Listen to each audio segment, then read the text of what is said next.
Hello, welcome to my stream. Knut does live arranging, and you might notice that I'm wearing a very nice jumper today. This is a traditional Norwegian jumper, and I think this one was made by my great grandmother, maybe? I'm not quite sure. But yeah, it's not really relevant to the song, so I don't really know why I said that, but I figured some people are going to ask, so I might as well come clean. Traditional Norwegian knitwear. Hello, Nick. How are you? I see that you're in the stream. How are things going with your album? Or not album, your recordings? And yeah, so today I am not arranging a Norwegian song. I really should have worn this last week, shouldn't I? I actually found, my mother found this in the back of a cupboard somewhere. I am arranging a song written by a friend of mine named Connor Roff. And this is a song that I'm going to be doing an episode on in the future. I'm quite careful not to say like in 2 weeks, in 3 weeks, because inevitably stuff happens and I might have to shift my schedule around a bit. But yeah, the goal is this is going to be arranged much like the way I've done Becky CJ's song and then record it later. So, hello Marco, welcome to my stream. You were here last time as well, so it's good to see you again.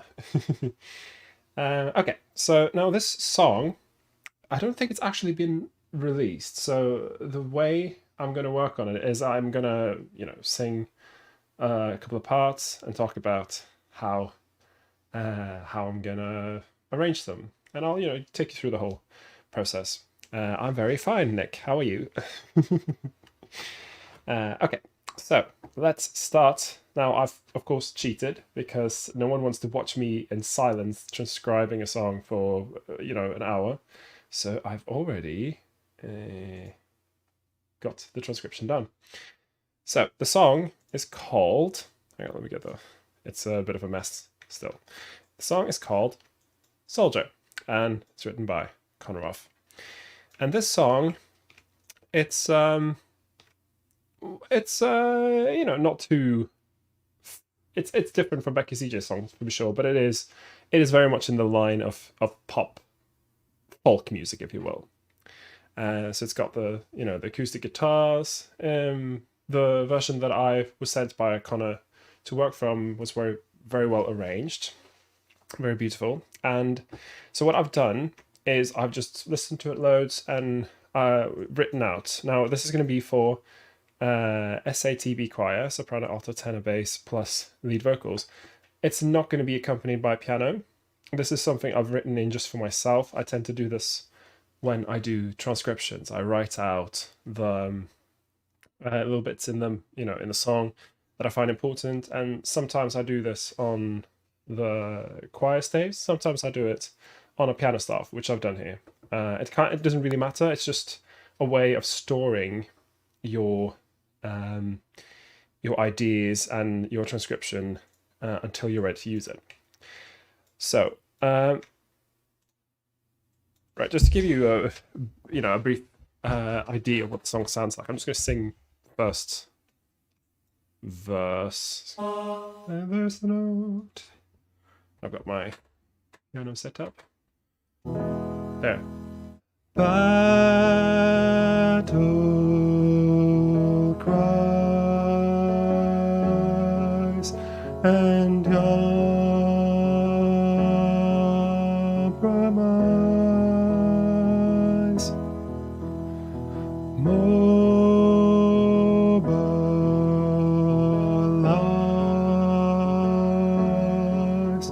and energize. So you can tell it's got very quite long, beautiful phrases, and this is carried out through a lot of the song. Chorus has a bit more motion to it. It goes quite low, which is quite unusual for pop songs. They tend to go high in the choruses. It doesn't really matter, but it's something which I'll talk about when I start arranging it, because it does come with some considerations.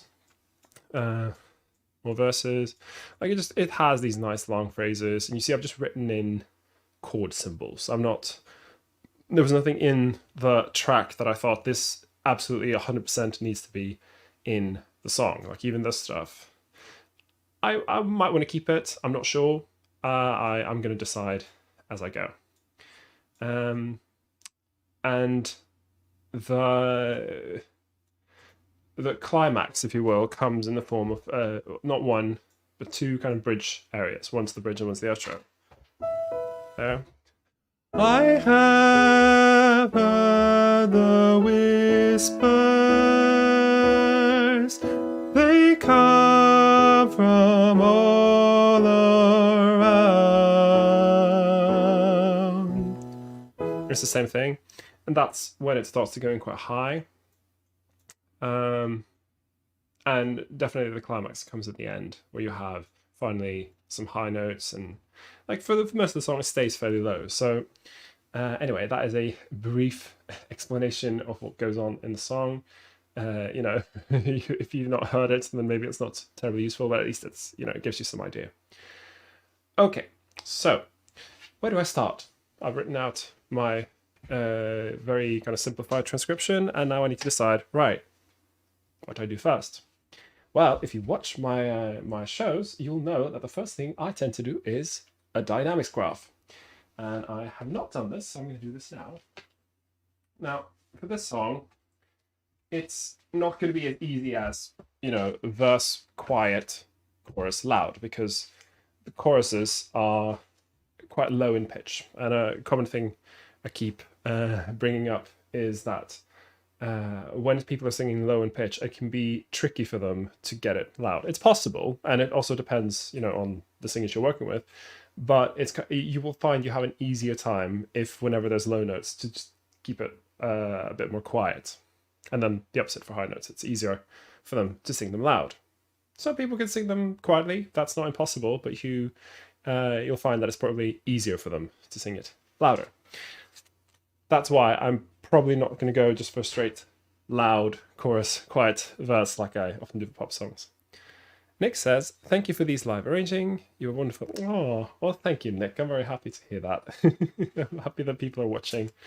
I hope that you find some use from it.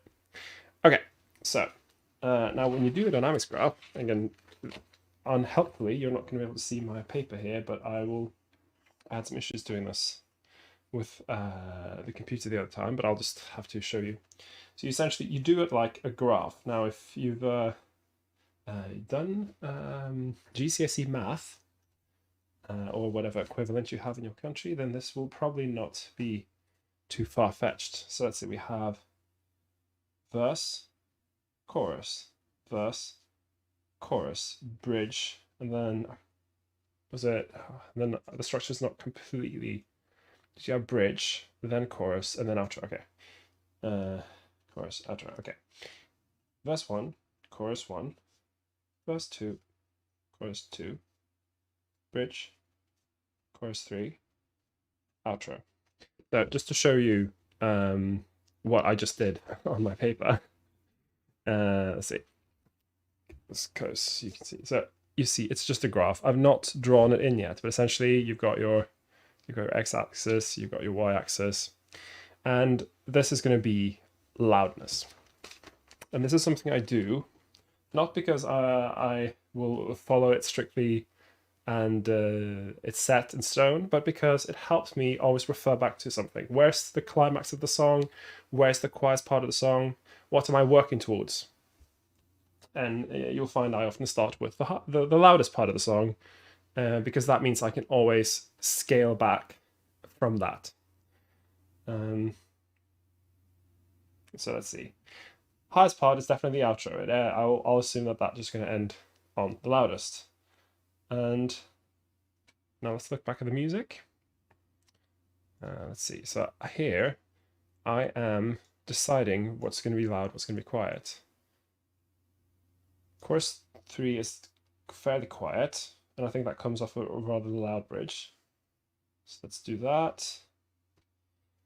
And you see I've written in a couple of dynamics here and there. You'll see, like, here I wrote in piano, over here I wrote MF. Again, it's stuff that I might change. It's not set in stone. It's just my thoughts at the time were, okay, this seems quiet to me, this seems loud to me, this seems loud to me, and so on.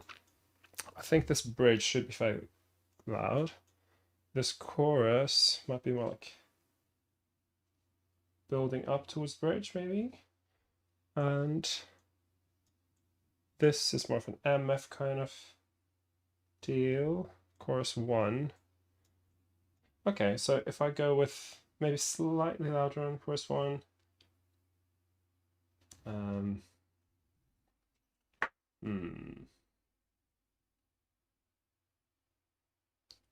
Connor Roff has a very beautiful voice when he's singing quietly, and I think he really uses this to his advantage in this song. So I want to make sure that I let him do that. It's it's obviously did it for a reason.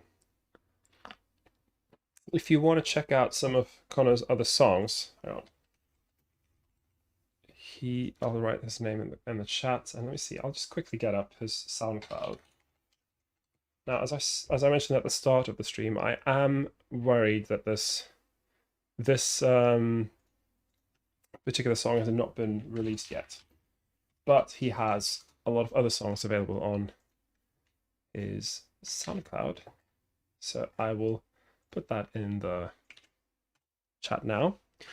So you can go and check that out if you want to listen to what sort of music it does. Okay, so now I've finished my dynamics graph. I will show you this now. Let's just get my webcam. So you'll see here, it starts quiet, has a steady rise right up until the bridge, which is like the first peak, if you will. Then it goes boom all the way down for chorus 3, which it does in the original, and then huge, I'm doing this mirrored, huge rise towards the end right here. And then I imagine will finish at a super loud high chord, and it's probably just gonna shwoop, finish off. Okay, so that gives me a structure to work with. Now, what I need to do is now I'll just mention quickly, because I had a chat with Connor about some requirements, or rather some requests, but if we're talking about a professional client, then it's going to be requirements. So you're going to have to you're going to have to follow these. What he requested was for me to keep it not classical, first of all, which is not going to be difficult. I think that just comes from the style. Classical music, and again, I'm talking about Western classical art music very broadly, is maybe not the most useful thing to do, but I'll just say very broadly, things I'll want to avoid is using a bass line that kind of moves melodically in the way that a lot of classical art music does. I'll want to avoid too strongly functional harmony. I'll want to avoid maybe putting the sopranos too high. You want them in a fairly low range because that gives it more of that pop quality. But beyond that, it also comes down to what singers you use. And of course, this has more to do with recording and rehearsal. So that kind of goes a bit beyond arrangement. But again, that's something I'll take into account when we do a recording. But anyway, that's one instruction he had. And second was he wanted me to include some percussive elements in parts of the song. The title of the song is Soldier, and it's a bit about trying to fight a bit against your inner your feelings and thoughts, and trying to just be a bit like stoic and keep up appearances, and almost in like a military way. And so in the recording, there's use of drums to kind of signify that. And so I want to do something similar to that. Now with acapella voices, obviously we don't have drums, and I'm not sure if I'm going to do it as body percussion. I could just do it as rhythmic sounds, like do do do. So they've got a certain rhythmic quality. And what else? Call and response was the last one. So make sure that the BVs are interacting with the main melody, and I think that's kind of very. This song lends itself well to that. It's got a lot of space between the notes and the melody, which means that there's space for stuff to happen while the melody is static. And this is a very important aspect of doing counter melodies and counterpoint. When the melody is static, that's when counter melodies happen. Okay, so these are, broadly speaking, the three things he wanted me to do. So now usually when I get started on arranging something, I'll look at the climax, because I'm always thinking I'm building towards the climax. The climax, according to what I've decided to be, is going to be the outro. Now here, I've got two things to do. Harmonizing it's easy enough. It's the thing about bringing in rhythmic stuff. And now I'm going to have to just think. So I'll just play you what it is first. Let's see. I don't wanna be a soldier every single time, biting and suppressing what's already been confined.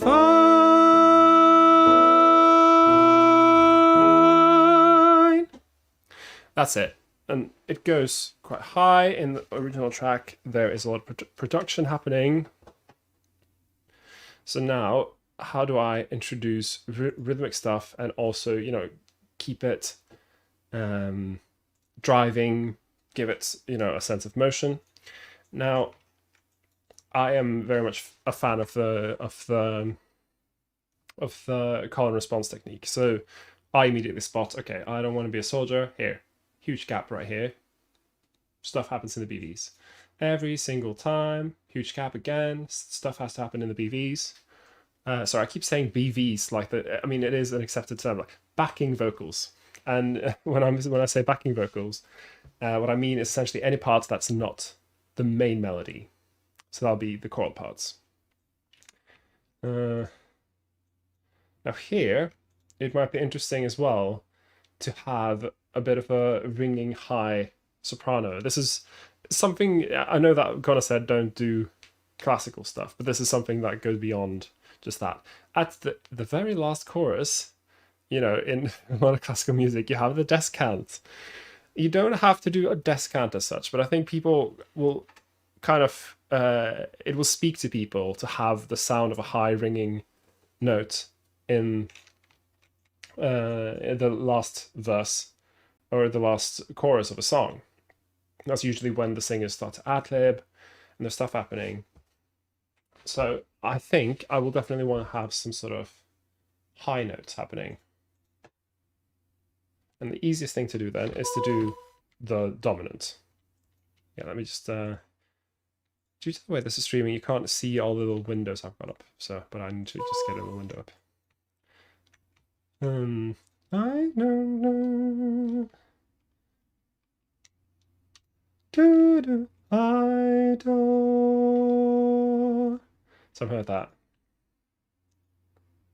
Maybe, but it's not quite high enough either. So that's the thing where it's like, it's, yeah, the dominant's good, but it's not high enough.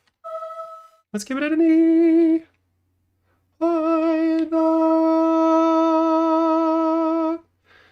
And that means it doesn't happen quite around the same. Okay, that's better actually. Okay. And then this is kind of there. That should be easy enough. Now here I can to give it a bit of that motion, instead of having all the parts are doing the same sorry, rhythm as the melody. If you have something on every beat, that immediately makes it a bit more driving. There's a lot of pop music has the bass drum on every beat these days, and that's, you know, to give it that driving quality. So, oh, sorry, I seem to have something in my throat today. Okay. I think I'll definitely want to harmonize this. And I think now, with the lead melody, I can easily do this in 3-part harmony And I think probably gospel style will be best. So that means putting the melody in the middle and having a harmony above and below.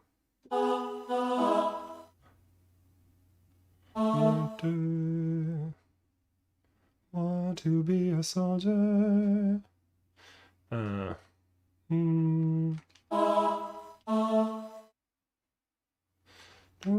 Yes, now it goes, it's going to cross into the bass line if I'm not careful.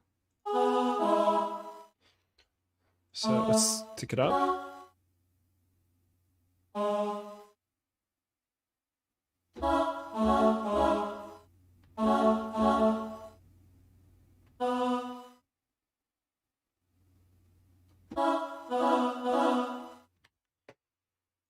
Like that.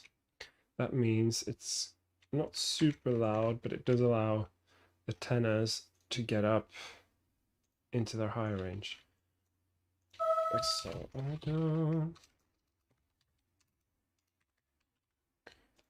And this can be loud. So now what I've done is, first of all, I decided on a, you know,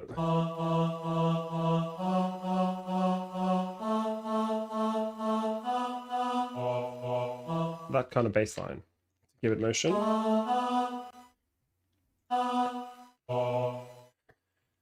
And I decided on having the high note. I don't.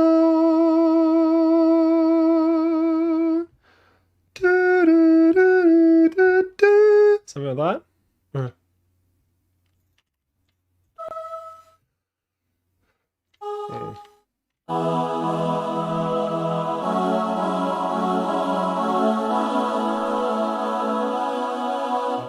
There, and now this is a good spot to have counter melodies. Let me just readjust the mixture a bit because I want to make sure this is louder. Yeah, that's okay.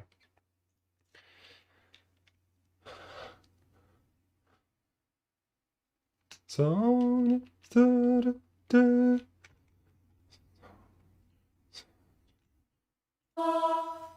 okay, let's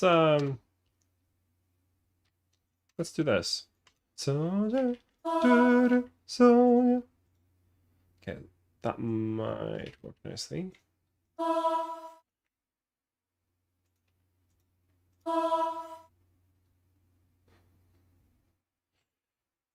So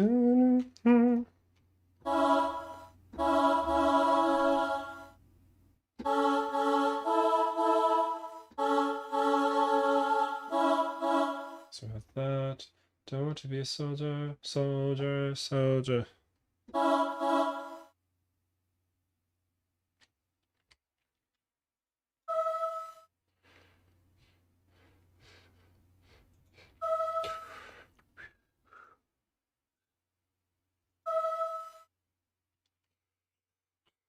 So I'm just thinking now.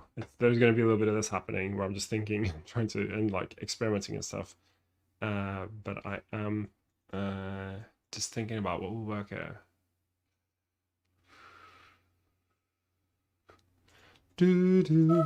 So let's have that one.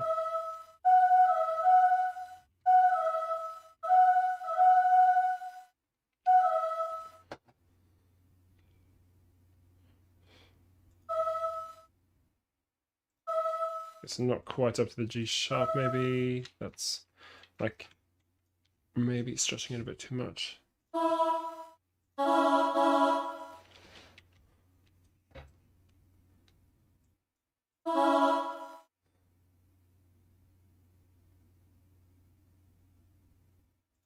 Don't want to be a soldier.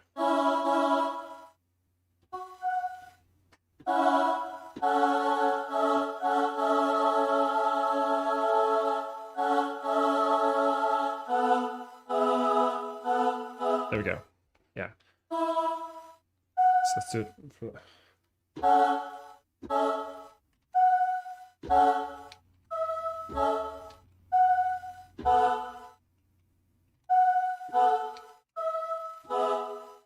there we go.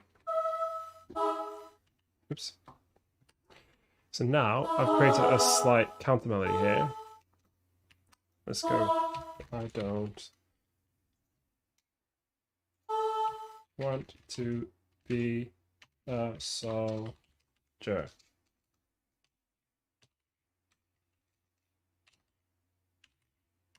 Like so.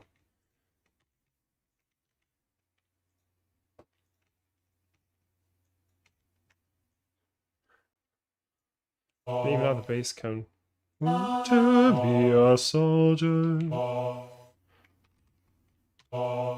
Mm-hmm. Soldier, daughter.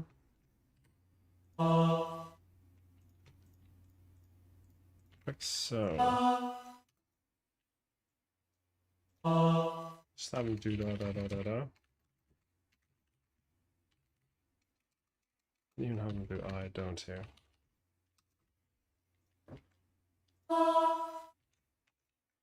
Doing this with key commands, I'll show you. I'm doing something called the arrange function. So just I write everything on one staff, then I spread it out, and I always use a key command for it. But if you want to do it without, it's yeah, it's here, arrange. So it's a really useful time-saving thing. You can just press arrange and it just does it like so. But I just use a key command. Okay, let's keep going. So let's listen to what I just did.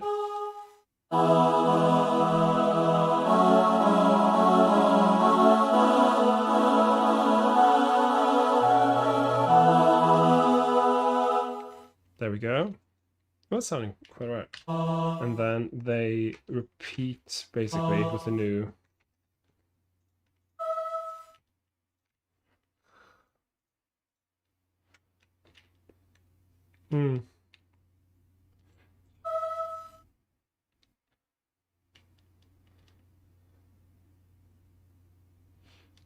Soldier, every. Okay, so we can immediately follow this up with a response.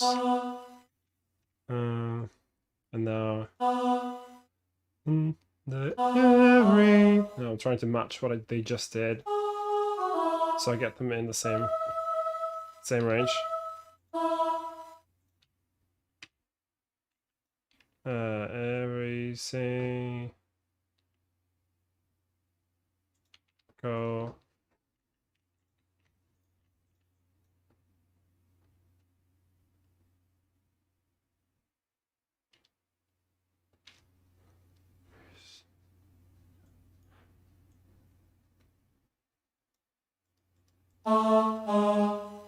Mm-hmm.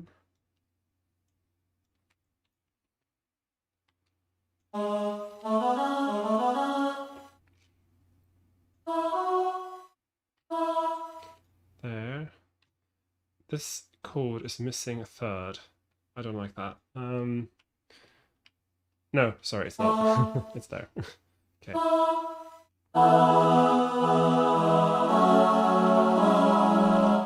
Okay, so this feels a bit.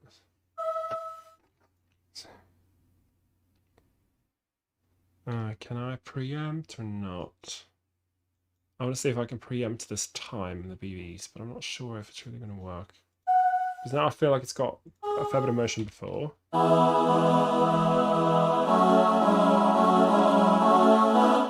Actually, let's do I don't want. I don't want. There. Again, I'm just thinking add motion, add motion, add motion.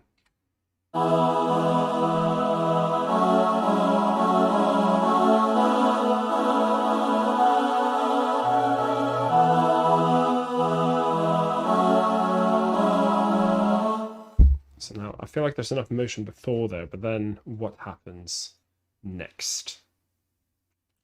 I've got a question from Mayor saying, "Hi Knut, what's the shortcut / methods you use to split the chords previously from 1 staff to 3?"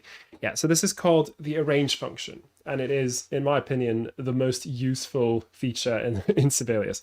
So I'll show you. I always use key commands. Okay, so let me just assume that I'm going to arrange this more or less in choral harmony like before here, and I'll show you what I mean. So now I copy this out to one of the staves, and I write in what I want on just the 1 staff. So in this case, I'm just going to copy what I've done before. So it's going to be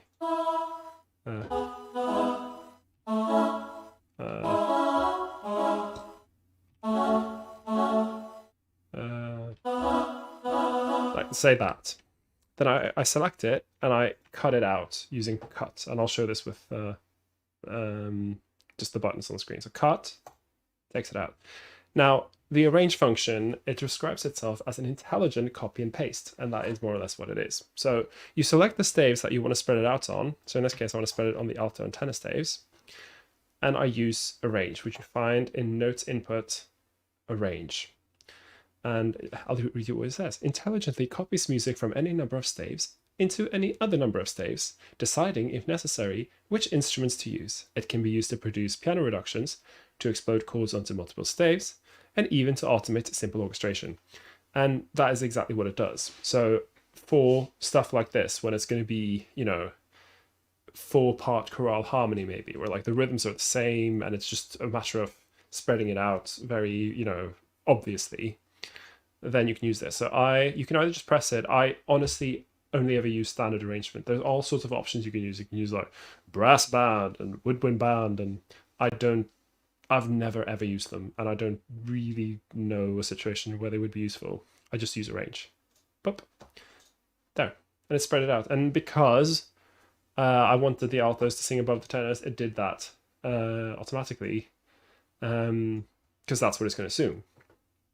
So yeah, you'll find the arrange function is extremely useful. It saves a lot of time, especially if you're like me and you like writing out everything on one staff because, you know, you play the piano. Okay, I might change this afterwards, but this is just to show you what the arrange function does. Let's go back here. Now, let me just listen to what I just did.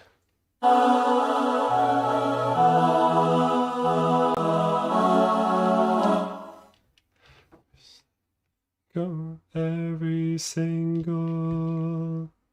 I want to kind of do this.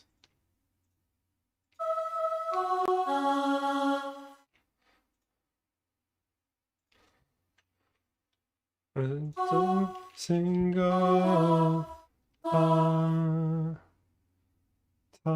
like that. That's kind of what strikes me as the natural thing. Because then what happens is I get the backing vocals happening on the 2 and the melody happening on the 3. So they don't happen at the same time. And when you have stuff not happening at the same time, you get motion. So in this case, it'll be yeah,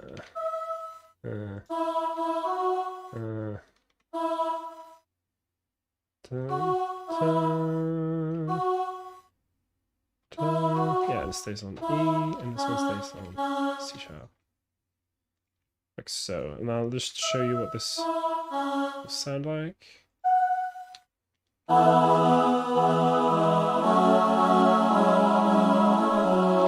So then you have something happening on each beat. It just creates more motion. And yeah, no problem here. Right. So let me just write in the words. Never forget about the words. Singers need words to sing. Every sing go time. Like so. Select that, copy, paste. So, and now here, do I want to maybe get them up a notch? I think I might actually be able to drive them up just a bit more, just for the end. Again, it's fortissimo. You want to, you want to really get them to blast it out here. So I'm wondering if I could stick something in here to get maybe the tenors up on their high E.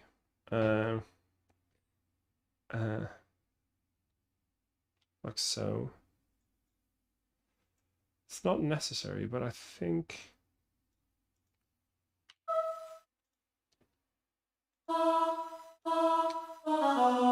No, hang on. They're going to be in unison now. That's a little bit wasted. I guess it's not really necessary. It's in this range. Yeah, I mean, it's not the loudest, most emphatic range, but I think if I aim on having this in the most emphatic range, so if he's up here.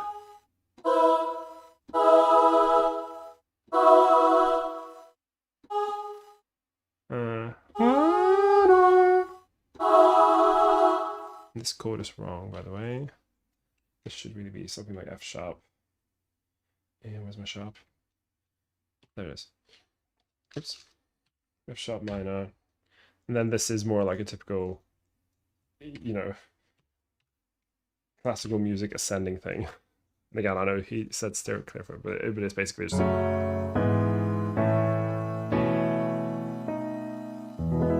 it is that. So let's see if I can find a way to work that in here.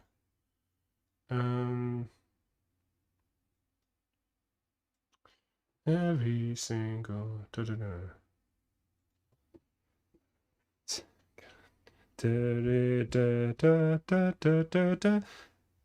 I think that might work quite nicely.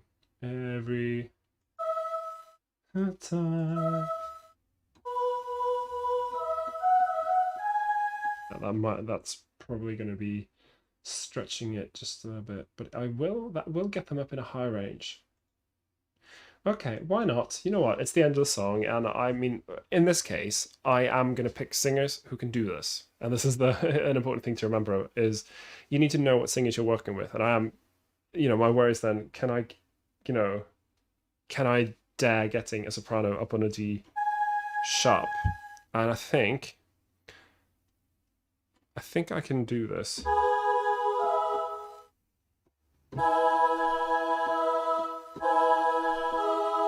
Having that kind of there.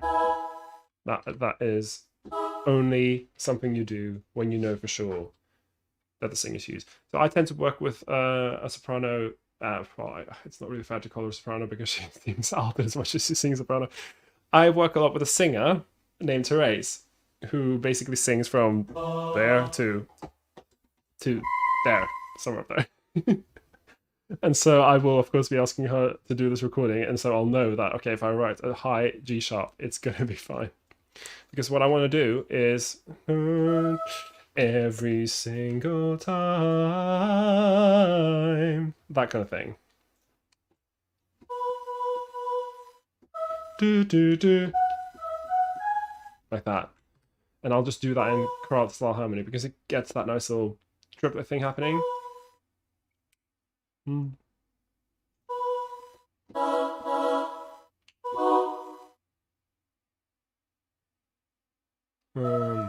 do I just...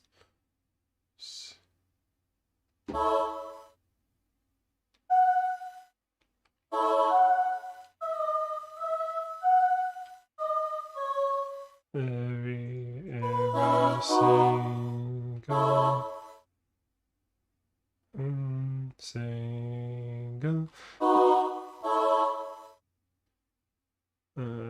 I'm kind of finding the best way to make this work with the harmony, and also have good voice leading, and I'm just kind of working it out in my head rather than than showing you. This is going to work nicely. It's not really so important that I keep. If you just have this ascending that kind of thing. So with voice leading.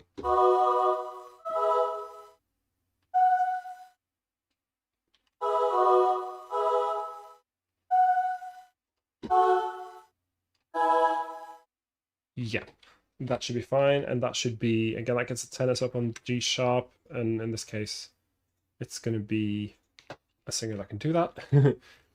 Like so. Now I use arrangement, and I'm using the key command, which on Windows, which is what I use here, Control Shift V. So it's like Control V, which is paste, but with a shift as well. On Mac, it's I think Command Shift V. I think Command Shift V. Yeah. Oh, I've got Michael Bennett in the stream. You missed the first 10 minutes of this. Can you give me a 30-second recap of what you're working on today?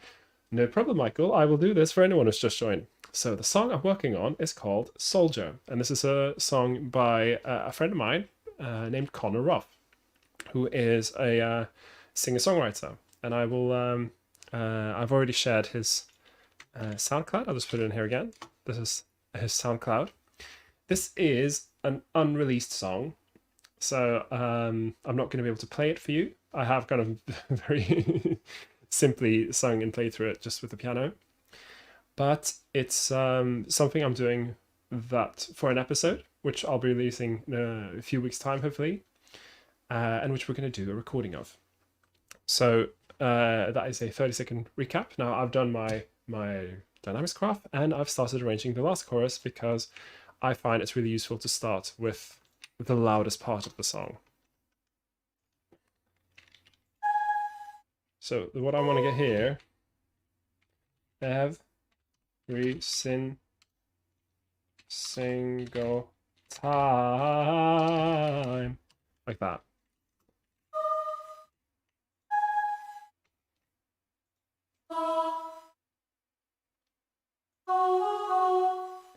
Okay, let's do it like this.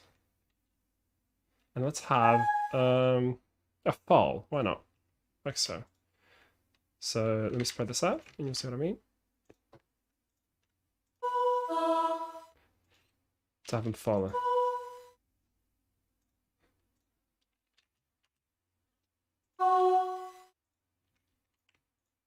Now this is just to get them emphatic, to have them do a big crescendo like so up to double F.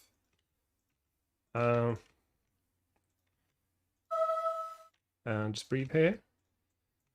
And let's see.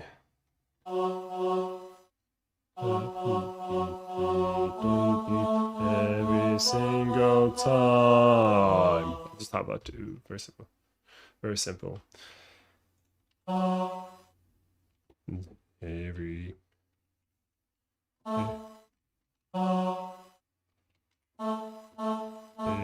single time.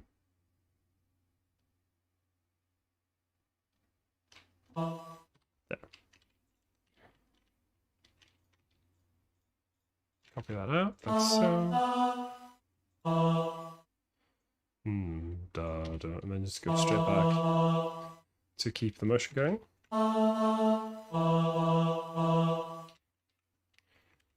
With basses, you don't necessarily have to get them up in the highest range because you do still want that bass sound, and because the basses aren't really competing with anyone in their low range. Like of course, you want to make sure you keep them in a range where they can project. So once you start getting, below the bass clef, is when a lot of low singers will quickly start to lose their projection.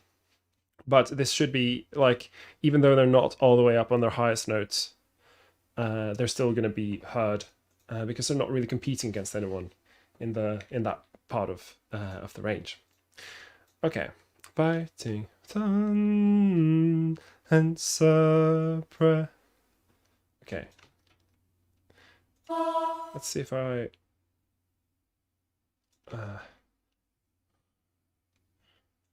Let's do the thing I did before with this thing one more time.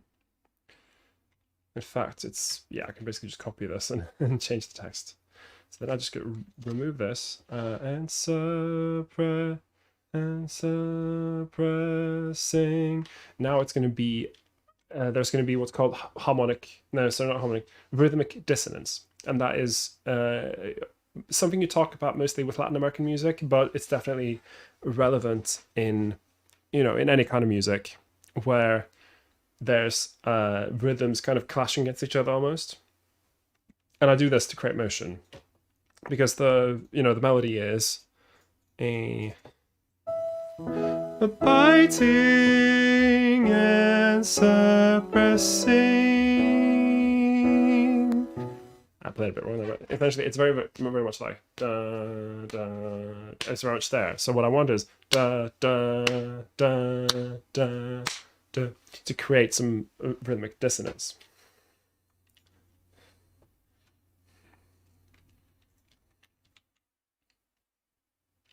And suppressing.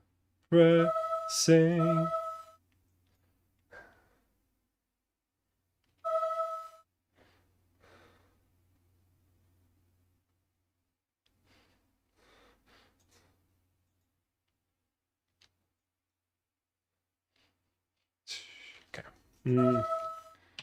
And suppress. Yeah. press same. So I'll just make sure that this matches what's happening.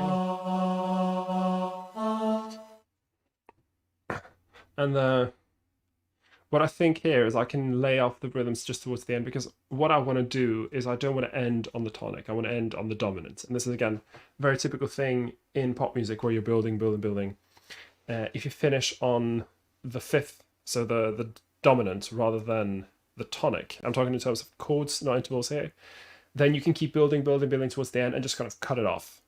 And it creates this really big effect. And especially if you're in a space with a lot of reverb, then you get this moment where like the voice is cut and you just hear like the reverb, just peter out. And yeah, it's a sort of a trick that gets people's hairs to stand on end. I've got a question from Mayor. You use MIDI keyboard input too? Yes. So I've got next to me, you can't really see it. Well, let me see, maybe I can show you. Hang on. I'm going to move my camera. This is you might end up looking a bit naff, but we'll see. So I've got here on the side, I've got my keyboard. This is a Nord Electro 5. And it's a keyboard I use for all sorts of things.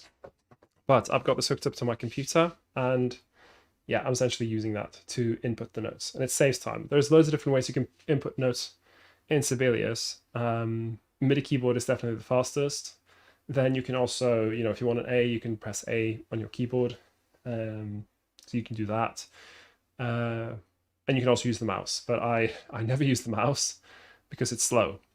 Sometimes I do write using just the normal computer keyboard, but that's only when I'm like writing in something that I already know. So the advantage of having a MIDI keyboard for someone who plays the piano is you can play around with things and kind of work it out in the software.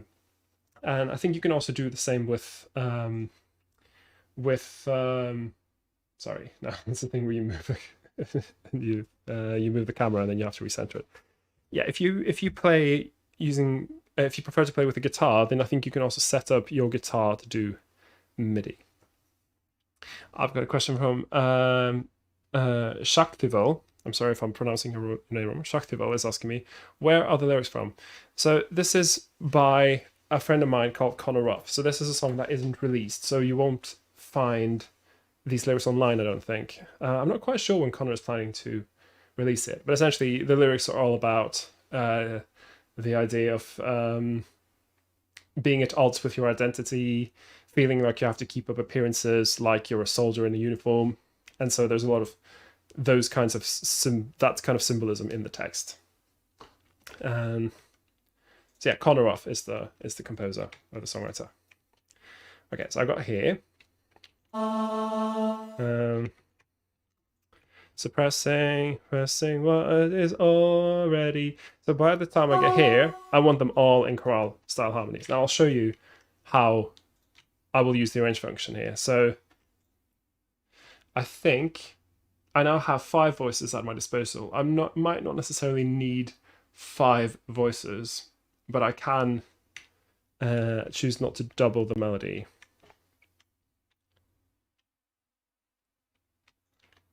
So let's see.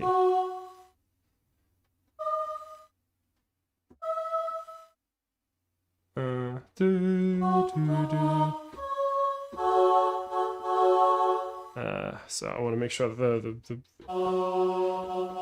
that's the bass. That's going to be the bass line.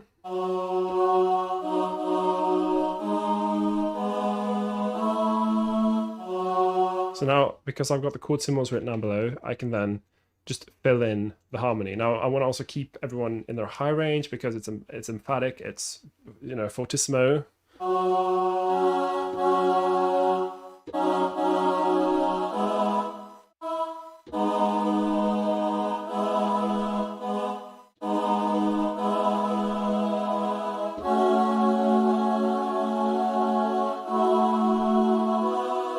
Okay, so I think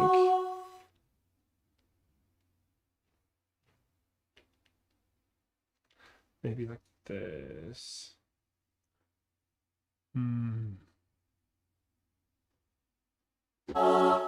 There we go. That'll be the first one.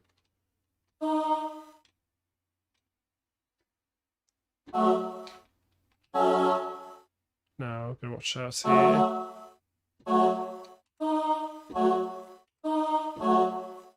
Now I'm basically filling in the chords. I'm choosing to keep it at 5 parts, so I'm accounting for this note, so not doubling that. That'll be this note in the altos. And then here, there's D sharp, which would clash with the E I've got in the sopranos, which is why I then move that down to C sharp.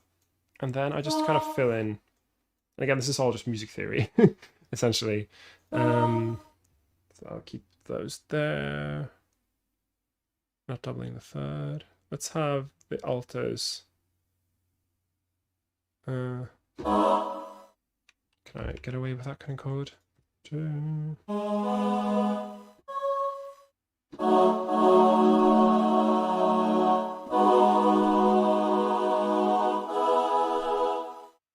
Might have to double the third ones. Let's see.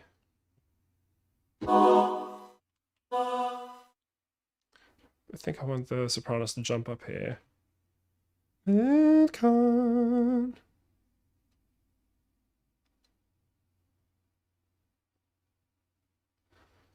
So what will the altos do? Okay,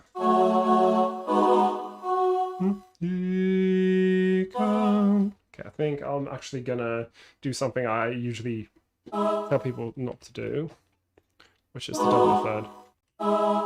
I think it's okay. It's not really the worst thing to do. Who is going to do the third in this chord?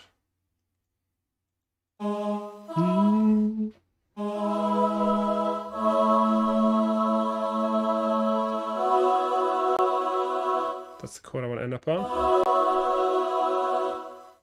Okay, I think I've changed my mind. That's the last chord. So that is a A6 with a B in the bottom. And again, this is just about building tension.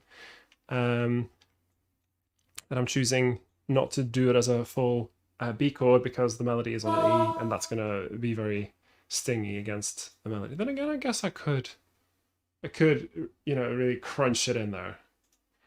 You know what? Let's do it. Let's go against convention. Let's crunch in.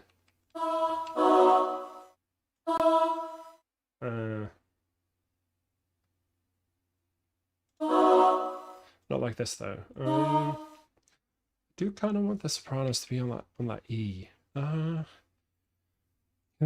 fa. I can push altos up on the C sharp. Push altos up on C sharp. Melody is. This might work quite well. There. Now, I don't have to do this. I can do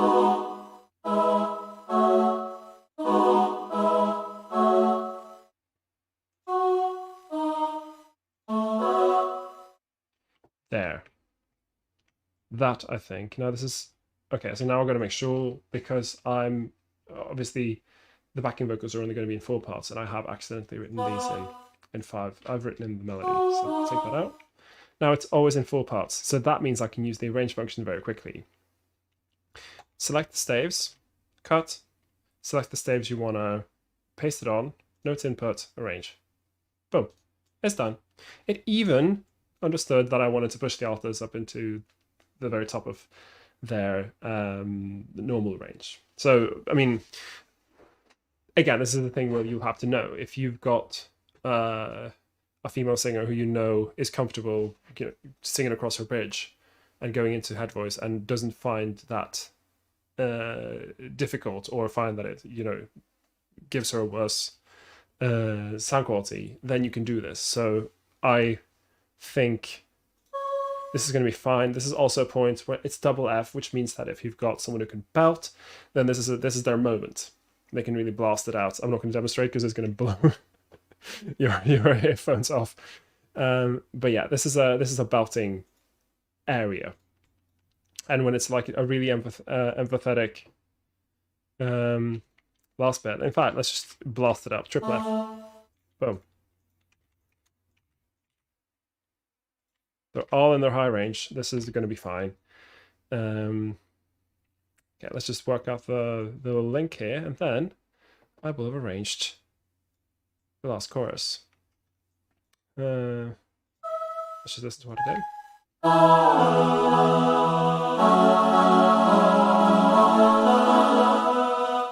Yeah, and this creates this really nice hemiola effect. Pressing what's and suppressing what's already. And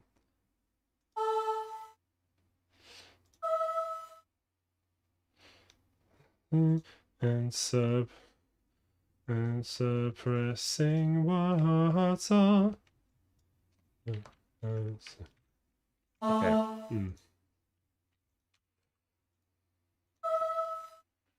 An A. Let's do something similar to before.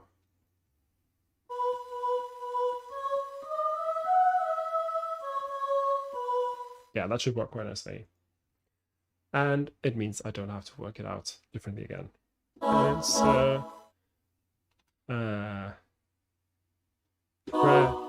pressing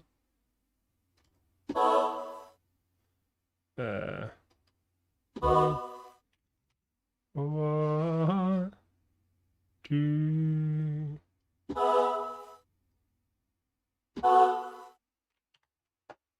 now here I have to be careful because the melody is on G sharp, which is gonna sound very, very crunchy against that A. Or did I? Actually, there's no point in going to that A here because it creates a situation where the note doesn't resolve down, which is kind of what you want because it feels very satisfying. I might just keep this on an E the whole time, and that means I avoid this problem here. I can just keep them on that E. Now this does not have a third. How do I solve that?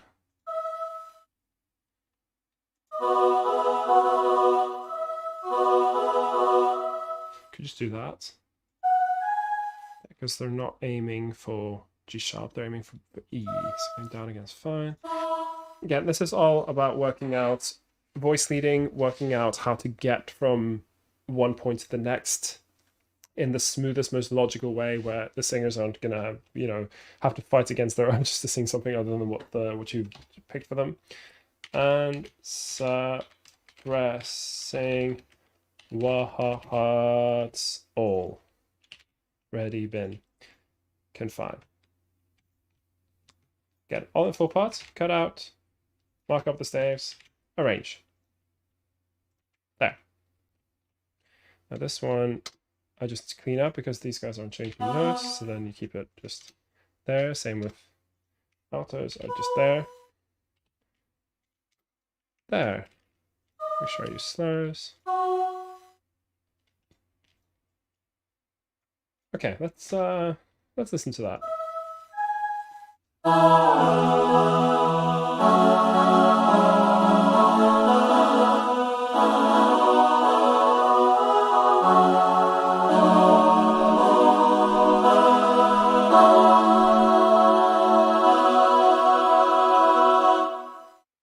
There. Now that should come out as very, very piercing and, emphatic, which is what I want. Cool. I'm just, again, let me just listen to this whole thing, make sure that I'm happy with what I've done so far. It's, yeah, again, things can change, but I think if you've already decided what is the climax, what is the most I'm going to stretch them, what's the biggest point of the song, that means that you can always then make sure that whatever you do before then is less. Not just in terms of dynamics, but also in terms of pitch, and motion.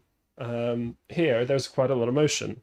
There's a lot of stuff happening on every beat. And again, this is just me trying to put some rhythm into it without necessarily using a beatbox or drums.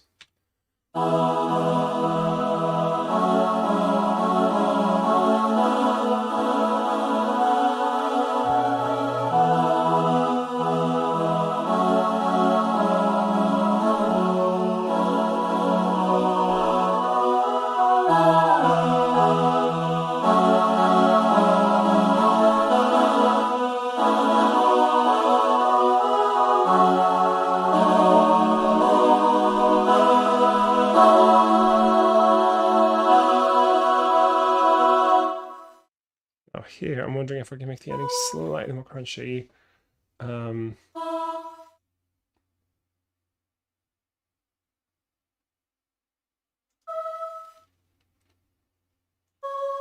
don't want to stretch my altos up to G sharp. I think that's too much. What I could keep these guys on E, but then they're just kind of in unison with the melody.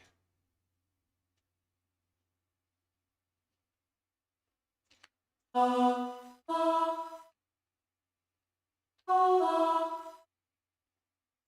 I perhaps sneak it in there? This is going to sound really crunchy. It might sound bad.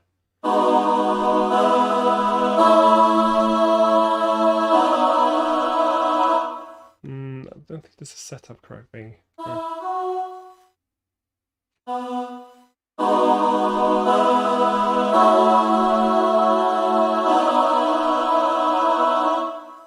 Now that actually might work, just in terms of text, in terms of theme, in terms of what's happening.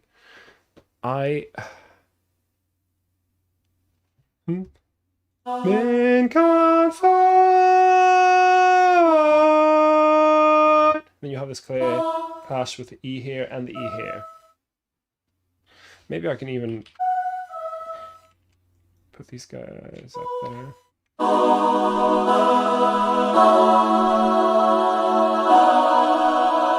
No, it's nicer if they're on the... Again, this is like trying to not create this like nice, pretty, you know, ending chord. I have something in it that's like...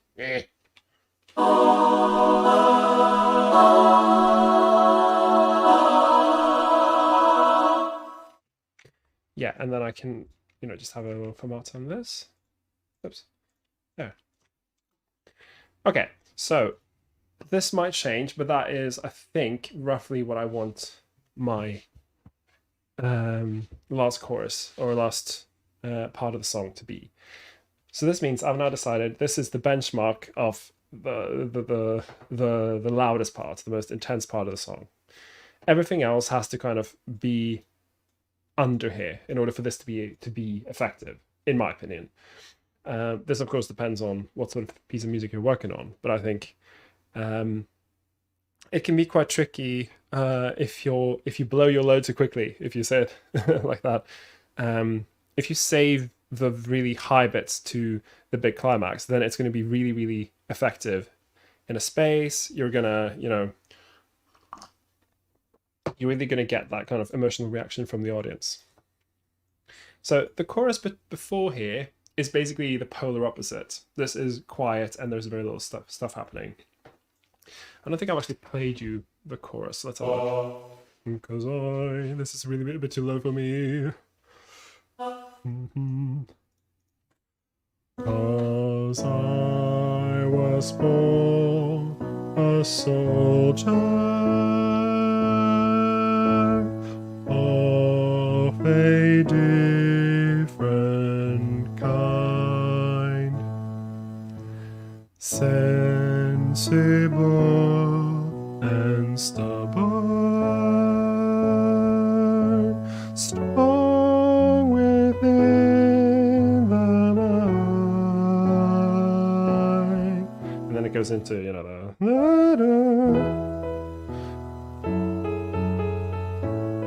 etc. But this is supposed to be very quiet. So the previous one is quite loud. So how, and this most likely I'm going to be building, you know, to a quite intense thing here. Not quite as intense as the outro, but fairly intense. So I might even just cut it down to maybe just the lower parts.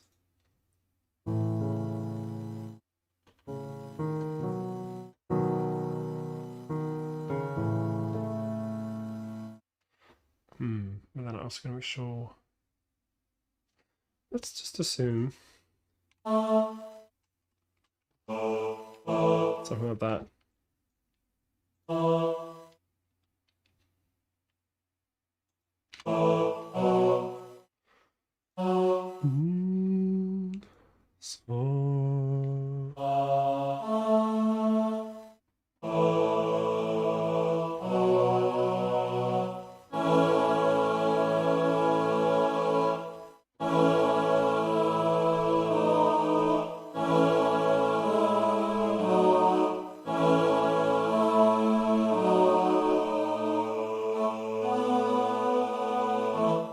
So let's see, just tenors and basses here, B, and we'll have it maybe on. I was born like this. So now they're quite low. I'm just going for closed mouth. It's going to sound very rich down in this range, like.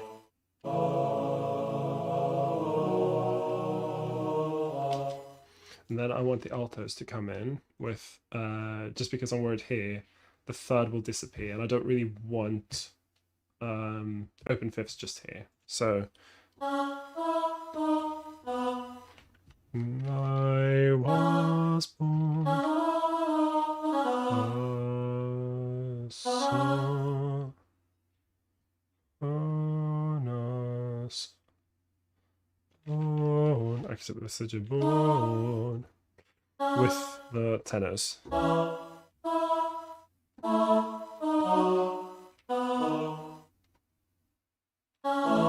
we go. And then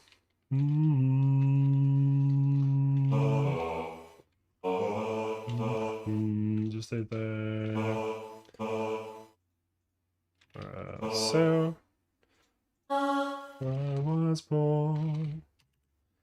And this means that the altos get a chance to have a moment as well, like so. And again, now I'm kind of doing the opposite of what I was doing in the next section. I'm having less motion. It's lower in pitch and it's lower in dynamics. And this is going to make it sound, it's going to make it sound very rich because it's low in pitch. It's going to make it sound much more calm, and it's going to make it sound much more quiet.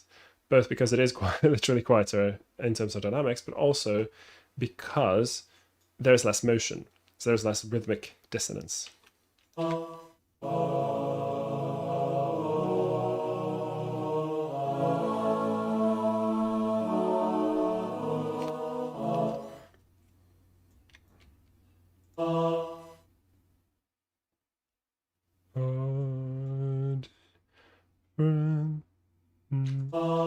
Let's just have them sing along.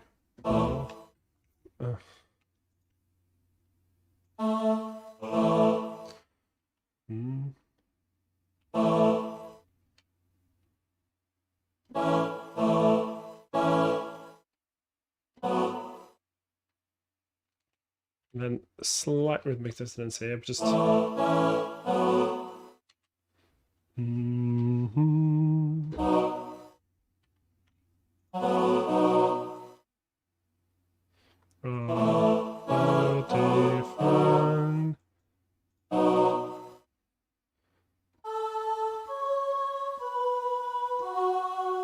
Now we can introduce sopranos here.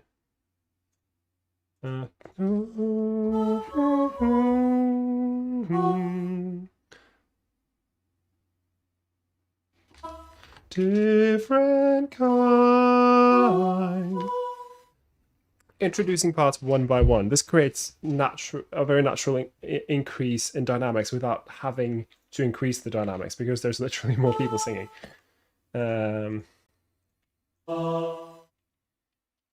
Of a diff.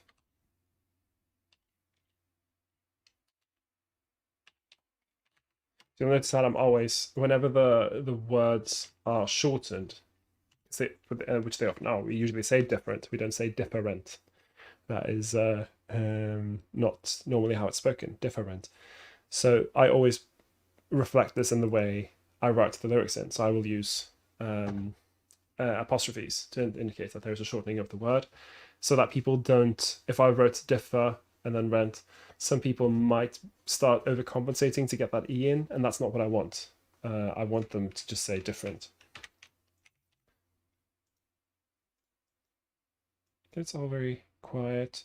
I don't think there's any clashes here. I'm going to have to write in breaths as well, which I'll get to. Here I've written in breaths. Okay, I think this song isn't very fast, so I can easily just have this.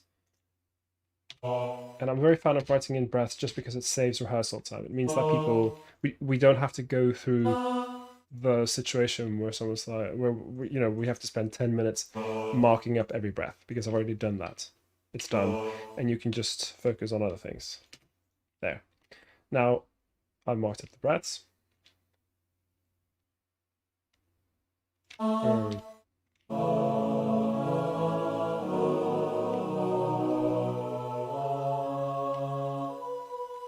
Okay, let's there we go. This should be A. This should be B.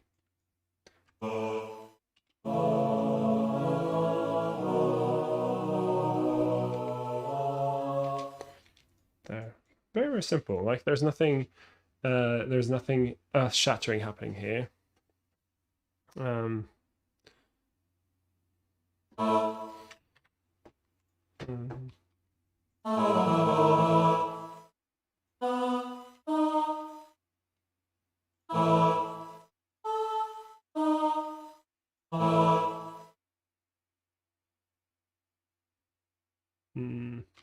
should I have them harmonizing with the altos?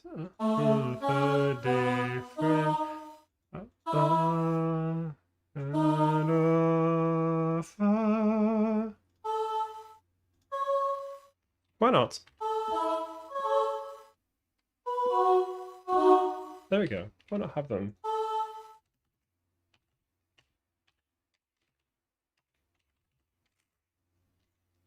That's actually not what I wanted. I wanted diff rent high.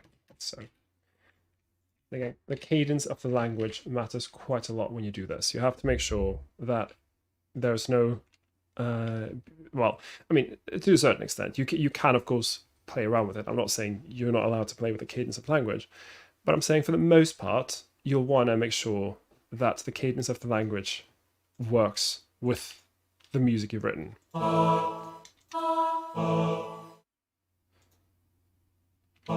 how this goes through kind, E, like so. And then just then with the car, and it's going to sound very rich in that range.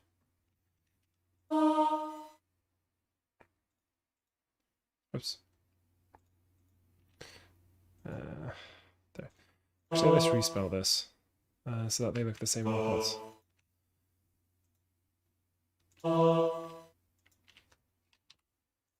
There we go. And we need to restate there. Okay, so what we have so far is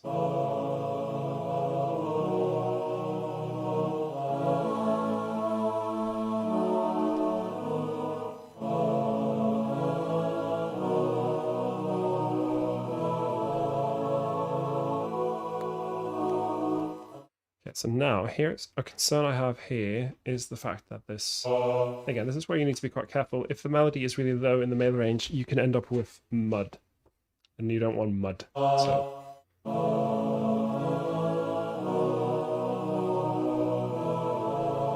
I might actually, have them.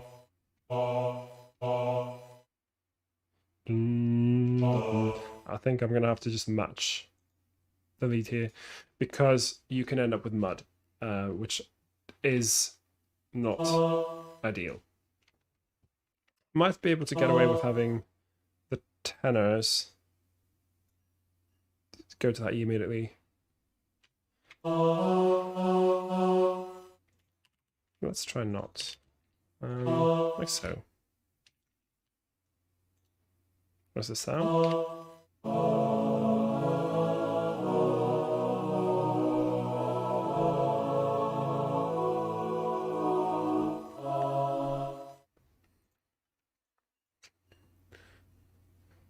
Okay, so now I need to start thinking, how do I build onto the outro?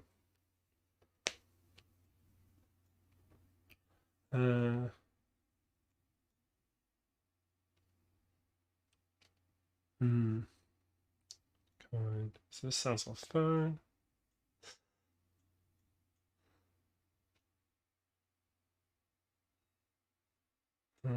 Sensible and stubborn, strong within the band. I'm trying to see now if there's something from the cadence of the music, of the lyrics, I mean, that can give me an idea for rhythmical stuff to do. Sensible and stubborn, strong within the mind.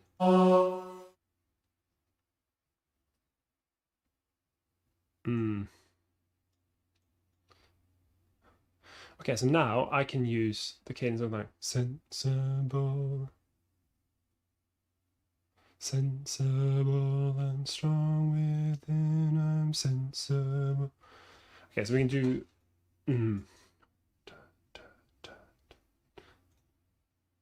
Okay, still low in range.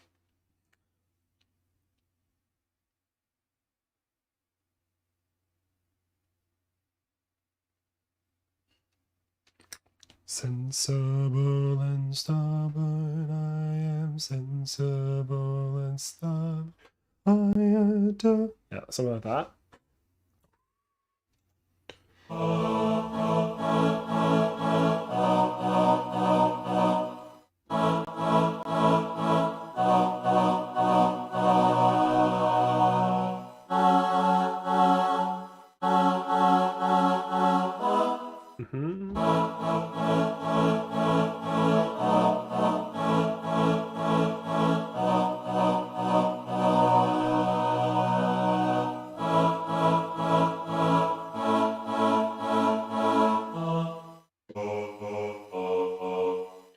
I can bass it down to F sharp.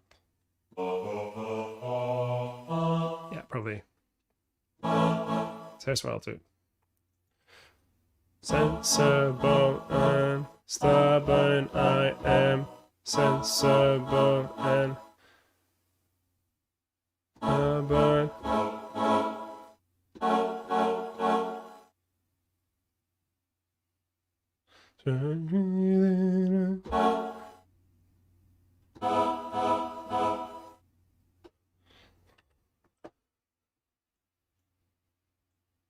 Something like that. Yeah, just getting motion in, still not loud, still not high. Sensible and stubborn, I am sensible and stubborn. I am. So.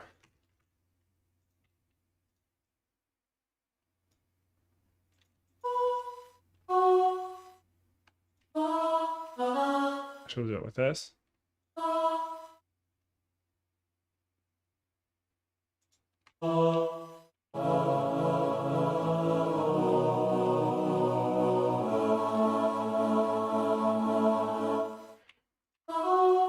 Right there.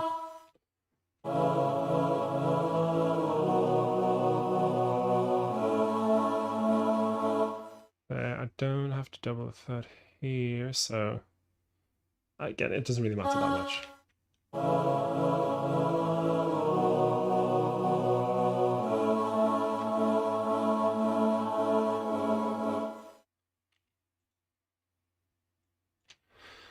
Do I? Wait, let's go up there. Stop, and then we get that nice little that really piercing dissonance.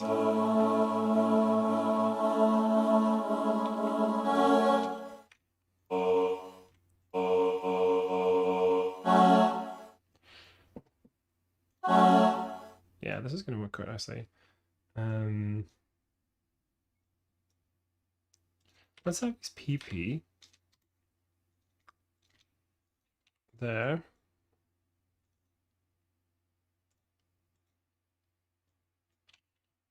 I think go up to P here.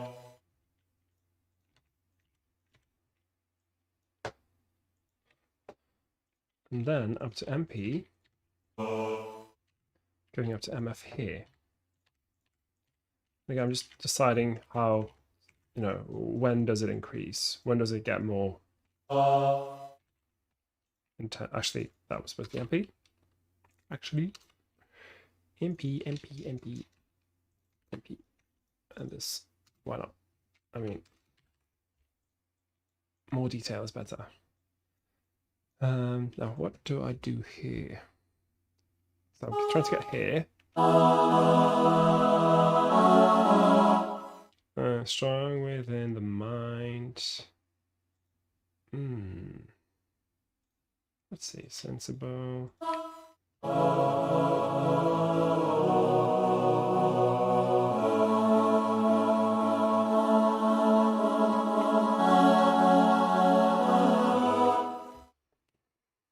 Strong. Can just continue with this. Yeah, I think why not? Continue with it.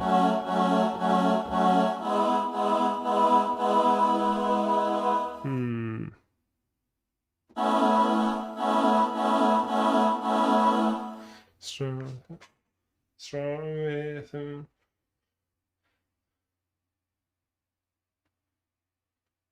How do I? Okay, so now it's again. I think right. I need to make sure I hold back a bit because it could easily end up being not the effect, desired effect.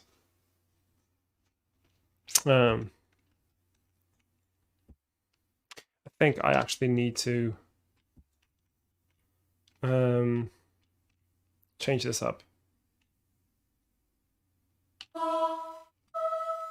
because I want to aim for that high note essentially, and I think then I can introduce some dissonance here by going on the 1 and 3 rather than the 1 and 2. This makes it superficially look less interesting, but it achieves something else, which is it gives me a nice big chord to aim towards because I'm aiming for this chord right at the first beat here. And what I want essentially before here to happen is I want there to be this rise happening up towards that E. And that can be, that I think will create more of a strong resolution. And now, how do I get there? So,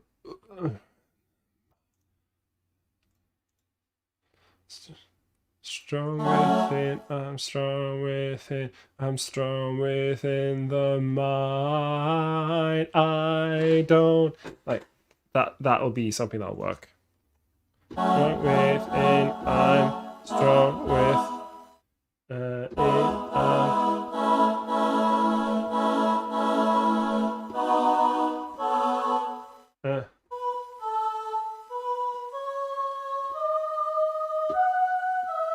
Like that.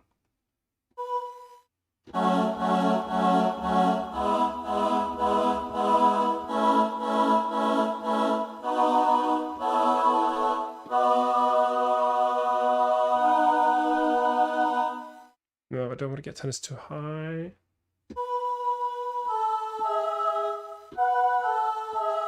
That would be a good resolution for the. Again, it sounds a little bit classical when I do it like this, but it's. I don't think it's going to come across that way.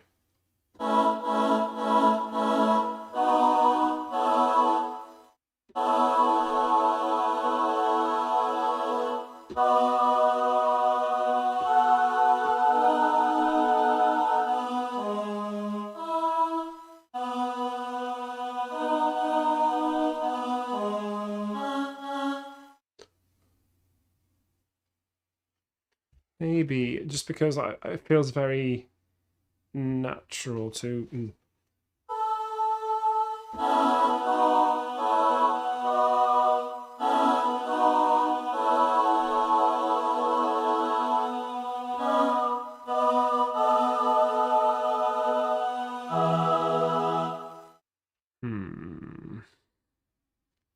Okay, I think I'm probably looking at.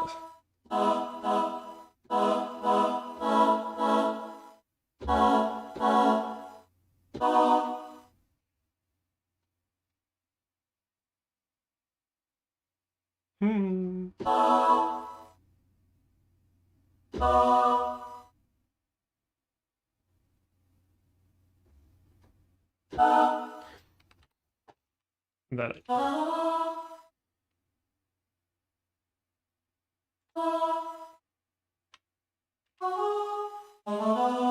I might just do this just because it makes the leading into the climax a little bit smoother in terms of voice leading. Okay, let me just write this out and I'll play it and you'll see what I mean. And again, this is the sort of stuff I will sit and just sort out, spend a lot of time on when I'm arranging. So I am strong. Strong within. I'm strong within. Strong with the mind.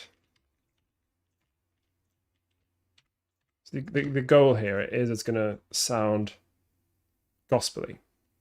Like I want this to be carried over. So I want to make sure that people then within carry over there. Let's see if I can get this off the ground. I'm going to write in breaths as well. Just usually, I mean, you can kind of expect people to breathe after commas, but I'm just going to write it in.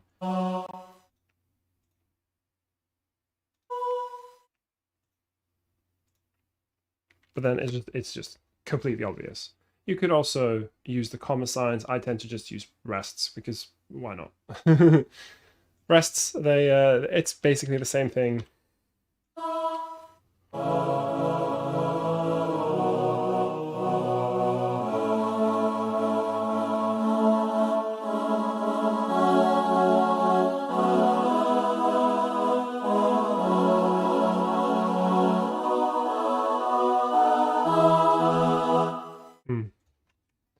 Now,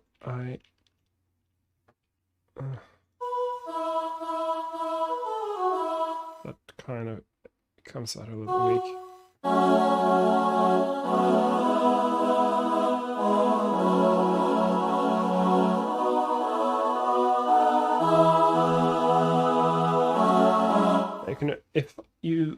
If I specify to the singers that this should be done in a pop way, so instead of singing strong within the mind, is it something like oops, strong within the mind. That probably peaked quite a lot. I'm sorry, but like essentially that's the idea, is the way the singers do it is gonna affect how it sounds here. And I think even though this is kind of classical-ish, but it comes a lot down to performance for this kind of effect. If you're specifying two singers do the belt way rather than the tilt way. Okay, let's just listen to this just because I want to see how it leads into the next bit.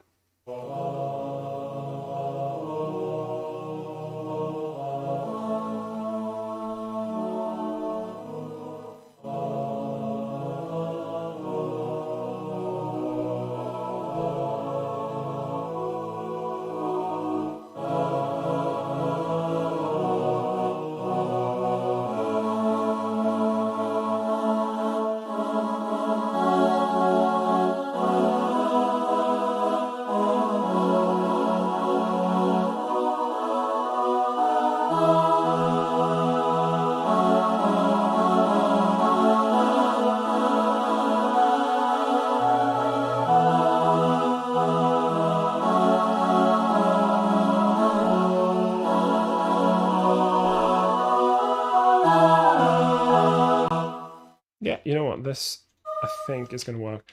And I'm just going to fix one thing here, which is here, which is there. But yeah, I guess in this case, I think this is going to work nicely. I'm going to have to send it to Connor and ask him if he thinks it's fine, because he might be like, oh, no, I think it's too classical. I want this. I want you to do this instead, this instead. Again, this is perfectly possible to change later. I think for the effect I want works. It's just a question of how doesn't work with the artist vision, if you will. Okay, so I am. Marco says that crescendo sounds really nice. Well, thank you, Marco. Yeah, it's not too tricky to get these nice crescendi working nicely when you think about voice leading, think about where in the range it sits, and where you're going. So in this case, I am going to that E, which means I'm then working out, okay, I've got A written here. In effect, I'm using a combination of A chords, which is the 4 chord, and the B chord, which is the 5 chord, which resolves to the 1. Music theory. But essentially, I'm just kind of interchanging them here with the B and the bass.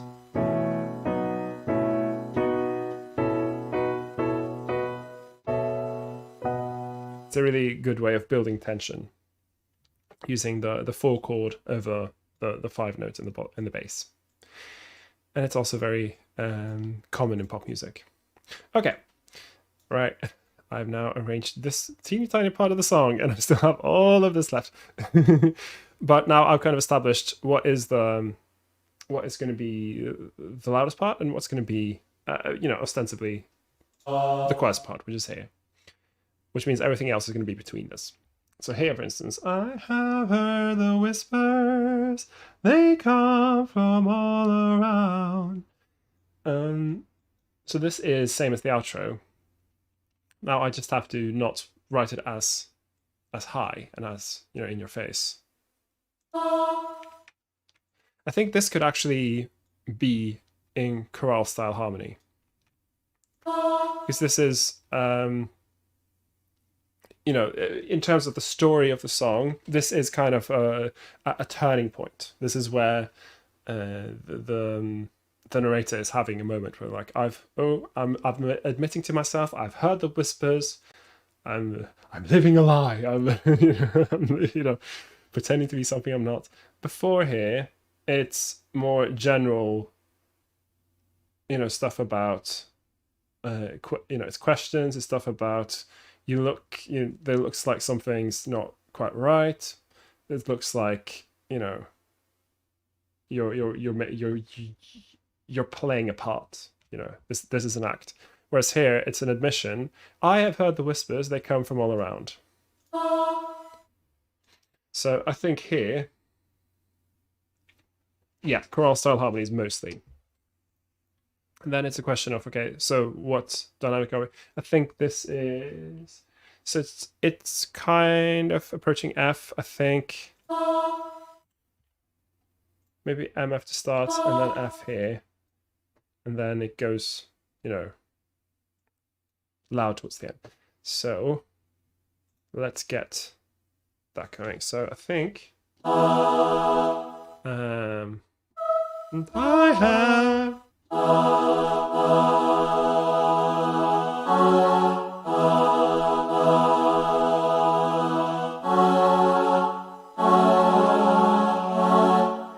Hello, down the bass. I guess it kind of has to be there, doesn't it?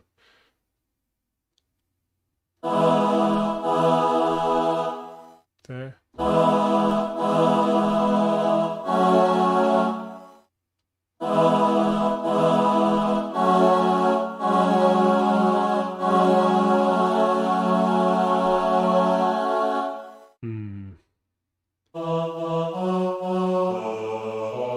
Yeah, you know what? I'm going to do that. Okay.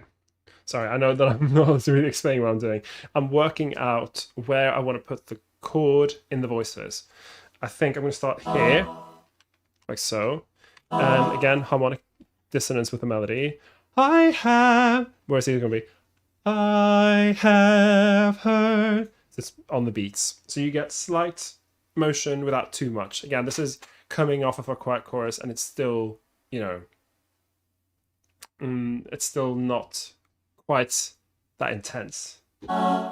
I might even double the melody in the tenor here.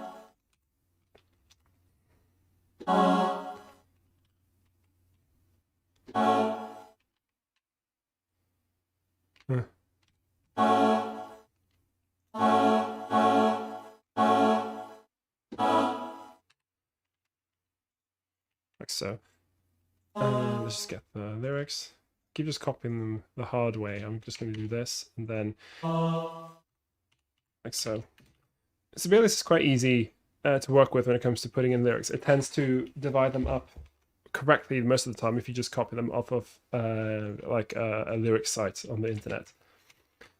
So I tend to just take advantage of that. There. This is a very...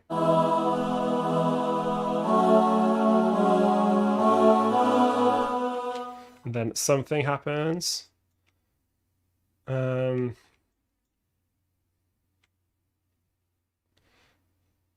have heard the whispers, they come from all around.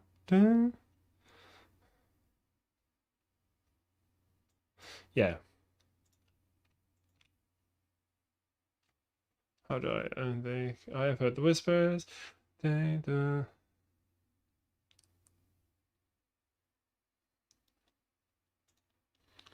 I'll set up what is going to be, taken to a further extreme later on, which is the thing. They come from all around. So I'm already setting it up, but I'm going to do it at a lower pitch and a quieter dynamic. Whispers, they come from...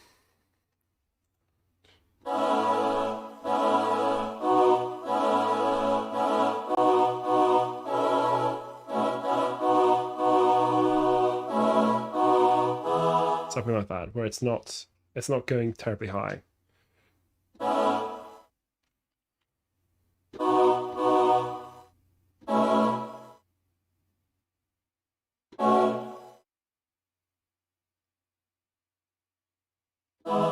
And then I'm watching out just because the melody's on E here, so I want to avoid having the sopranos on, or the altos even on D sharp here, because it's going to sound very crunchy.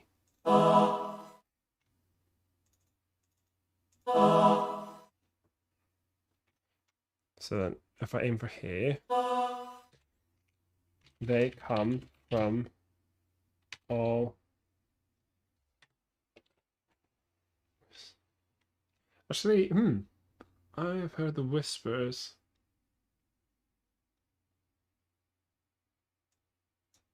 I can be a little creative here.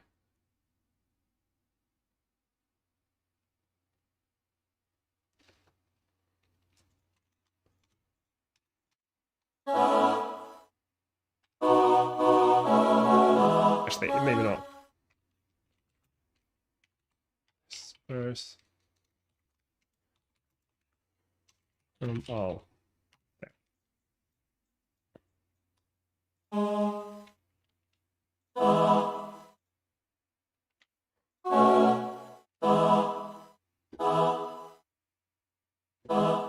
There, just to have a little bit of motion.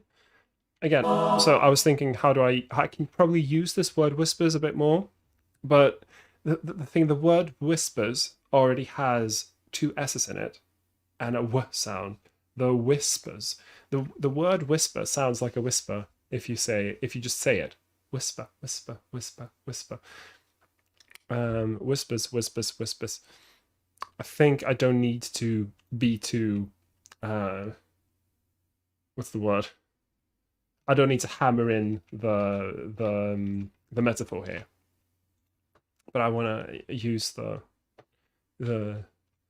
rhythmic quality of having the S's there.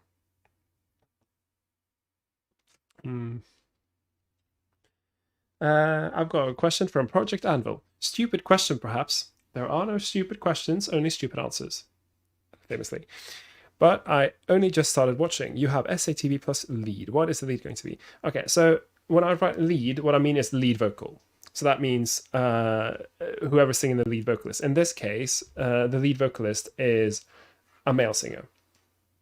And I will often kind of advise people to try not get too hung up on, the soprano, the alto, the tenor, the bass. I'd rather have them think about the high female singers, the low female singers, the high male singers, and the low male singers. Because a lot of the time, your soprano section isn't going to be all, people that can sing up to top, to soprano D. And your tenors aren't going to all be able to sing up to tenor A. they're going to be mostly mid-range singers who, mostly sing high, or for the basses, it's going to be mostly mid-range singers who sing low. So I know that this goes beyond what you asked, because your question is, what is the lead going to be? The lead is going to be the artist, who is named Connor Roff. And I'll just write this in. And I've already shared his SoundCloud a few times, but essentially I am writing backing vocals to a song which is unreleased. And Connor Roff is, when we sing together in London Contemporary Voices, Connor Roff sings the tenor part. This song is mostly in a baritone range, mostly. So you could say the lead is going to be baritone, but essentially the lead is going to be Connor Roff. And I often just write it out as lead, because I don't want to label the lead vocalist. It's just the lead vocalist, and whoever, if it's an allocated solo from the start, then, I'll already know what the range is, and so I'll adjust it. If it's not, then you might, want to have it open for a mezzo range singer to sing it, maybe. This could easily be sung up an octave by a mezzo range singer and still sound good. So again, I will advise people sometimes to not get too hung up on soprano, alto, tenor, bass, and rather think it's a bunch of mid-range singers. Some of them are good at singing high, some of them are good at singing low. If you're lucky, you have a couple of true basses, a couple of true altos who definitely have a lot of projection in their low range, and you have a couple of tenors who can do their high notes without any trouble. For a lot of people who arrange for their choirs, this is not necessarily going to be the case. You'll have a mix of different mid-range singers all kind of doing a compromise. And I know that goes a little bit beyond what you asked, but yeah, to answer your question, the lead singer is Connor Roff. Okay, so now I'm just sorting out the notation a little bit. There, let's just listen to this.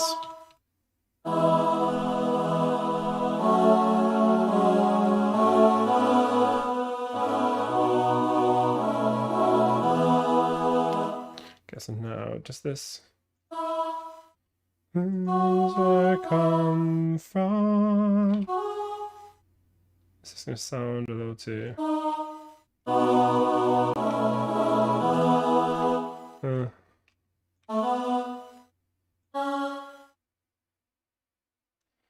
This is kind of a weird thing to.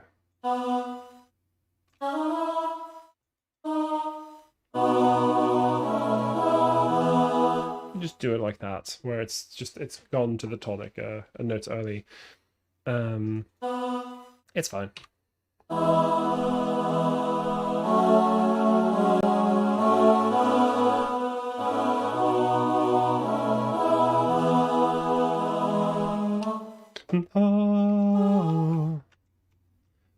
You know what? I'll stick in a little slide here. It's always quite nice when you have people sliding onto their notes. A lot of people do it anyway, but like here, you'll just get a oh. You'll get this very clear, clear, elongated slide.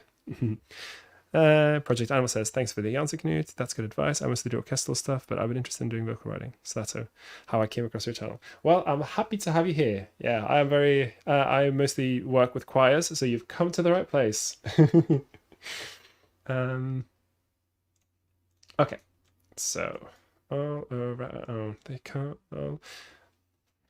Okay, I'll just double the I'll just do choral style harmonies here. Oops. Now I'm having the tenors doubling the melody, so arrange, boop. And here, whispers come from all.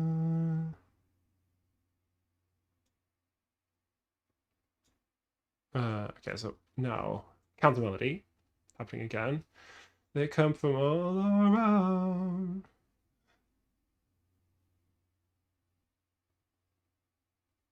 I've heard the whispers. The whispers come from all around. Could preempt again. Best to just ignore just ignore them. Yeah, I'm not being extremely creative with my counter melodies here, but it's something that works. And sometimes just having something that works will be enough. What did I do before? There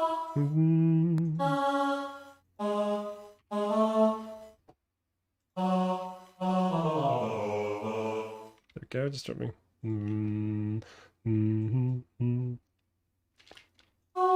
All around. And now it's going up to F, which means I can put them slightly higher in pitch.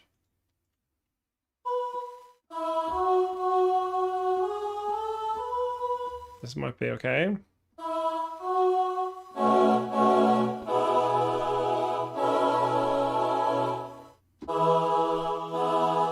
But that might be nice.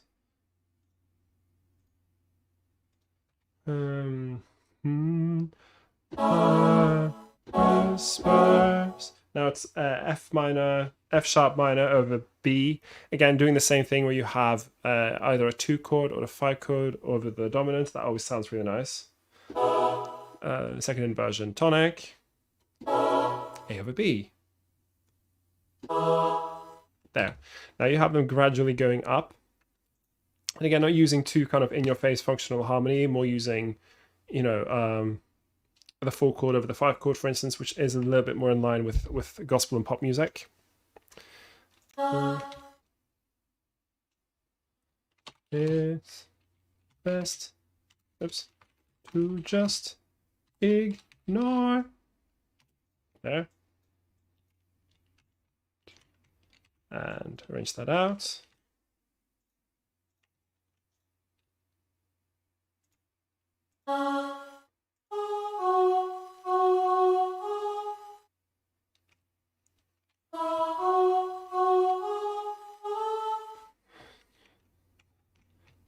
Actually, I'm going to stick in a triplet here, just to make it a little bit more loose. Like so. Best to just ignore. Do, do, do. There we go.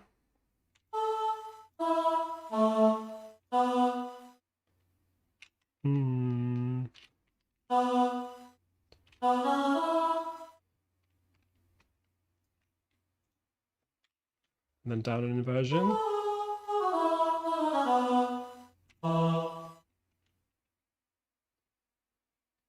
Again with a slide. Again, just start using different fun effects.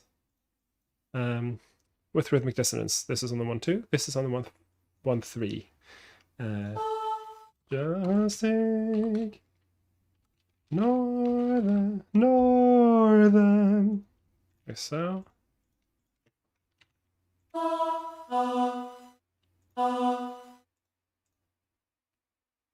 With some dissonance with the bass, if I just keep that on the beats.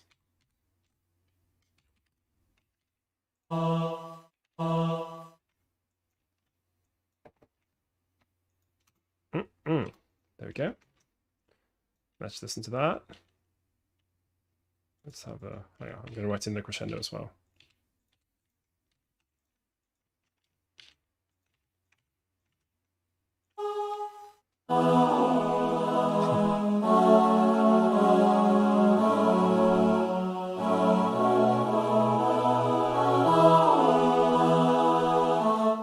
Yeah, I mean, it's really it's a little bit funny in the way it plays back, slides and stuff.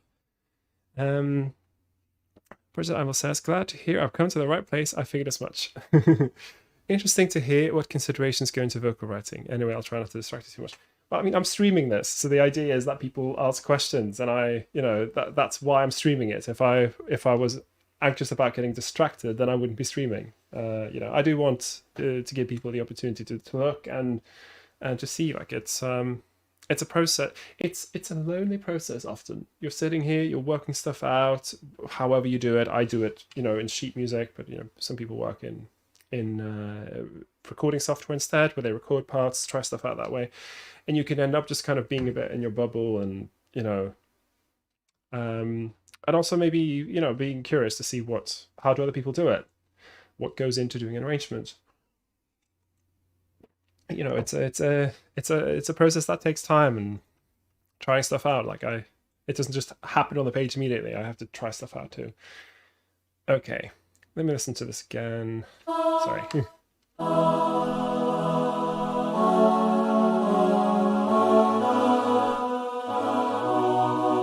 Think. Just to be extra clear, this isn't too short, so I'm just going to lengthen this by a quaver.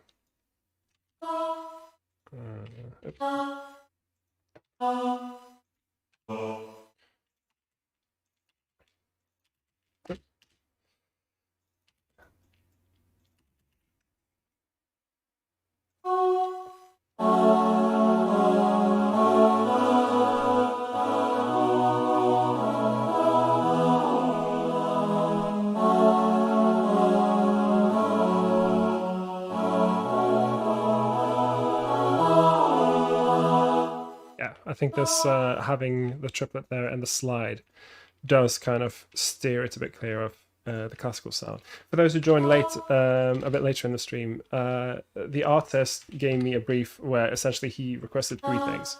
He requested that there be call and response with the melody, which is kind of which I probably would have done anyway.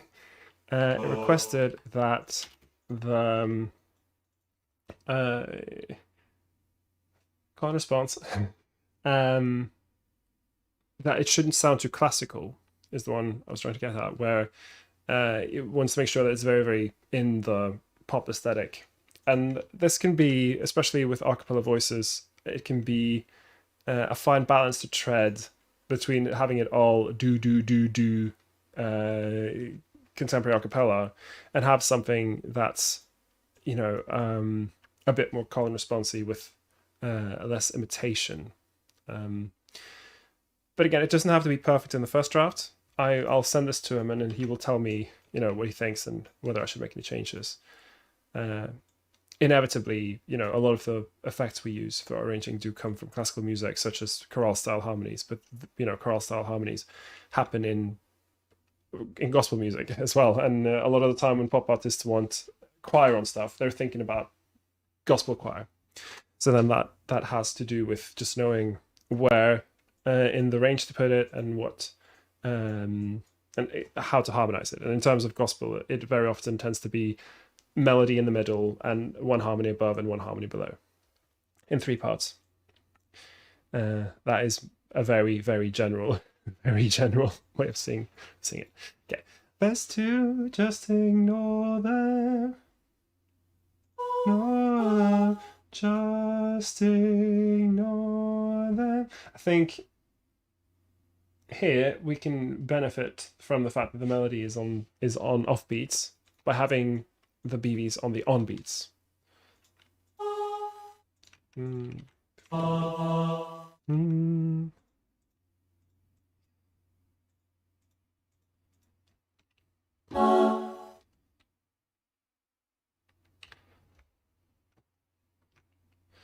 I'm a bit worried about the tenor here because we'll end up with this clash. Maybe I'll just have the tenor do the melody verbatim. And the other parts, because they're not going to be clashing, and the other parts staying on the beats like this. What did I do before?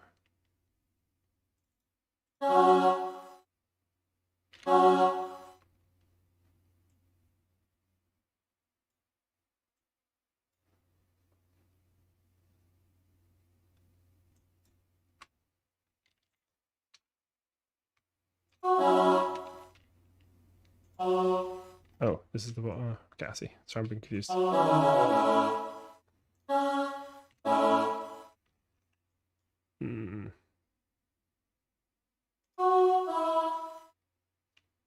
Yeah.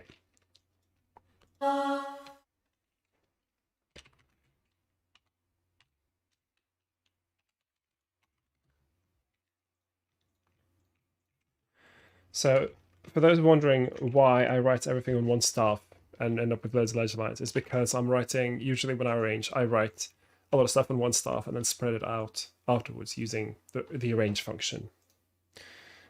Because it saves time, and because I like putting everything on one staff, because I'm I'm also a piano player and I like seeing stuff on one staff. This should stay.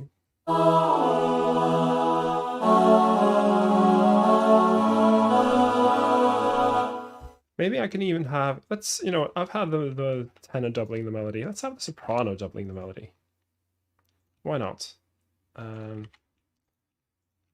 I'll just shift everything down like this, because now they're quite close to these notes anyway, so the voice leading is going to work.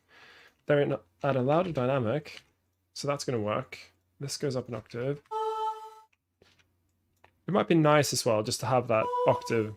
I noticed in the original recording, which you'll be able to listen to when it gets released, is that for a lot of the choruses, the melody is doubled at the octave using a very filtered, ghostly kind of voice. So that might be good to use.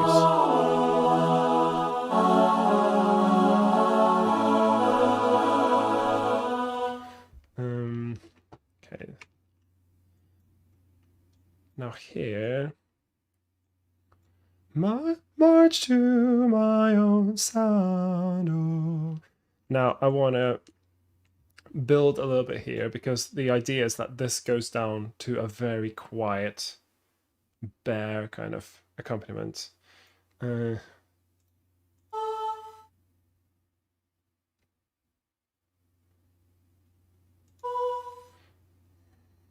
how do I do that?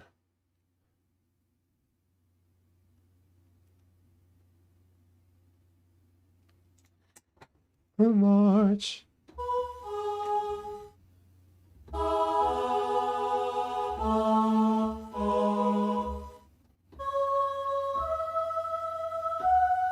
I can get the sopranos all the way up on their high F sharp and somehow work out voice leading that's going to help tenors and basses. Bam them all the way up with an E. And these guys up in F sharp.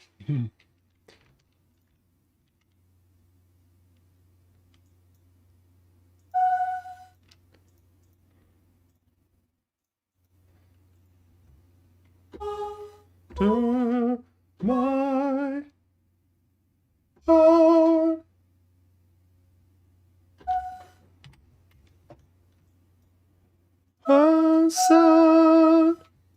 There we go.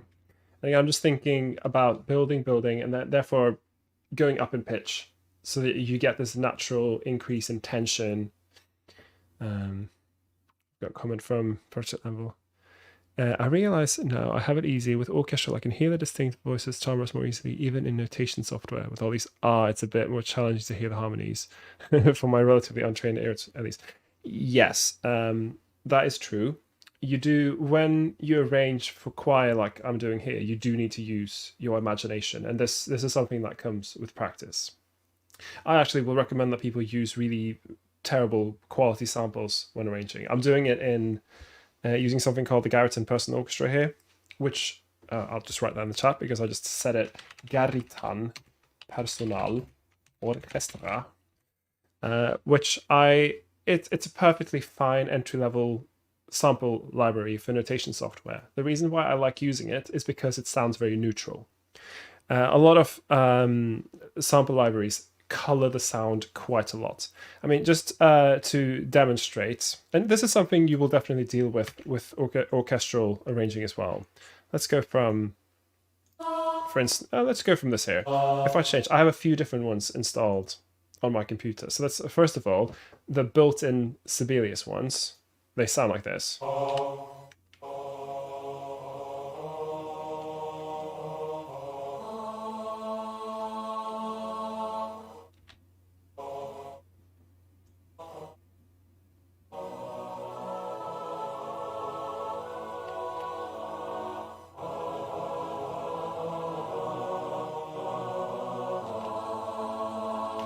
Now, these, in my opinion, well, first of all, the attack is a little slow on them. And I think they have a bit too much character for me to use my imagination. Um, they could be worse. One that I'm sure if you do a lot of orchestral writing, you might already be using Note Performer, which is a really really quite nice sample library for writing orchestral music. And this one, it tries to like interpret the music as well, so you get something like.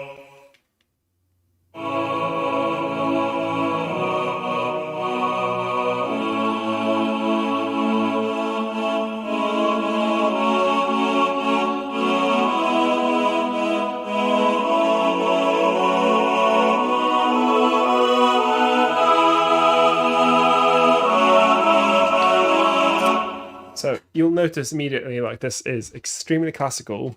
It can sound nice, but the problem is when you use a library that sounds nice like this, or one that has a lot of character, you will start to write for the samples rather than to write for real instruments. And I think even with orchestra, this is a risk. To be sure, you can end up writing for the samples rather than an actual orchestra. So I honestly, I could just do the rest of the arranging in general MIDI.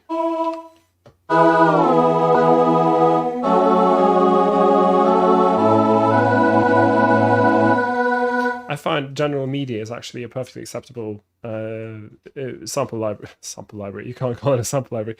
A perfectly fine synthesized instrument to arrange with, because it forces you to use your imagination. And this is it's dangerous to write for the samples when the end goal is to have it performed by people. Project Anvil says, yes, Note Performer is great for orchestral, but I can definitely hear what you mean with coloring the sound. Yeah, so with singers, again, it's something that comes with experience. You work with singers and you get used to imagining what it's going to sound like. But that being said, I mean, I do a lot of the stuff I do is just kind of following tried and true arranging methods, chorale style harmonies. You can you recognize the sound. It's a very recognizable sound. If you have a do acapella imitation, which I might do a bit of in this arrangement, that is a sound that's very typical of contemporary acapella. So you recognize the sound and you know roughly what it's going to sound like. If you've observed, all the guidelines for good part writing, you will kind of already have an idea of what it will sound like. But again, I guess that's not particularly helpful for someone who's starting out or who's not done a lot of arranging. I always, when people ask me like, how do I get better at arranging? I will ask them like, do you have a group to write for? It doesn't have to be, a choir. If you only know like a few singers and you're able to like just write them something to sing, it's so much more helpful than trying to get the samples to sound good. Yeah, there's been a lot of work gone into do good orchestral sample libraries, so you can get extremely high quality sounding orchestral music that's entirely synthesized. With voices, it's very hard, and it's because we produce so many different timbres, and it's and not to mention styles. A violin is built to sound a certain way. A human voice is not first and foremost built for music. That is something we make it do. As the Project Ample says. So basically, you're relying on your internalized sample library. Yeah, you could say that, but I mean, you could call it a sample library, but it's more just like experience. Having listened to and performed a lot of choral music, you start to develop, just the knowledge of what the sound is going to be. And I think you could say the same for someone who does a lot of orchestral work. I'm sure if I were here doing orchestral writing, you'd find that I was doing very basic stuff, that I wasn't really taking full advantage of the peculiarities of the oboe and the trombone, as well as someone who does that a lot. Because people who work with those instruments a lot more will have a sense of, oh yeah, I'm running for the horns. Well, if I wanted to sound heroic and nice, I got to use the horn fifths and all that kind of stuff, which I know about, but I've not been able to use a lot of practice. So for me, that would be a field where I'm less experienced. But yeah, it's you do have to use a lot of imagination when arranging for voices the way I'm doing in the score here. And you can, I mean, if you are a good singer and you're okay with kind of recording yourself and testing it out, you can do so as well. And I know a lot of people like to work that way, where they just record parts and then instead of writing a score, they will send out practice parts. That's perfectly fine. It's also kind of nice when you do it like this and you're used to listening to the terrible samples, and then you bring it into actual singers, and it sounds 1,000 times nicer just by the merit of the fact that you've got actual voices singing it. You'll be amazed at how little you have to do with voices really to make them sound good. With good singers, they can make boring stuff sound really good really easily. Okay, I've gone off on a whole like TED talk about sample library, so let's get on with the arranging. Just ignore them. I'm just gonna remind myself where I was. I'll just go back to Garton because it's a little bit more pleasant.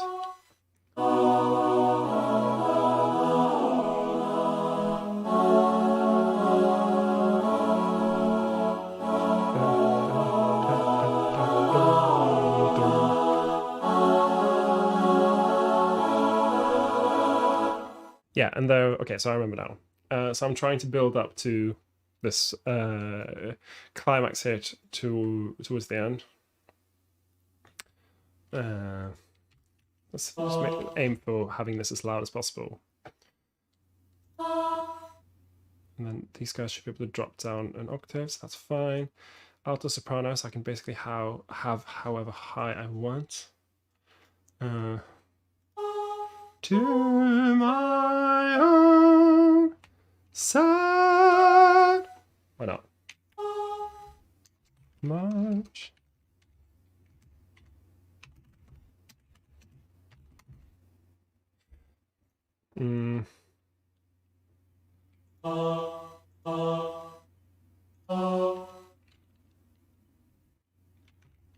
Maybe I need to introduce a bit of movement here. I think I need to introduce a little bit more movement.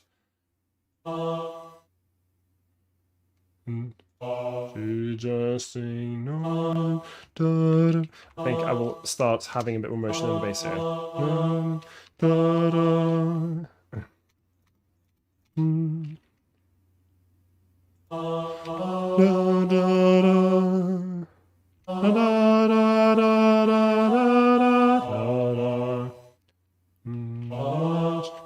This is more similar to what happens later. And again, I'm here. I'm just going to use da da das. It's perfectly fine to use da da das.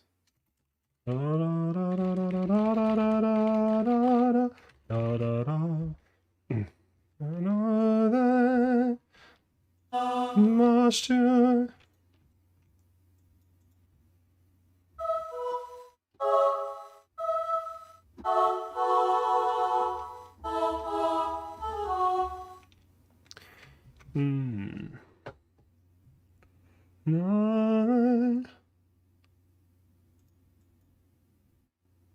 Kind of, I sort of want to do a bit of reharmonization here.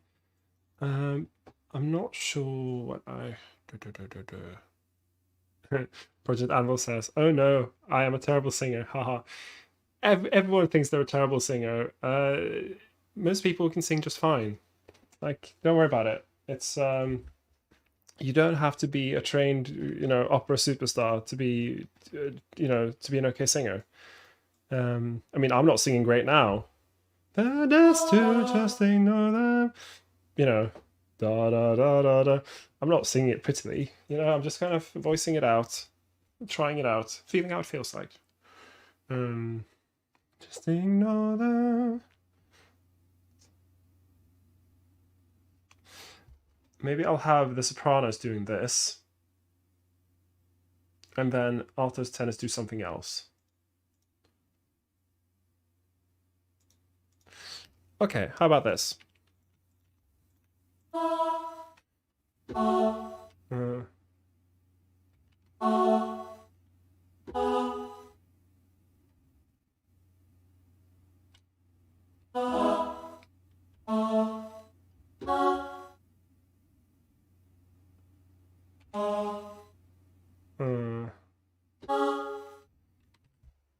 Yeah, okay, so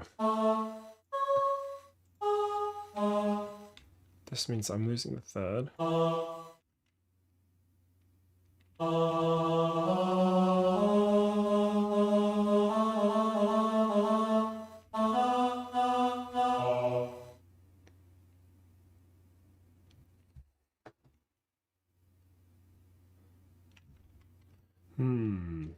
I'm trying to avoid an awkward jump in the basses. But also, let's see. Okay, let's just spread this out.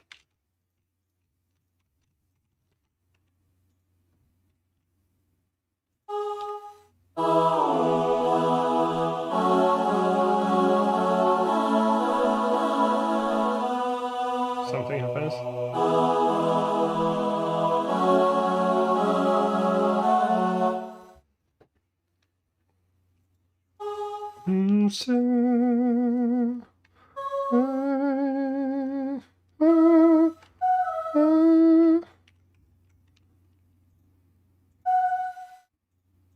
That line would be. Pass to, just ignore that.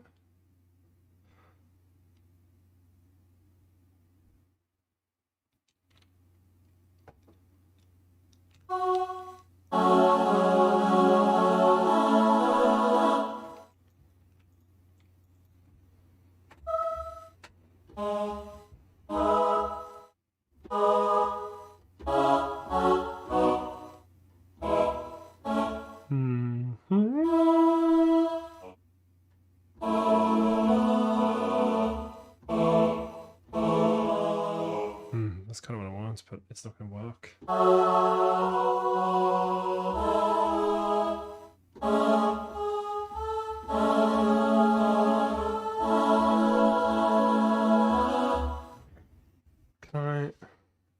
Can I make that work somehow?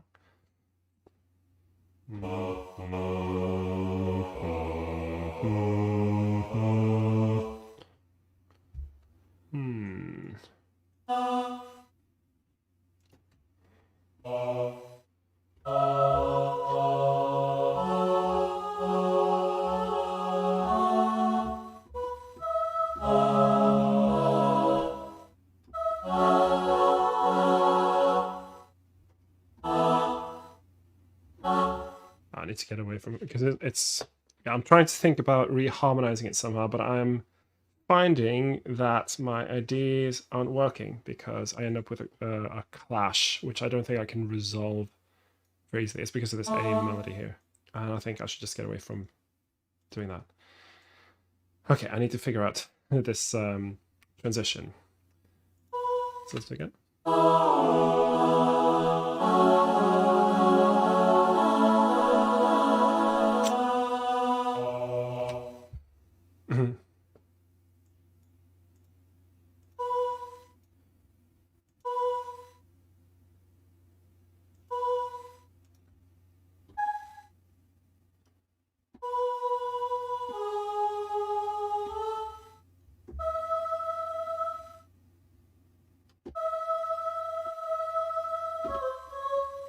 Okay, let's aim for high E.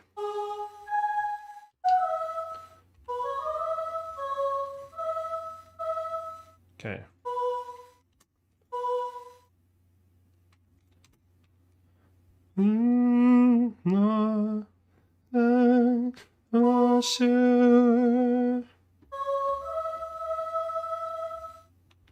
So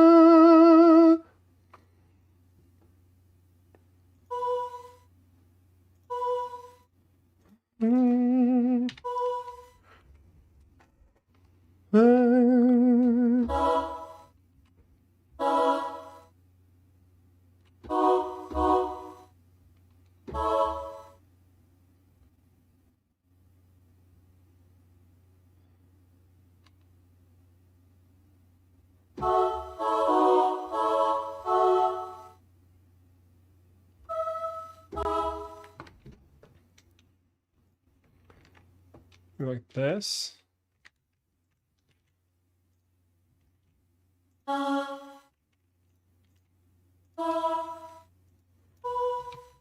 march to my own sound. Sound, and then have them answer on the 3.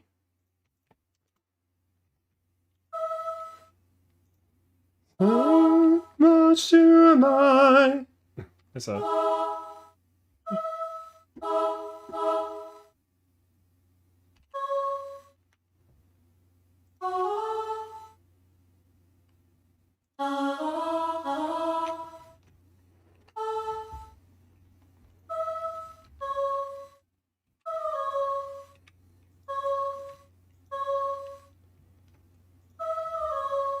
So, yeah, and then they go high. May own. That's not what he says. March to. Like so.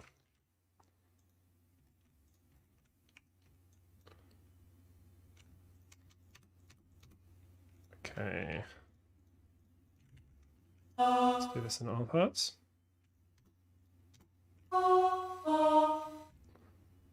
So, this should work. Now,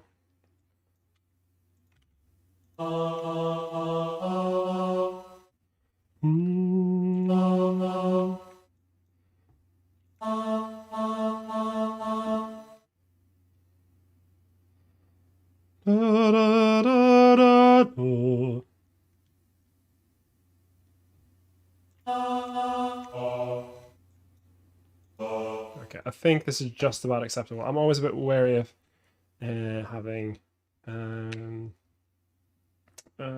huge jumps and then something else moving in the same direction, but I think it's just about going to be fine. Ripley is saying, yes, Queen, arrange those notes, slay these ables. Well, I'm glad you're enjoying it. I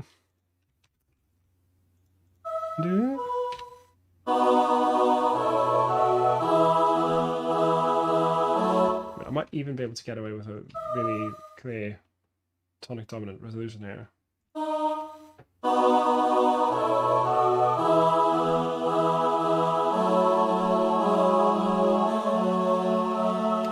Go and sound my own sound. So yeah, there we go.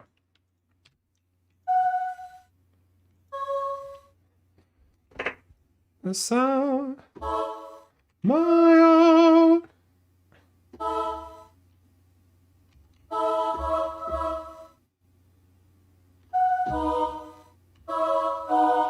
Not quite. This with the B, that might be okay.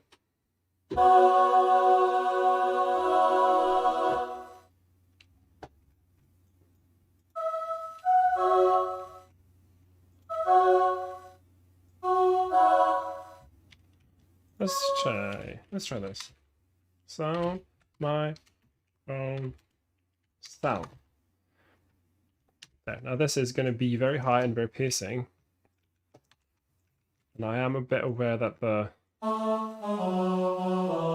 it is quite low in the melody. I think it might be fine. Let's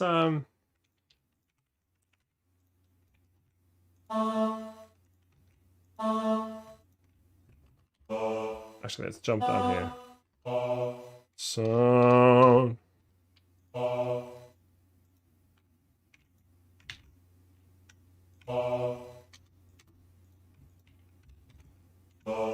should I have them? Okay, let's have them just 2 beats. Why not? Okay, let's listen to this.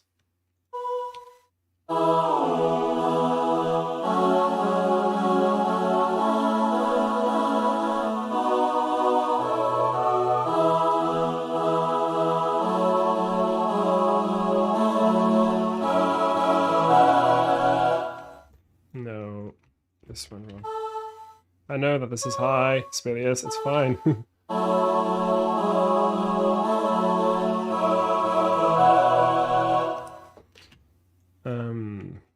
I do want A and here's one. So where do I put the A?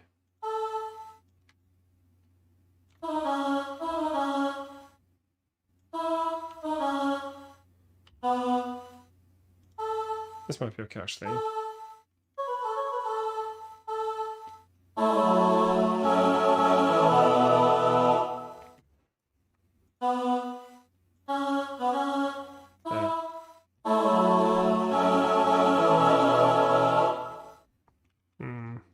I like the idea of having that F sharp at the top.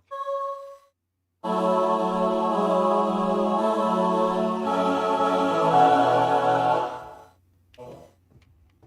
do I make this more? Because I've got E here.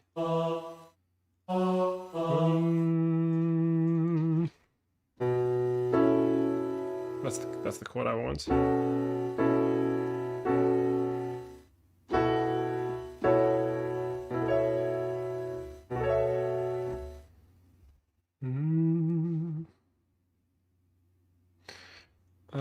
Okay, I'm gonna have to hear this in context. I'm sorry, I'm not being super quick here, but I am.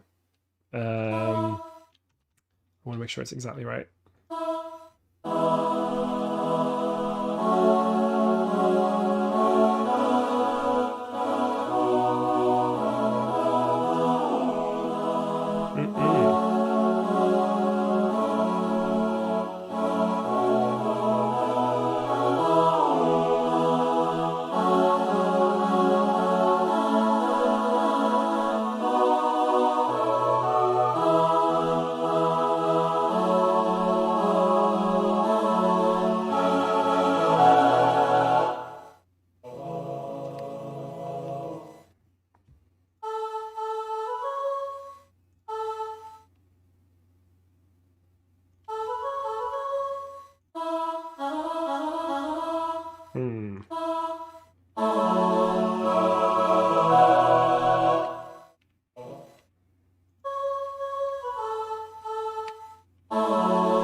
No.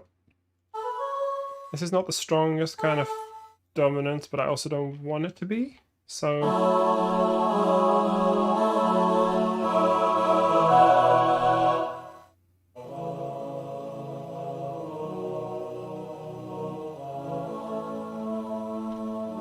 yeah, so we have this huge build and then it goes really quiet. I think this will be fine. There's yeah, I'll come back to it later. Okay, so now let's do a very different kind of part of the song. So it has, in the original, it has this very simple riff in the guitar. Oh, there.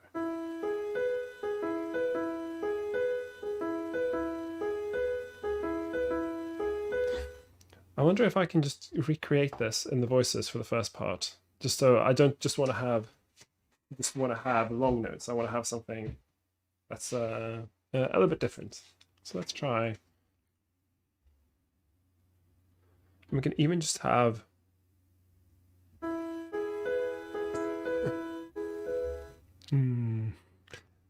maybe I know what I'll do. I'll leave out the bass.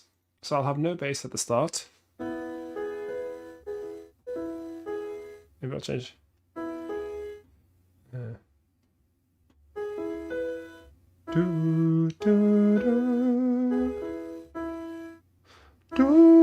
It's. I think it's not going to be right to put the tenors on that high E quietly.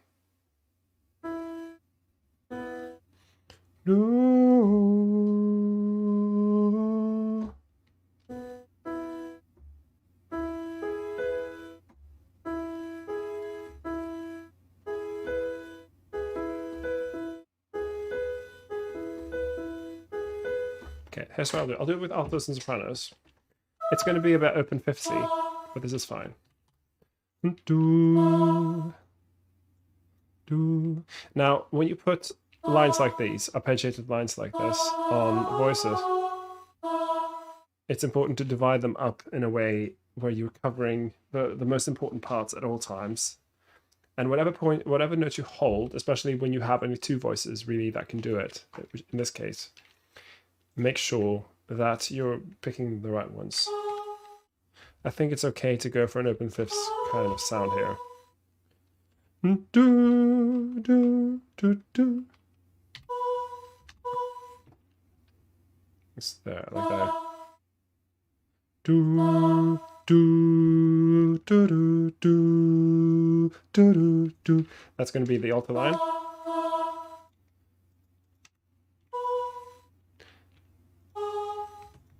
This will probably work quite well, actually. So let's see. This is fine. And now I'm going to do typical contemporary acapella doo-doo-doos.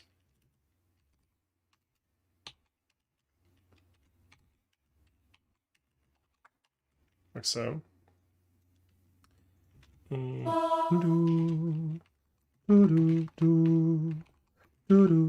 then you can very quickly end up with lines that are very syncopated. That is, that are very often not on the beat. I think it's very important to try and find a balance of stuff on the beat and off the beat. Singing only on off beats tends to make people speed up or slow down. And that's not what you want. You want people to, to stay in time the whole time. But this is going to work. So if I just make sure the piano is muted, because that's not going to be the performance, we don't want to hear that.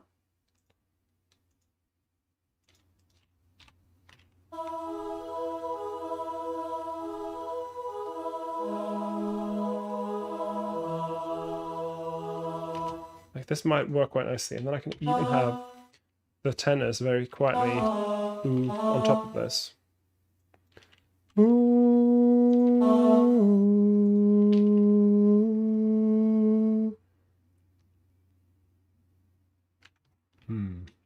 No, let's not do it the first time. Let's save that.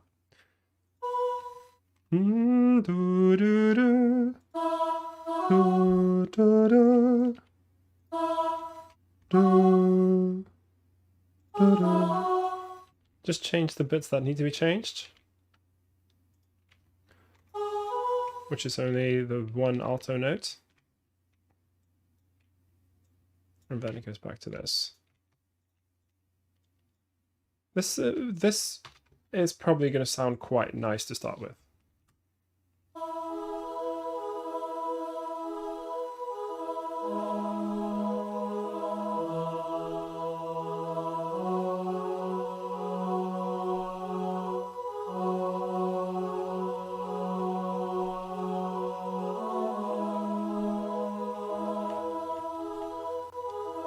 And then tenors, harmonizing a third above.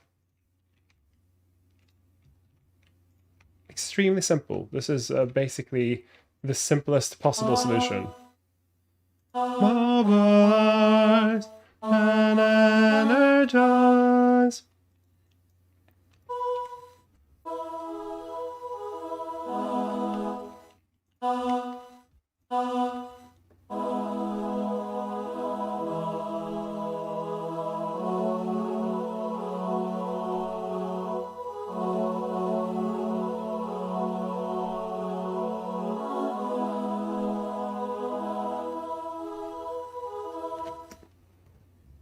And then bass.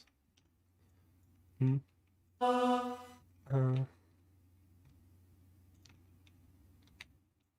realize this is not terribly interesting for sopranos and alto. So now they've been doing this for a while. They've been doing this for 40 seconds, just about.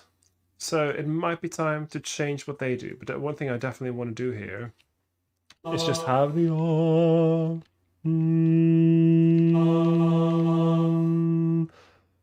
just have these guys on that E.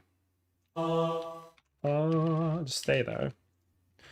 I've deliberately left out the bass at the start, so that there can be a moment when the bass comes in finally. Okay. Now there. Let's think about how, because I think this is about the point where it might be a good idea to change what the sopranos and altos is doing.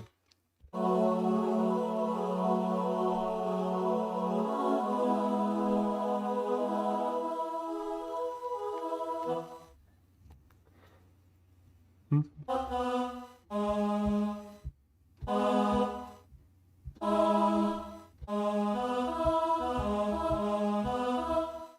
switch it down in inversion and have the sopranos harmonizing. And I'm super tempted to go with a very different chord progression. I'm super tempted to go with what was it? Mobilize, mobilize, and energize, which would be essentially changing one of the notes to create a so-called secondary dominant.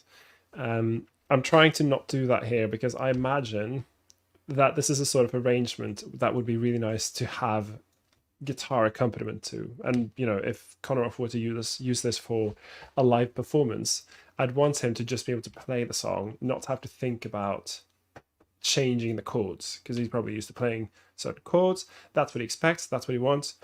So I will keep them the way they are.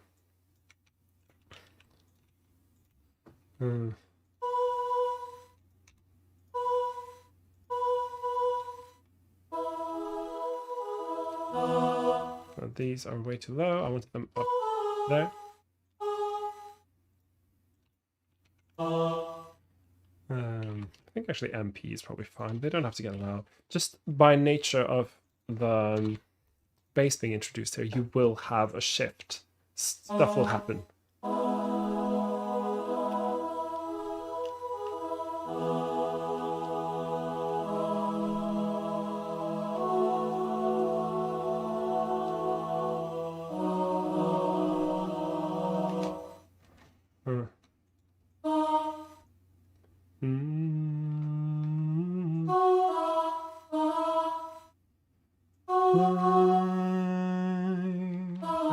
Yeah, that might be fine. It's not strictly a note in the chord, but it is kind of like, so what's happening here? It's essentially it's Bach's prelude in C. You know, it's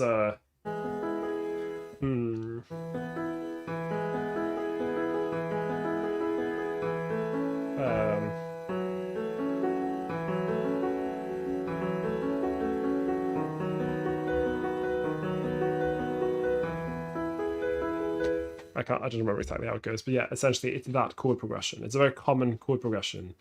So to have that D sharp here works because that is essentially like having that kind of thing happening. Okay, so I'm going to change this pattern to work for tenors and altos now. That means I will have to put it down just a bit. That is fine. It's now been, you know, a thing that's been happening for what did I say, 40 seconds. So it's time to do something else.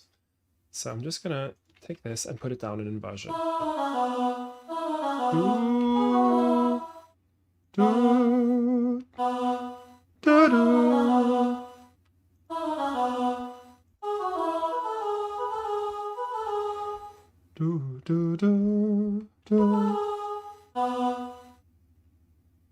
So all I've done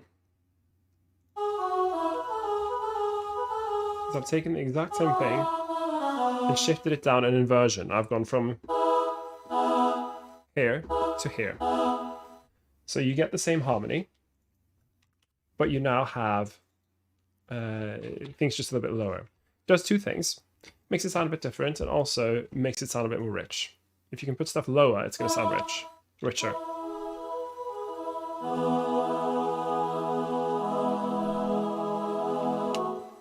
I'm not sure if this is quite working. Let's just say these three.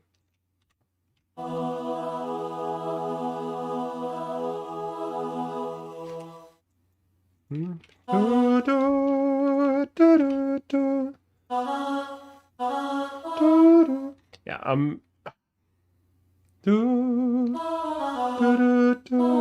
just keep them there. Again, I'm just thinking about going up to that E. I can do it because I've been forced to do it a lot, but it's not. Ideally, that note is much easier to sing quietly.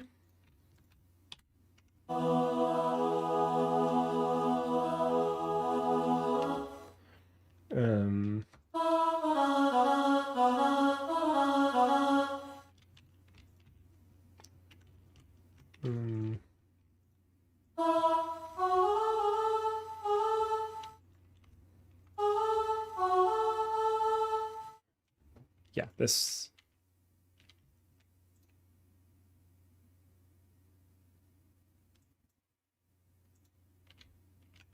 Let's listen to that.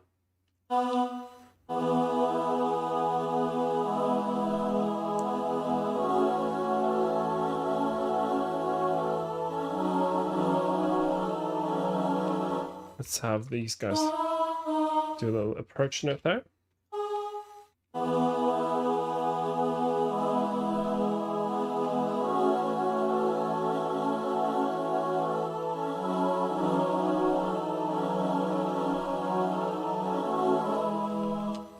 Okay, so now we have a lot of tension happening because of this. Just hear that again. Sorry, this is. I'm making very, very small changes. I'm trying to find the very best solution. And this is often what will take time. I'll have an idea, but I'll be like, it works, but not quite. And then I'll think about who,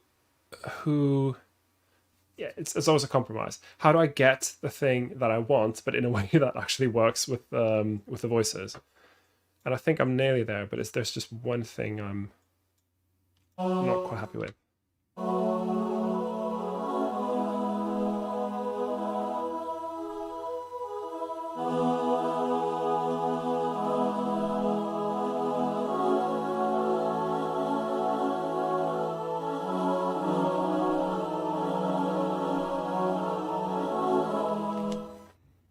I mean, I can kind of buy it. It's not restating. No. Let's just have this guy up one step. And these guys back to where they were.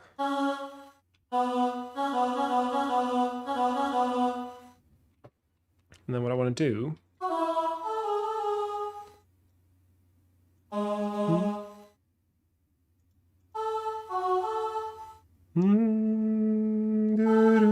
okay, this one does actually have to resolve.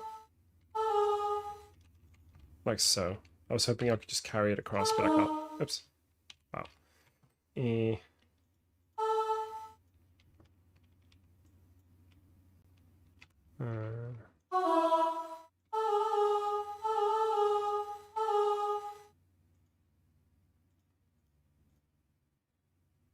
No, I don't need that. Hang on. Okay.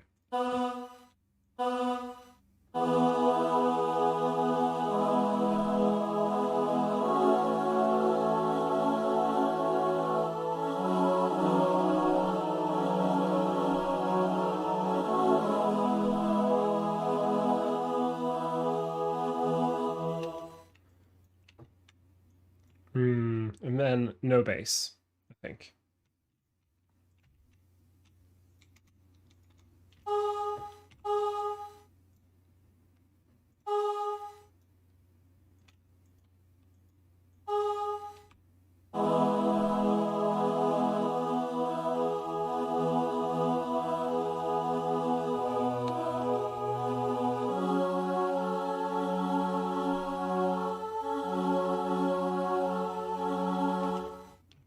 Actually, you know what? Because Connor Roff's going to be singing the bass here, why not have the bassist sing it with him? Like so. Maintain the beat on either side. See, that works quite nicely there because that is basically the bass line. So that is going to work quite nicely. Just in unison.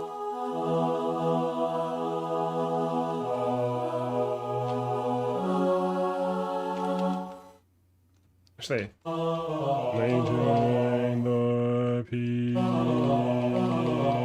on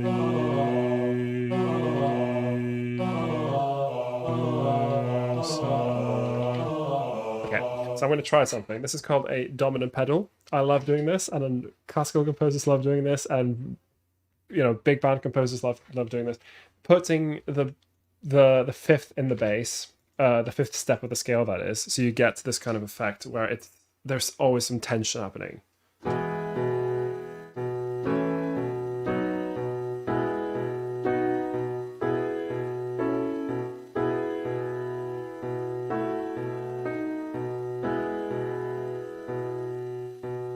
Just having that at the bottom the whole time, it creates a lot of tension, and it's a very useful thing to use when you're trying to make things more intense. Let's see if it works.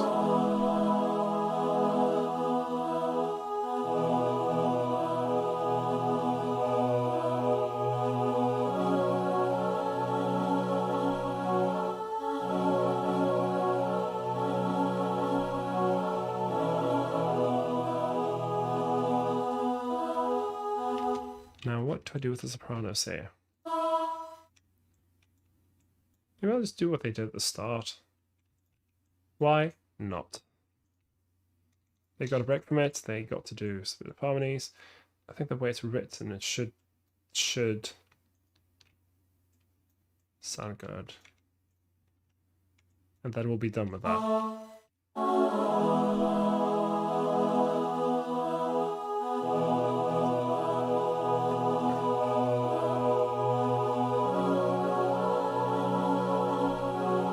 Yeah, that doesn't work. What did I do wrong here? Okay. Let's see. Okay, I know what I need to do. So I have actually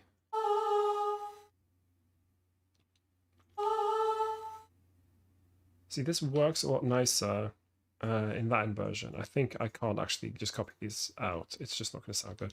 So maybe I'll have them just do this up. Again, it's quiet. Just have them do it up the octave.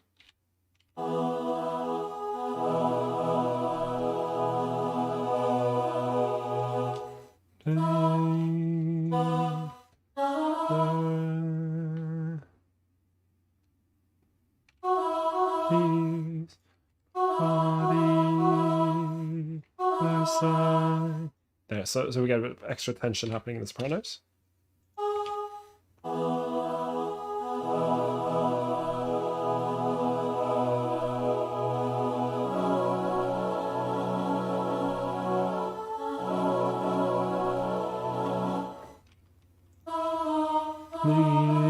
Neither side contain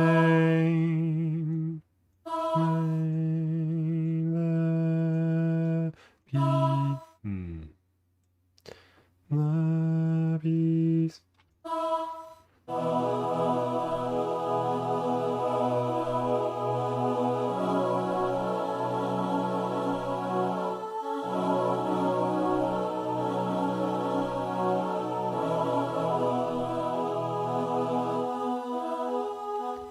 There we go. Well, that is sounding quite sweet and nice. That is, I say, nice little first verse. And this is where, so I'm now going into chorus 1.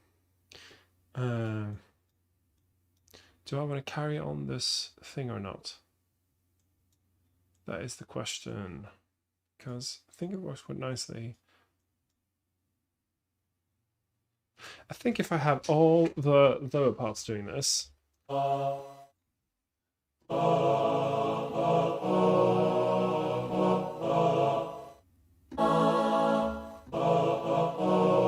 this is just about at the edge of where I think it's acceptable to harmonize it, but it's just about okay. And again, knowing the timbre of male voices, I think this will be fine.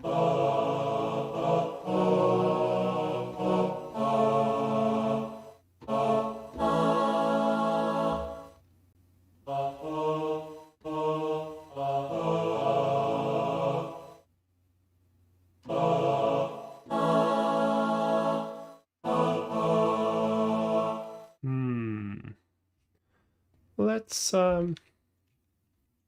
just do it real quickly.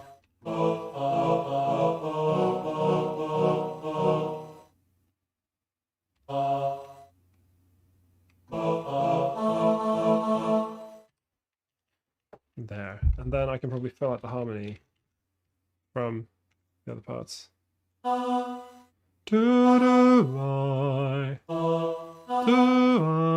was born a soldier. Let's just add in a little bit of dynamics here.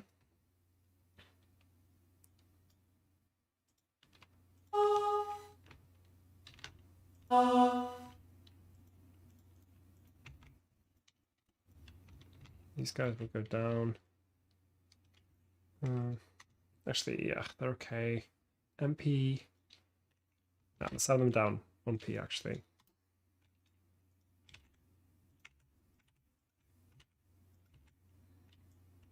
And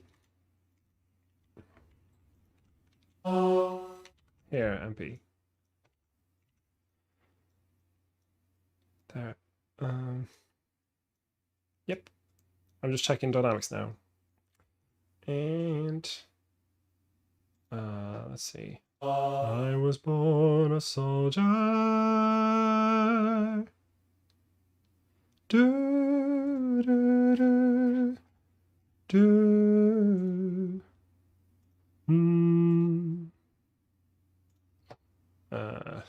Sorry, I got a bit distracted. So this will sound quite nice.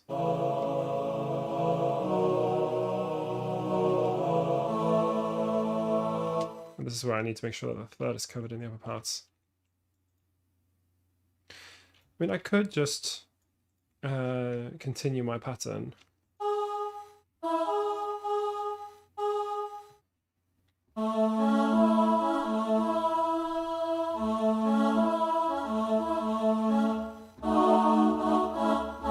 I don't want to have a dominant, like a pedal here as well.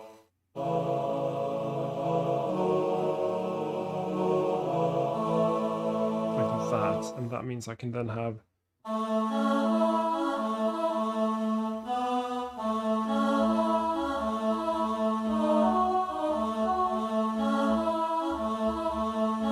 something like that.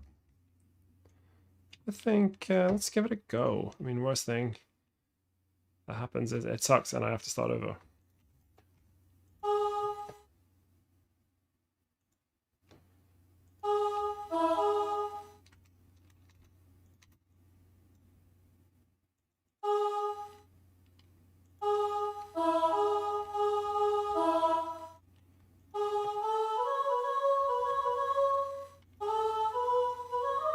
That's too high. Too high for it to be quiet.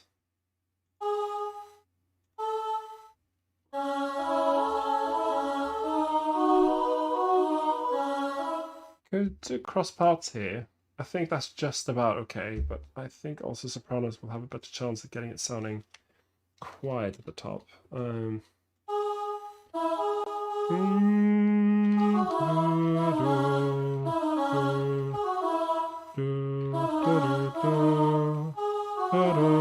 Maybe like this.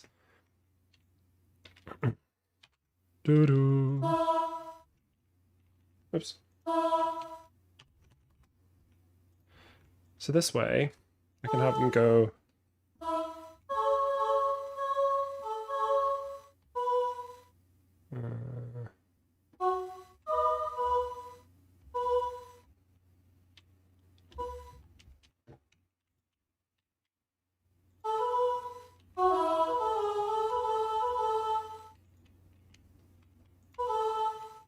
This should be quite achievable.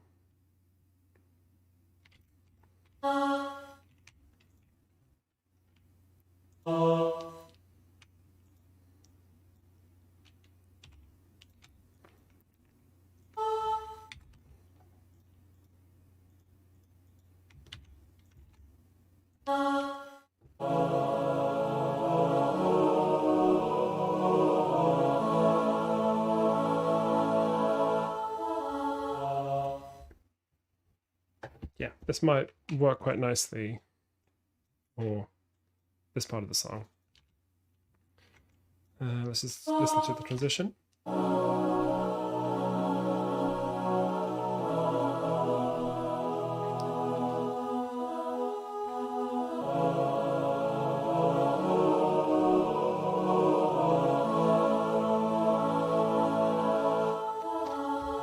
Let's just lengthen these to 3 beats. Yeah, I'm kind of liking this idea of having just like all male chorus blasting out the different.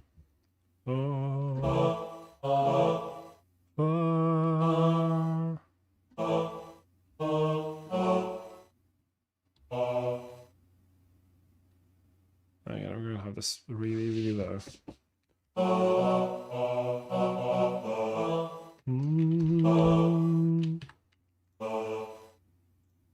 There. So I do like the idea that the chorus is like quite unusual for pop music, as I said at the beginning, where it goes really low instead of going really high. So let's run with that, and let's just keep these leadies.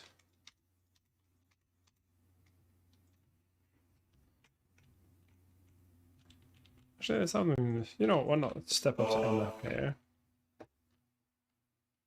and then have them step back here. Oops. Oops. I keep pressing the wrong buttons. There.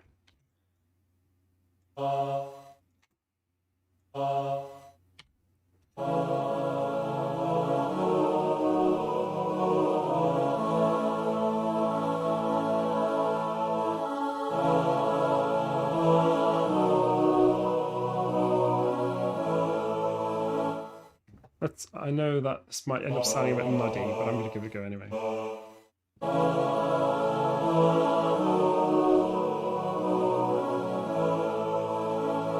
it's not too bad. I think I really quite like the idea of having the same.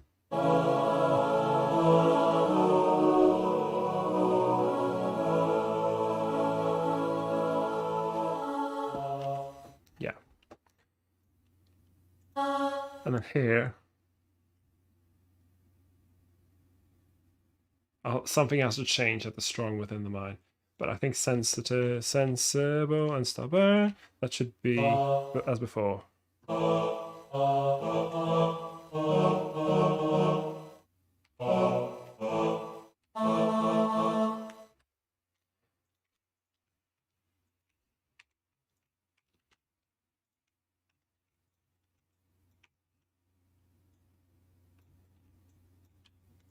Cool, cool, cool, cool. Let's get this.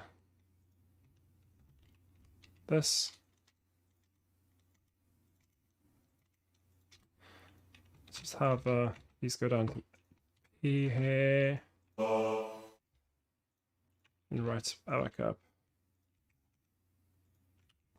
So we get this effect of the phrases coming and going. And there.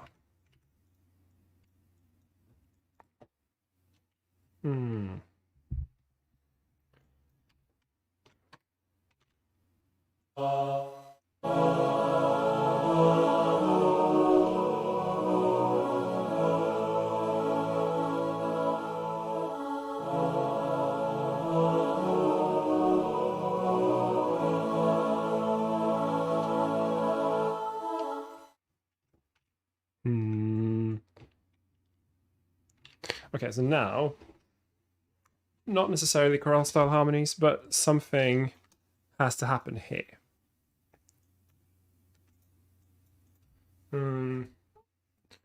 Now, what's nice in the original is that you see there's a post-chorus where the line just continues. I'm gonna have to cut this down a fair bit. In fact, I think already I'm just gonna cut it down to two bars. With acapella music, it's completely fine to shorten a fair bit. I've got a question from Marco. Random question just to break the ice in the chat. Sometimes when arranging, I get so engaged with the music that I completely forget what I'm doing and randomly start singing. What happened to you? Well, I was singing the whole time.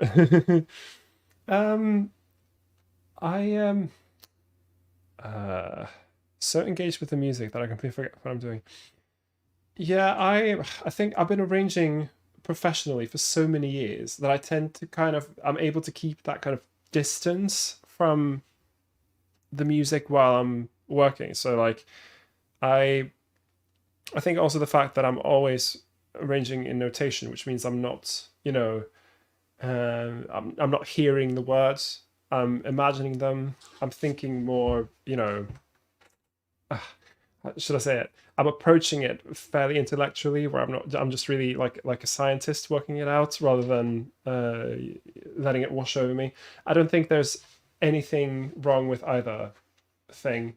I think it's just the fact that I've had to churn out so many scores so quickly, so many times. It means that sometimes I just have to like and work out it really quickly. Um, it's yeah, I'll say I will. I don't always forget what I'm doing because I tend to have this always this kind of professional distance from the music. Um, but that's not to say that I don't get distracted or that I don't get bored or that I lose inspiration and that that I will start to stare out the window. And most of the time when I'm arranging music, that always keeps me quite engaged because I enjoy the challenge of finding the best solution to every compositional problem, as it were, and be like, ooh, I want to have a huge climax here. How do I achieve this? And I'm piecing it together. I'm like, ooh, I can have them do this and this and testing it out. And I think when I work, I'm always very focused on what I'm trying to achieve, more so. And this might be, this does kind of cause me to have a bit of an emotional distance from the music, as I will, I'll do it a bit like one does a spreadsheet. And I realize that this is not what you want to hear when you hear about people doing music. You want to hear like, oh, I feel the spirit and it comes over me and I get so inspired. And truth be told, a lot of the time when I sit down to arrange, it's not because I'm inspired. In fact, I may be very uninspired. I've been asked to do this thing for work, which I enjoy, like, don't get me wrong, but it's something that I have to do. And there's this, I realize there's a bit of a negative connotation around having to do something. But the fact that I have a deadline, I have to get this done by this time. And by a certain extent, even doing a stream makes me feel that kind of pressure where it's like, I have to arrange this whole song, during this stream, which is, almost 3 hours in by now. And I'm like, ooh, I need to make sure that I stay focused, that I keep it interesting for the viewers, and that's not that also means that I keep a certain distance, a certain emotional distance from the music, because I'm also trying to explain what I'm doing, trying to be like, this is this effect, this is this thing, this is this thing.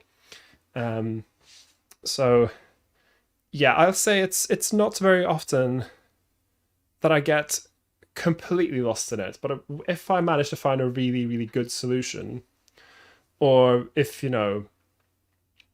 I'm arranging it in such a way that it's sounding good in the software, and also the fact that it sounds good in the software is something I try to be a bit careful with, because you can start arranging for samples. I'll say that it doesn't really happen to me that much, but I think it's also because I just, out of force of habit, I just make myself work. Okay, finished.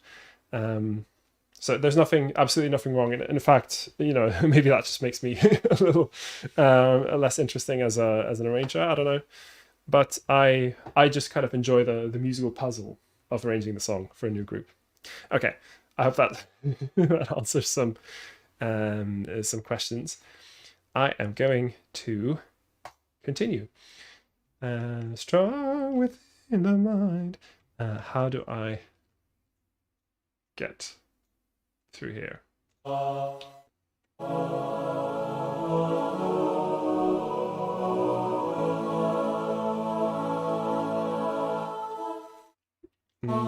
a huge little crescendo here. I think what I want to do when I get to verse 2 is I want to have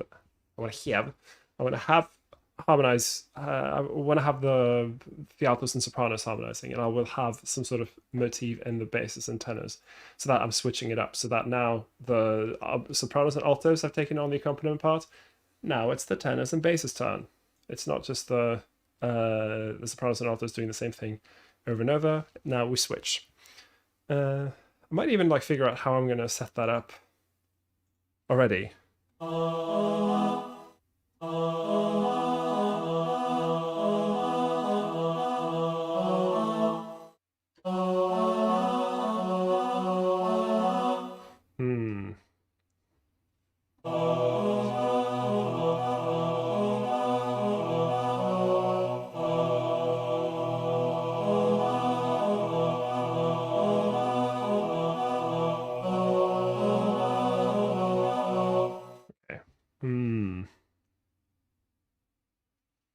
Maybe I'll do it with the altos as well. You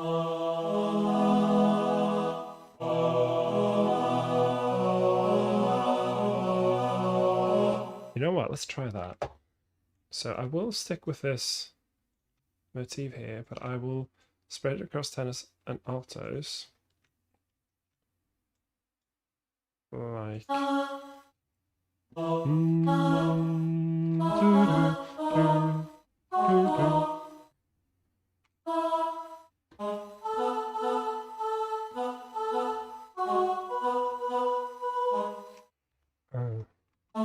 This is low for the altos, and I want to be quite careful with what I do, but then it is going to be low in tenors, and I'm most likely going to keep it fairly low.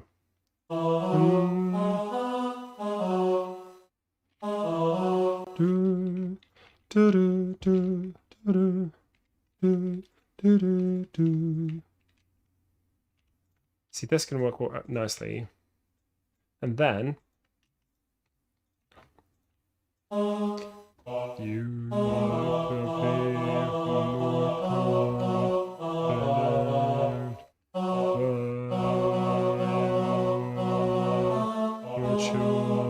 like so. Just a bass pedal the whole time.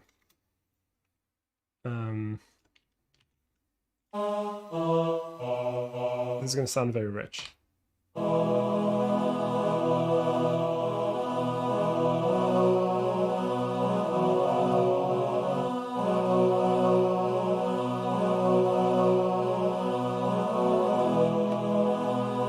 this is going to sound very, very rich, especially with real voices. There was one bit. You appear more calm. I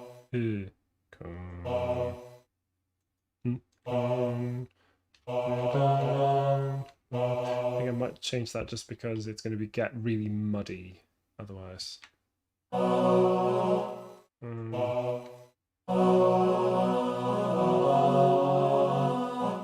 That might be fine actually.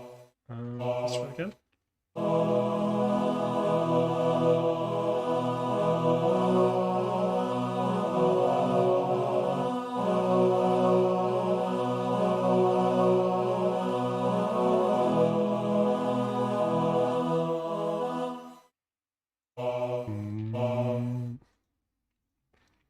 There we go. So now, this is, I think, quite nice. I might stick a little counter melody on the...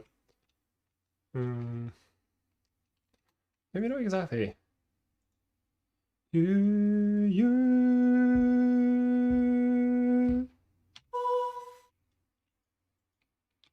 This is, I think, okay for sopranos to sing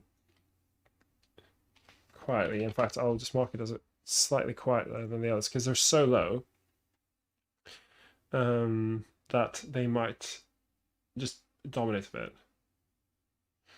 Marco says, I see. You feel satisfied when you manage to solve the problem. It's the same with every work, I guess. Yeah, I think it's probably not fair to label it a problem as such, but I guess, you know, you talk about mathematical problems where, you know, it's not that it's a problem, it's that it's a situation that needs a solution. And I just like making it all add up and getting it, you know, to work as best as possible.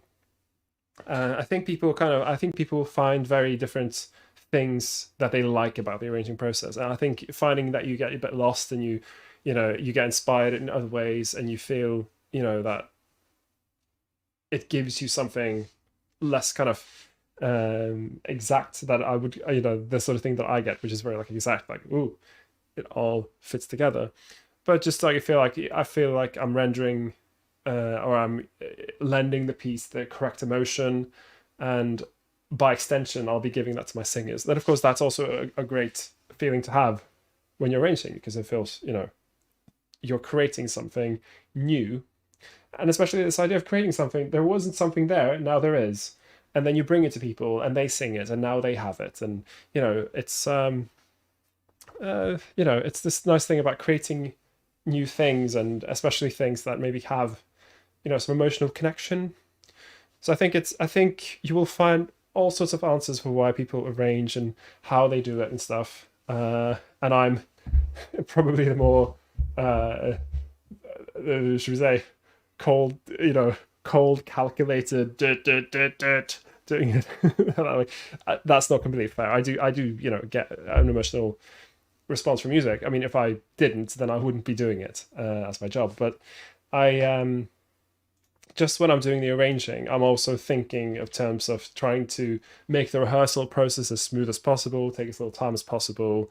Um, and also, over the years, you listen to a lot of music, you get certain tools in your toolkit, and I can do this, and it's going to work.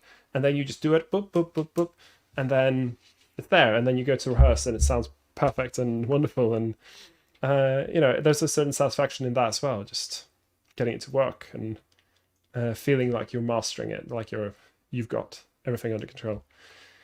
Okay, you.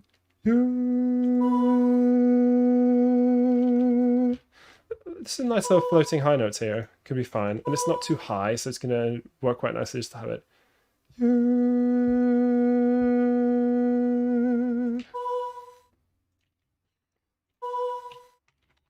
Like so.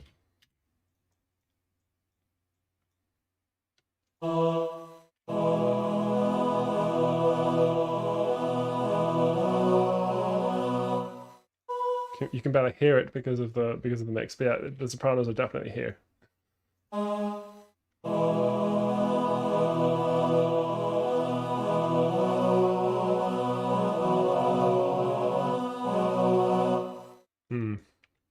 You're confident. And then maybe some actual harmonies here. You, but I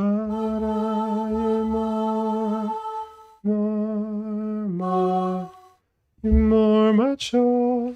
The same thing, but up an octave.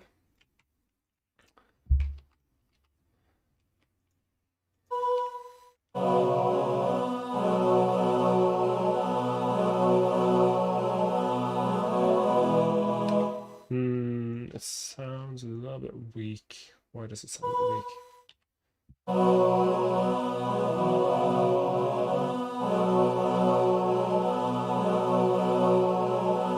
Oh yeah, I know why.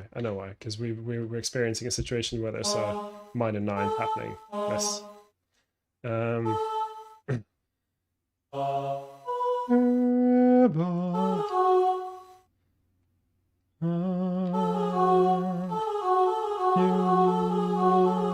I mean, they can just do it in octaves. No.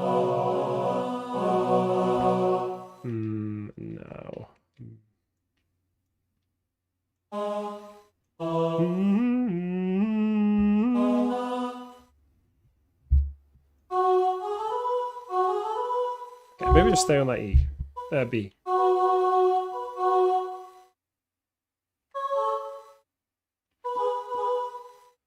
Let's try that.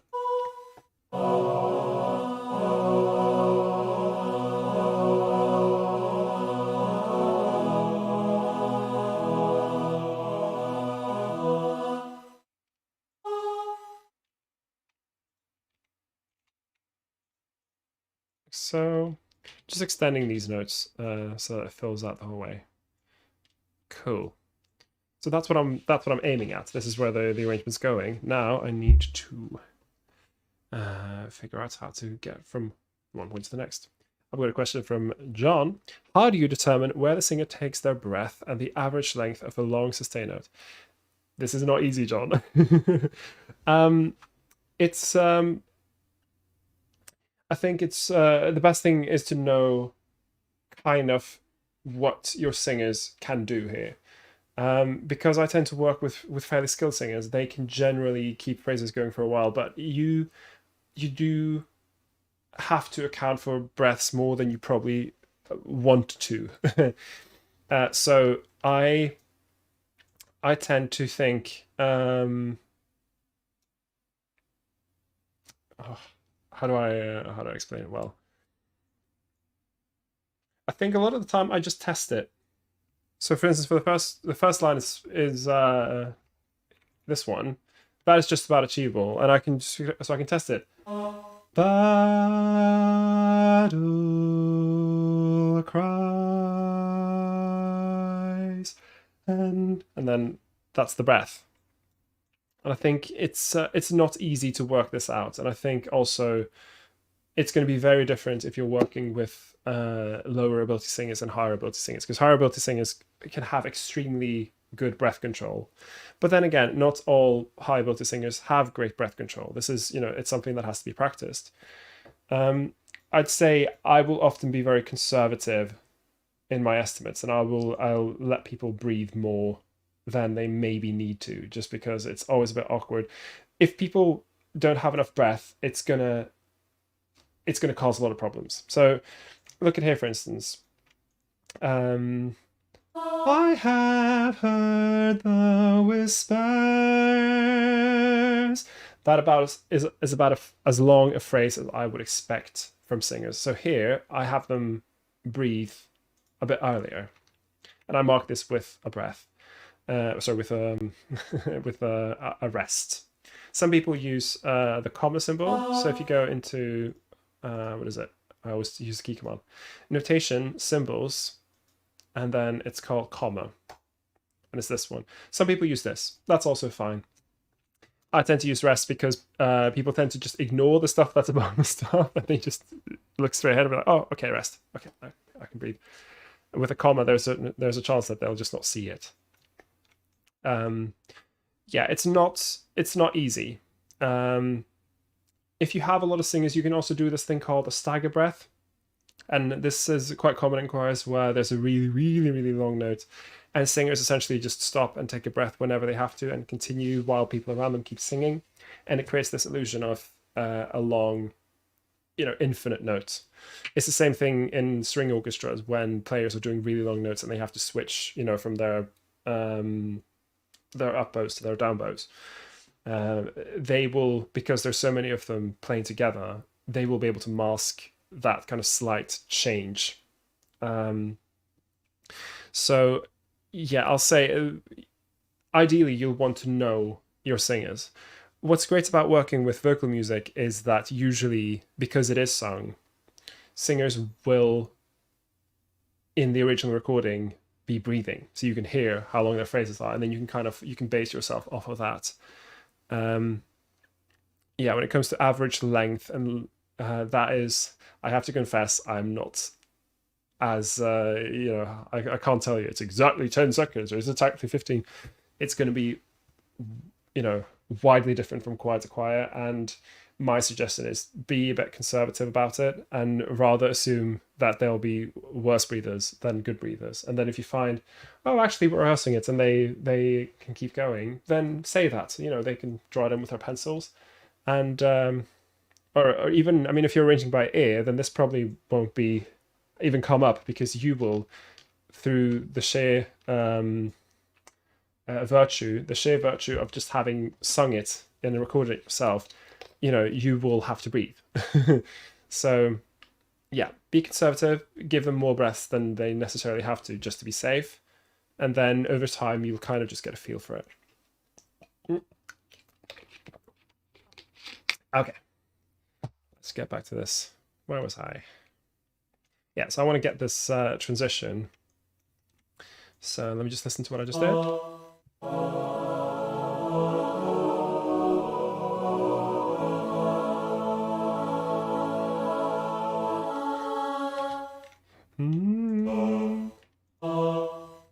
Okay, here I'm going to do something. Strong. And then I'll have these guys coming in. Strong. So this will be a nice little effect where I have them drop off.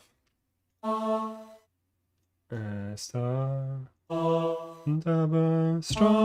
strong. And then I'll have them go straight into the next one.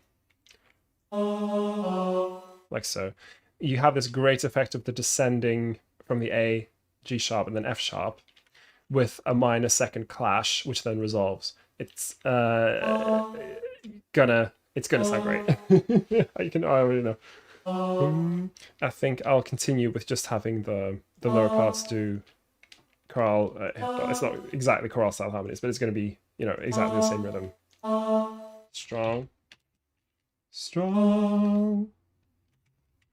strong.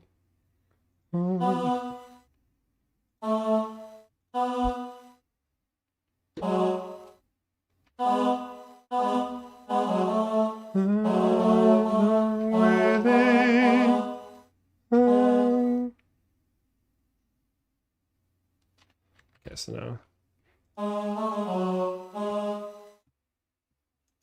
In the morn. That's what I'll do.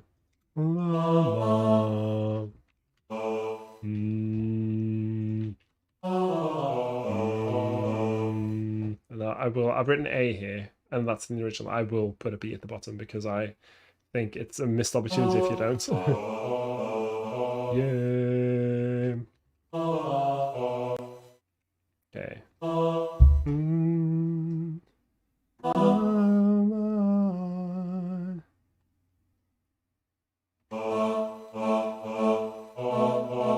There we go. So now I'm just filling in the harmony, essentially, just working from the chords which I got from the original, just listening to it. It's just ear training. Okay, arrange, and then I'll just continue with this. Like, I think it's a nice little thing. And I'll not have them go quite to forte just yet. I'll have them go MF. I'll have them go F here. There. And then I need to work out the notes here, but I'll get to that.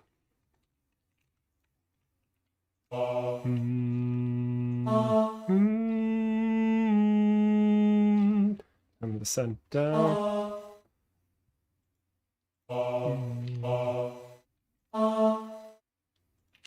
Okay, so here,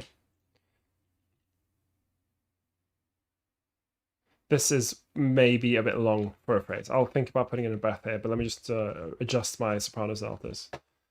Strong. So now they're going to have to follow the chord progression. So let's see how that's going to work out. Oh,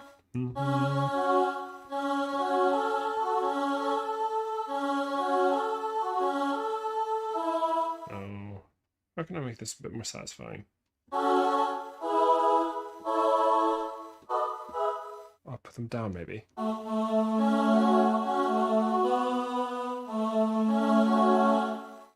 But now they're all the way down at the tenor notes.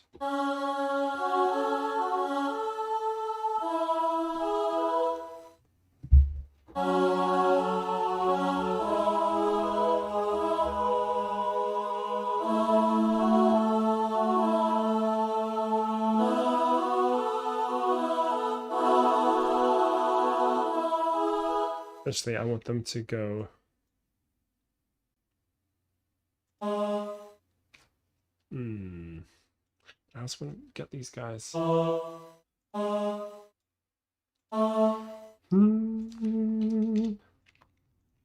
Maybe have that start here, actually.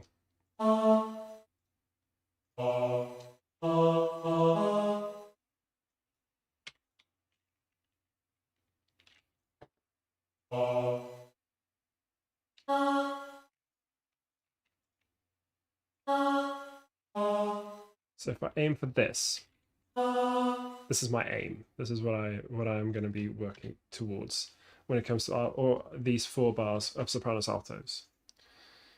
John says, "Thanks for the answer. I use my digital audio workstation when hand drawing notes in the piano roll gridline." Yeah.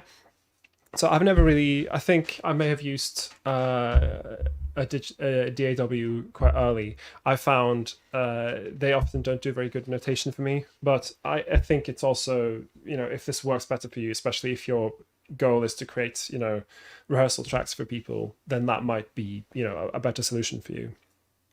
And yeah, in terms of doing breaths, again, it comes with practice. Yeah, drawing notes in, that's perfectly fine. For me, it would take a little too long, but there's all sorts of ways of doing arranging. So, my method is not the one that everyone has to do because I am the best and this is, you got to do whatever makes your work easy for you to do. Okay, so these 4 bars, these are the 4 bars where I'm trying to. I want to keep this little thing, and then I want to. Maybe I'll just aim for having the sopranos here. There, so I get this effect.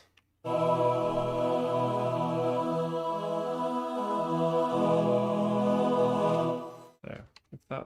If that's my goal, I know where I'm going.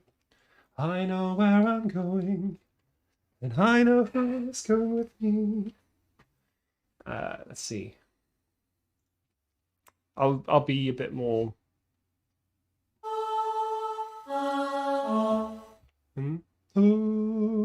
So now.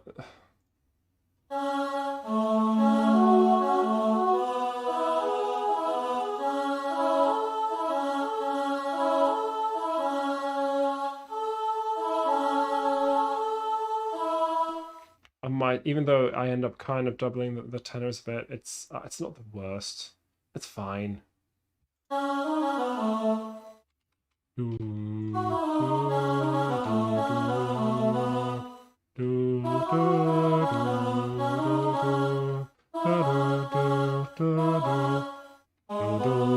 Yeah, so this will work voice leading wise, and then just finish that phrase.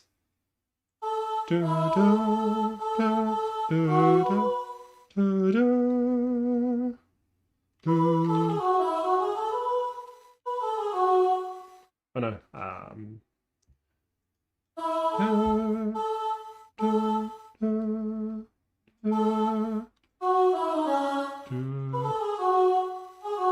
Oops.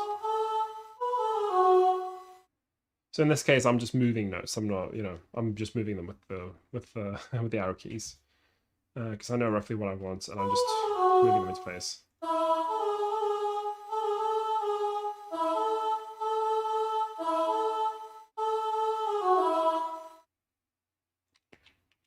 Let's see how this sounds, just with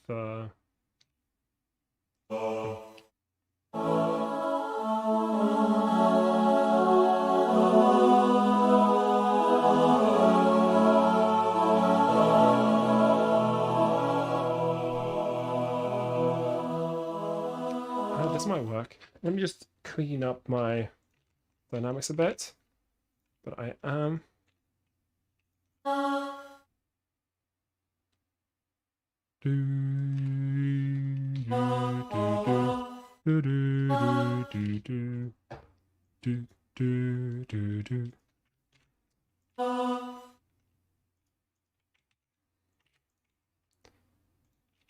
Just have these guys start.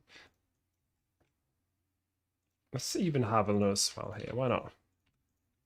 It is kind of, it's in a mid-range in all parts. I think it's going to work just fine. Let's just listen to from Sensible. See how it sounds. See, you can't see how it sounds. Hear how it sounds.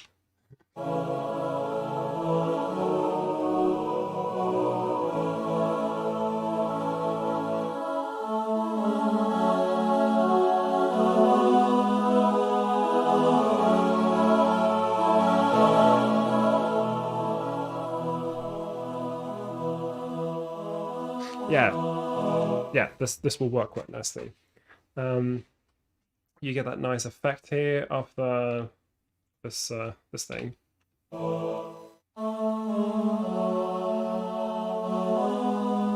then this. And then that's gonna sound very rich, ringing through the choir. Let me just listen to the top parts quickly.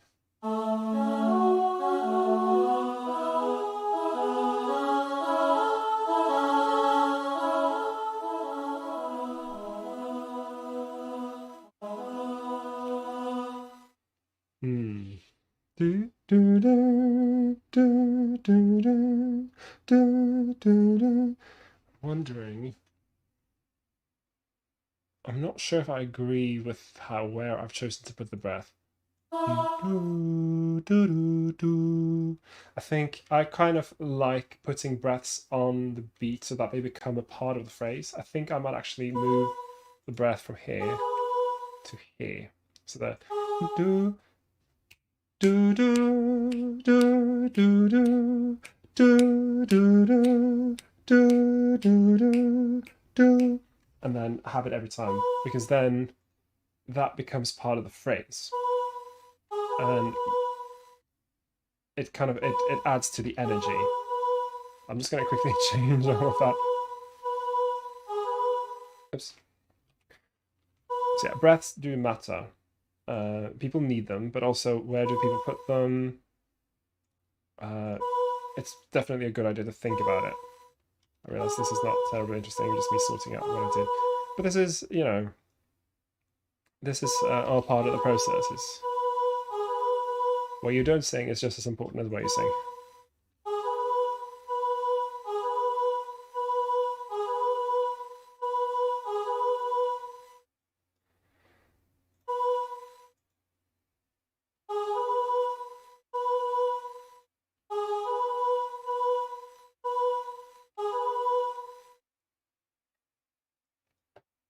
Yeah, this is fine.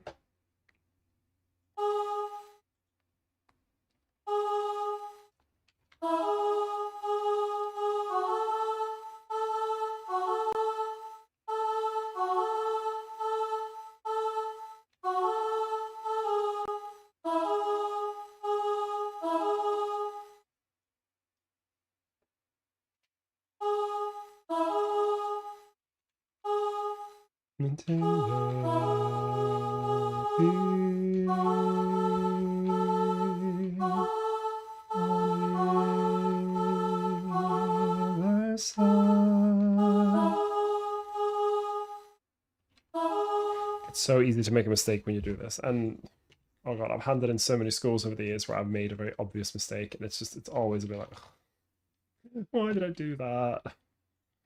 Let's just restate there and there. Get that in the right spot. There.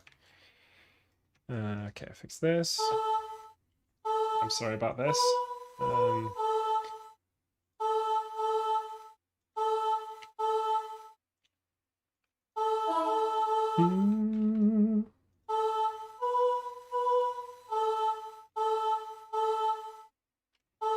Yeah, it's actually a good thing I did, because I made a mistake here, and now I fixed it. So you got to be vigilant. There's, whenever one part moves, something else changes, and then if you're copying parts of the song, it's just about fine. Whenever you're copying out stuff, you can end up making stupid mistakes, and yeah, it's always worth. There. Now the breath becomes part of the phrase. Do, do, do, do, do, do, do, do, do, do, do, do, do, do, do, do, do, do, do. I think it's just gonna work a little bit nicer. Okay. No, I'm not even done. Okay. That's fine. I just have this to sort out. And then it's one chorus, and then that will be the end, because I've already arranged the last part of the song. So it's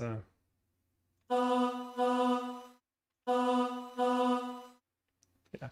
So here I'm just gonna use this. I thought this worked out really quite well, so I'm just gonna copy it exactly right. No need to get louder here. These guys can stay there. Yeah, let's have a little tailing off here. You.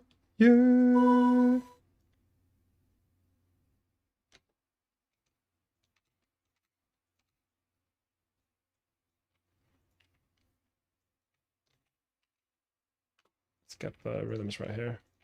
You could be.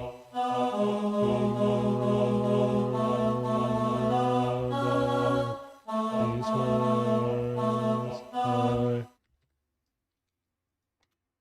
I hold before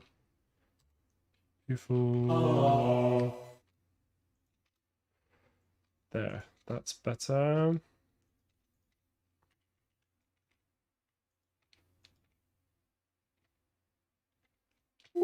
Oops. Copy. There we go. Oops. What did I just do? There. That's what I wanted.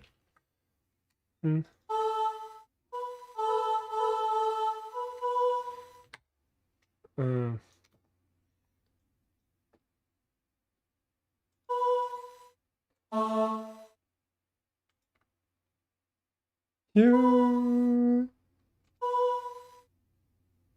was I hope, I hope, I hope. No, I have to watch out because of this thing here. I hope. Let's have them just go down to a less controversial note. Words I hope. That's less controversial. I hope. Oops. E.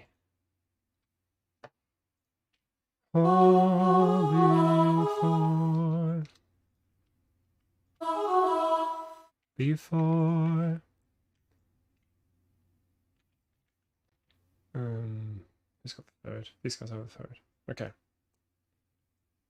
Let's just listen to this.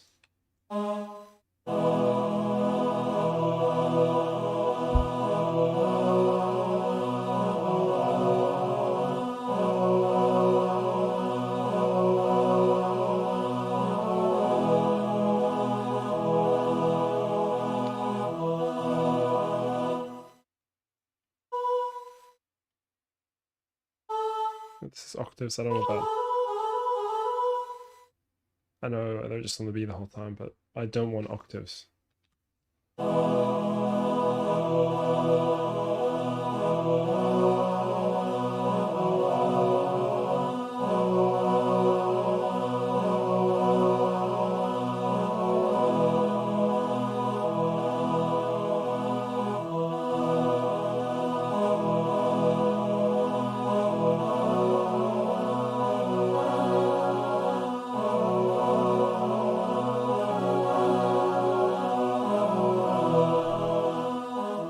A bit in the middle where it clashed a bit.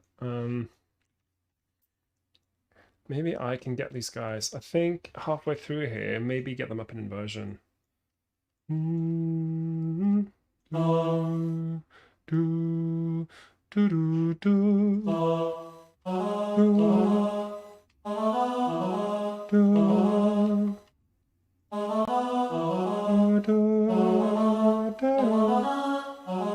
Yeah, this will be good. And then I will sort out the bit where it clashes.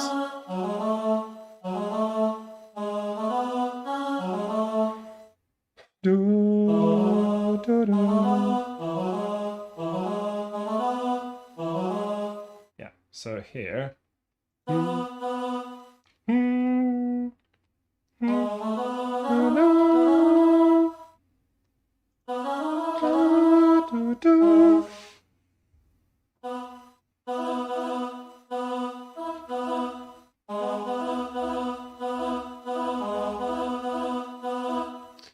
Hang on.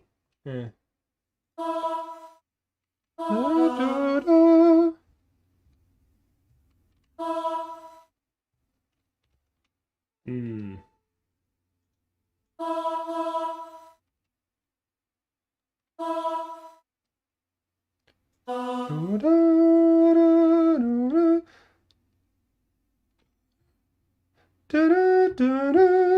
Yeah, I'll have them go up here. Otherwise, no one's doing the roots of the chord.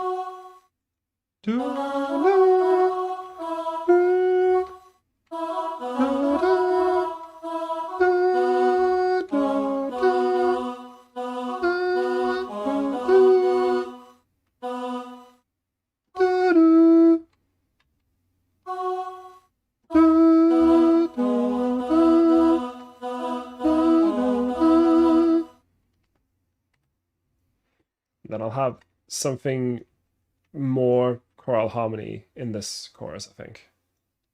I didn't realize choral harmony is not harmony is not an adjective, but I'll use it anyway. Okay, so.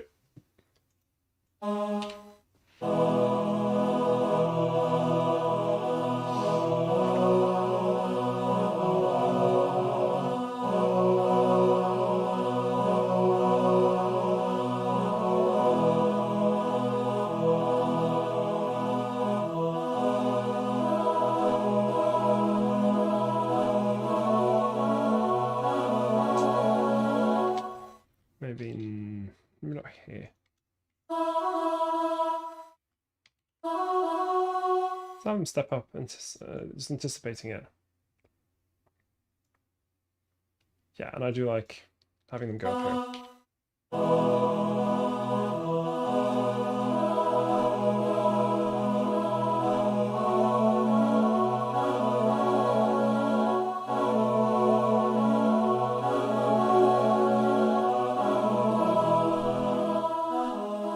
Yeah, and this is less.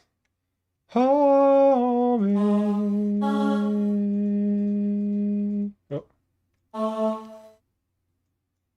So that is a bit clashy, but the rest is now not, and that's what I wanted.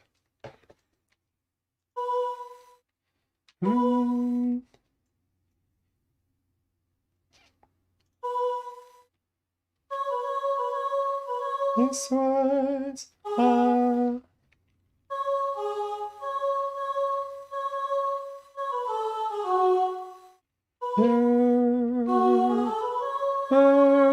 yours. I hope. There we go. That's more of a counter melody. No, it's not really. It's just a harmonization. But words I hope.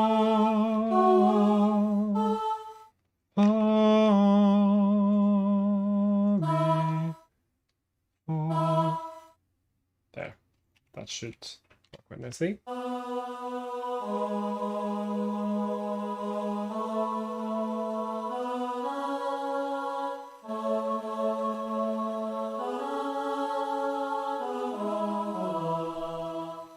There we go, just lengthen these like so.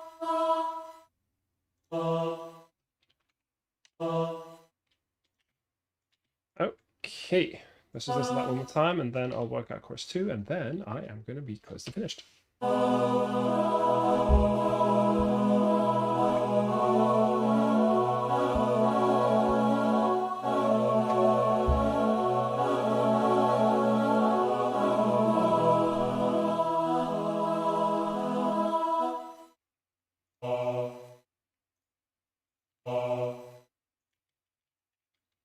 Before.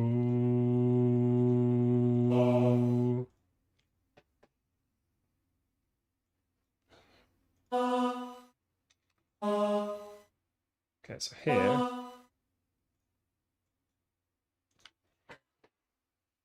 think, yeah, I'll get rid of this little line now. I don't think that's going to be as important here, because now I want to step into, like, once we get here in the bridge, things are very different. So I'm going to start setting that up now, because so we're on E.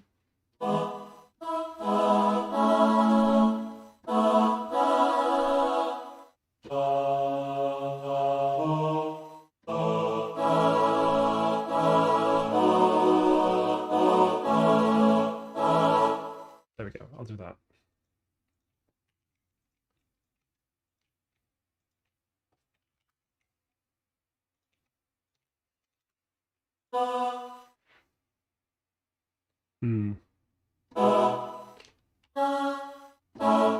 There.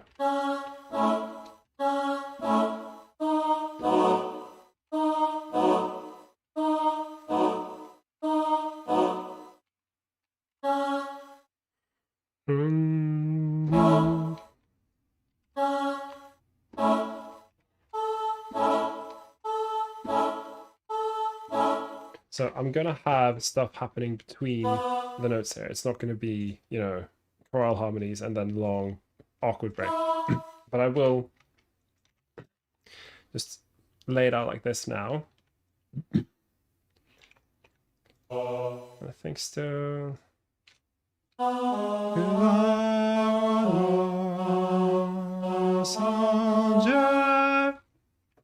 think that's fine. And then I'll have something.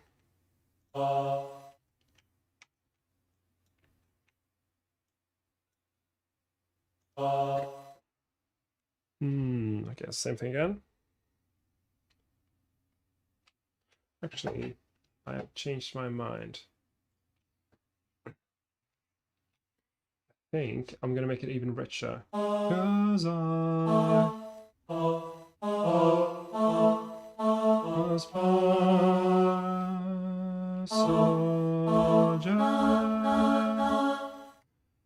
There, just because he's doing the third.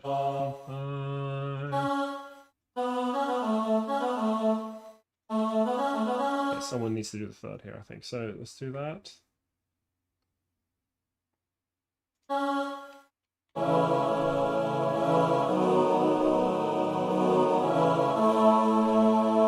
No.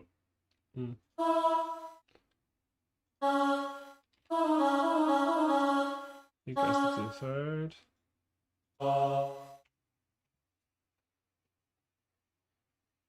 Sensible and stubborn. Let's do the same thing here. Again, just sorting it out very simply.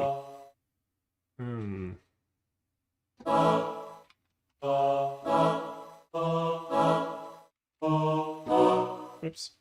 I want the A in the bass. I've decided.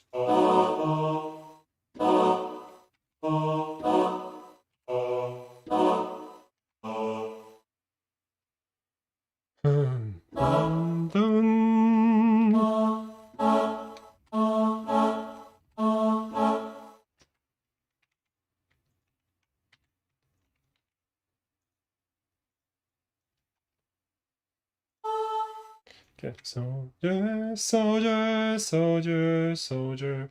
That's again a very simple. Soldier, soldier.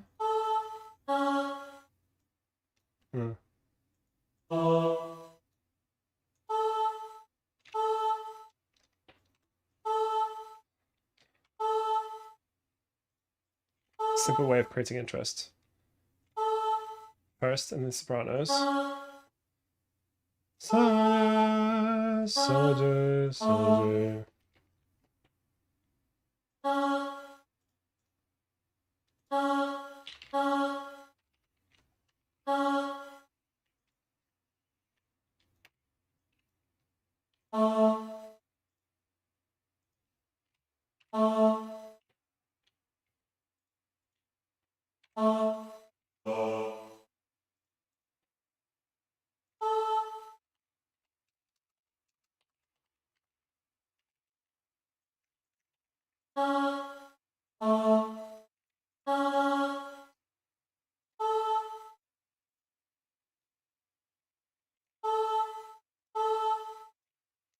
Go here, like so.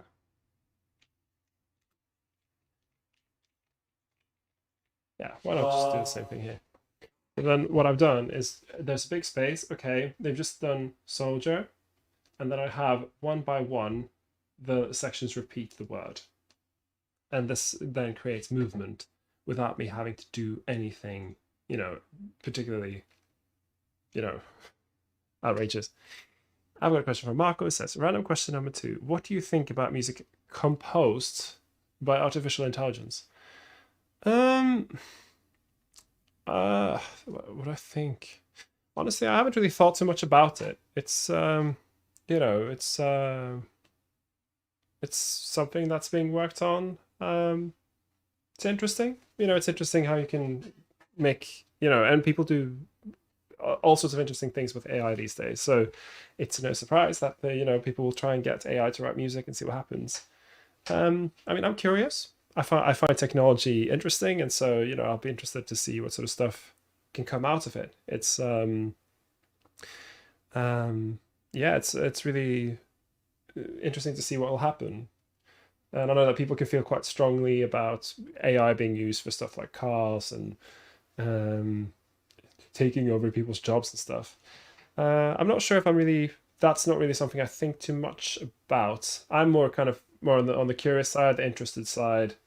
Um, but again, it's not something I know much about. I mean, to a certain extent, a lot of the stuff that I'm showing you guys and doing right now is stuff that AI could, with the right instructions, probably do. Because I am, AI only does what it's told to do. And, well, I mean, in a sense, but of course it's more complicated than that. But essentially, I am, using my experience, thinking about stuff that I know to work and know not to work, and how do I put that onto parts. And a lot of it is just guidelines, knowing how functional harmony works and knowing what notes lead to each other and how voice leading is. Like what I do, I think you could perceivably get AI to do something similar, but I mean, I guess we've yet to see that be put into practice, and so it'll be interesting to see how people embrace it. What do they do with it? Um, yeah, I'll say I think about it as something that's interesting, something that I'm curious about, and I'm interested to see what happens with. Um, yeah, I hope that answers your question. Okay, let me see if I can just get the rest of this done. I think I might just. D, E, rent, kind.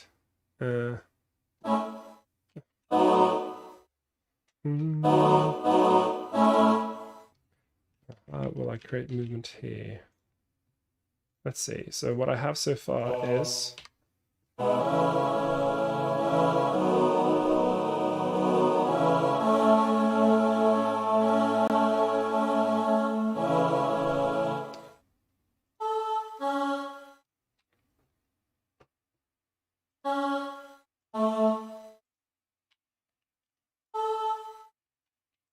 what's the dynamic?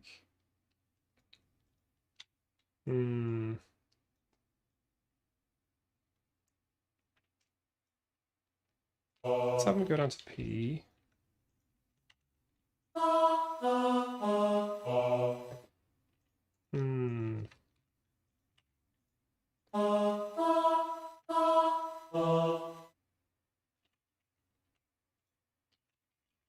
And have them like swell up maybe here just a little bit to MF. Again, everyone's singing in a fairly low to mid range, so I wouldn't want to push them too hard.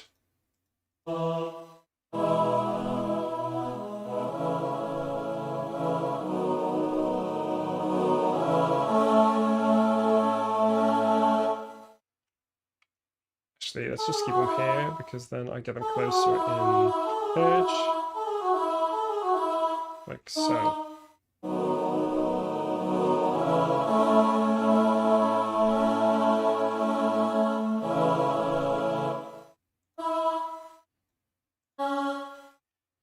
Kind of want those to be a high note.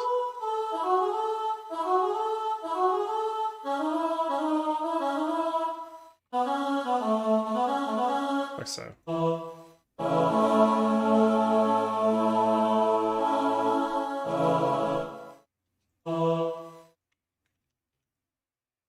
And I'll revoice this slightly.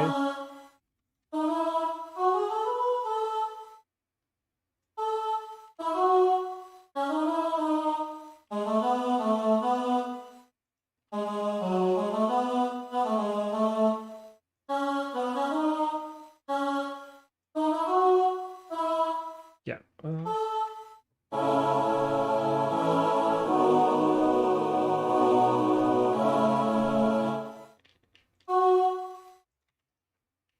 Okay, I have to be careful here because it's really low and it's going to sound a bit muddy if I put it too. I kind of feel like that 3 note gap is a bit like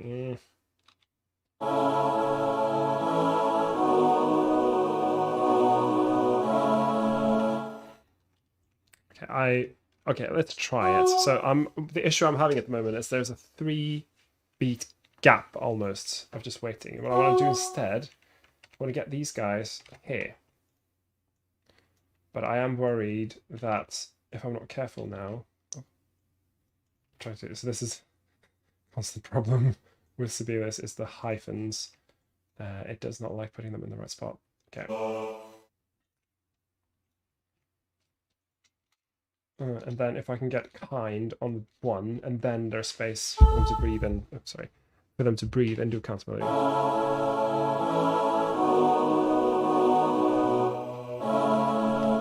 Yeah. So he lands on 2. If I have this can work. Okay, it's not too bad. Marco, yeah, thank you. Yeah, again, I'm not really an expert on the use of AI in composition, so there's going to be people with much stronger opinions than me. In a sense, I'm using the arrange function, which is a stupid kind of AI thing. You could barely call it AI, but it does kind of do an automated task, artificially, sped up by analyzing what's happening. So to a certain extent, I do use a very simple form of AI to help me in my compositional process. And so I think we forget almost that just 50 years ago, if you wanted to write sheet music, it was such an arduous, long, patience kind of thing. The fact that I can sit here and in 4 hours basically just arrange a whole song and then have the sheet music ready to be handed out. And in this case with choral music, you hand people the full score normally so they can see what each other are doing.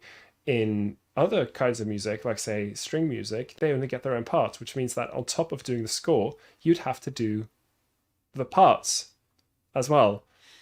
Now I said 50 years ago. I realized that actually 50 years ago would have been in the 70s, and I think you did have stuff like photocopiers back then, so then that would help. I think maybe 100 years is a better thing to say. Before then, can you imagine just how much work it must have been to write out music, to compose, to arrange? Just the writing out. How long would that have taken? These days, that time is minimized. And you can hear it played back by, of course it doesn't sound real, but you can hear the music played back and you can make adjustments. And, you look at old scores and they're very often the handwriting is not particularly good. There's mistakes. And it's no wonder why, because they were essentially probably super bored, mechanically writing out. They'd already composed the piece. It was done. They were just copying out parts. And it was stuff that took hours and hours and hours and hours. And we, I guess my point is having programs like say Sibelius and photocopiers just makes the arranging process for people like me who use sheet music extremely easy. And it just means that I can churn it out for 4.5 hours probably. I'll be done, and then that's it. And then if I have to make any changes, it's not going to be like me having to write out a whole piece of music again. I'll just make a couple of changes, print, done. And to a certain extent, AI has contributed to that being possible. In a much simpler form, of course. We're not, AI in the sense that I'm assuming the question was asked is much more complex. It's the learning algorithms. It's AI that develops, whereas this is AI that's very narrowly working within extremely limited parameters. It says show the picture on the screen. He pressed the note. Okay, play the pitch. He clicked on this tab. It's a very different kind of AI. Okay, sorry, I'm getting distracted. I need to actually finish this. It's been a 4-hour work. Normally I take a break after like 3, so I'm kind of just sticking it out so I can get this done. But I am nearly finished. Different, and I'll do the same thing. Different. Just copy this.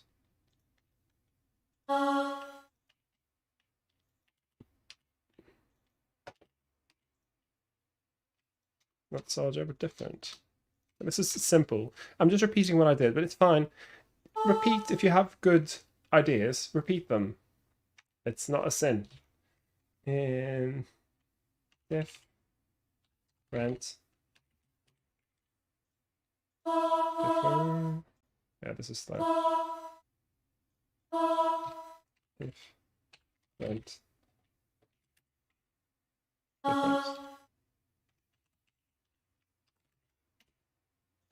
There. Now, do I want to change the dynamics in any way? Oops. That's the one I want to save. Okay, let's listen to this.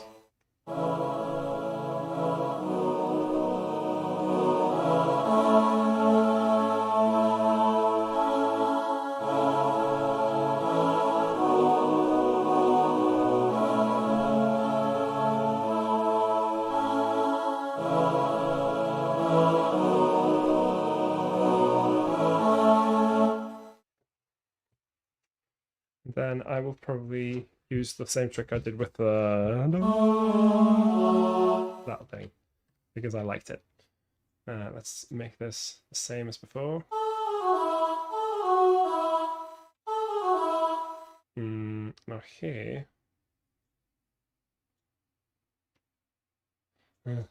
Stubborn.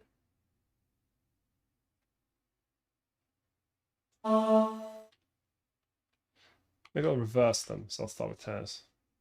Where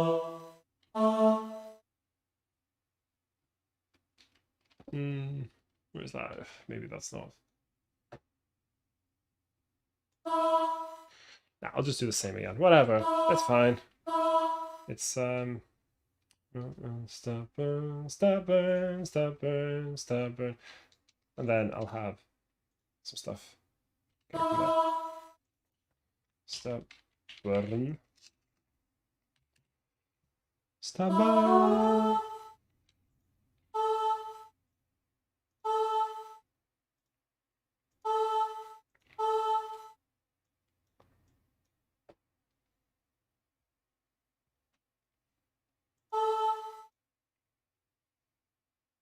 I think in this case, stubborn, and I'll have it go.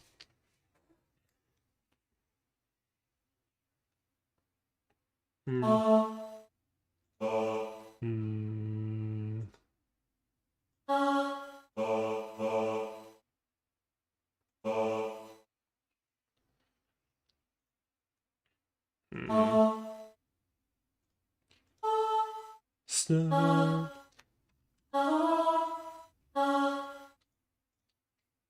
So I'm just thinking about the transition here. How do I get over to what I have over here? I think this is kind of fine.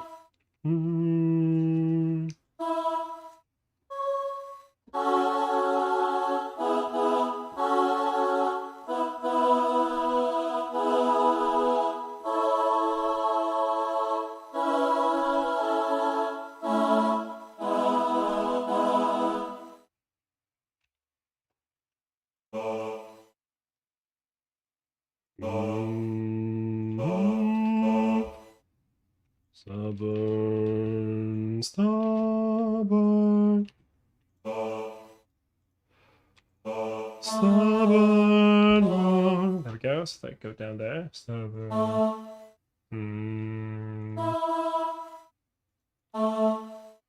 Stubborn. Stubborn.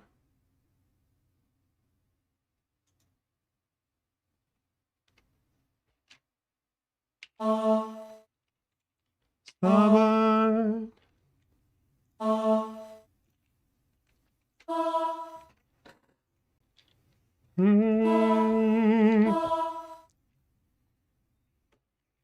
Strong within.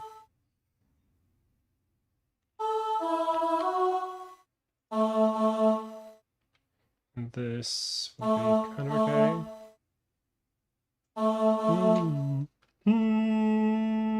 And then you C sharps, that's fine. Okay, so just making sure all notes are covered. Stubborn. And the same thing, just very simple effect.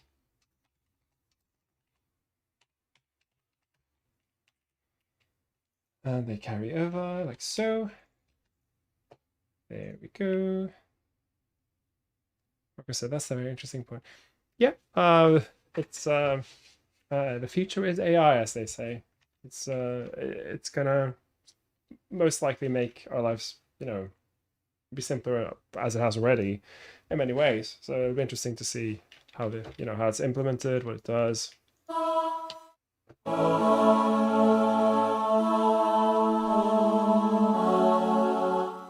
we go. So now we're on the F sharp minor.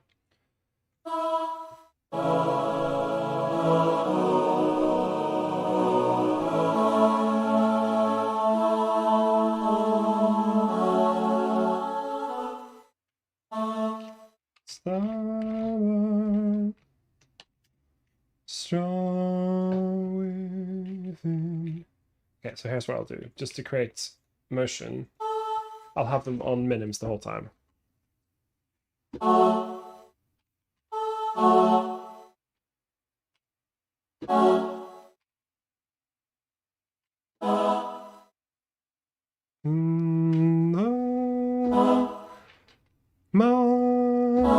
we go. So we're strong within them on. And then with a nice little 9 on the top.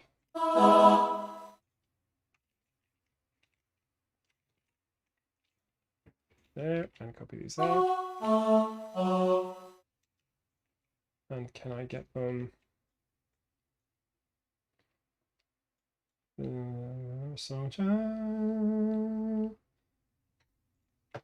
Time to go quiet again.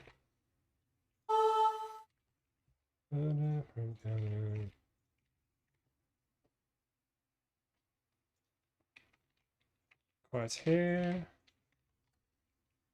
And this is going to be fine just because they're all basically in a. Oh, I've done something wrong here.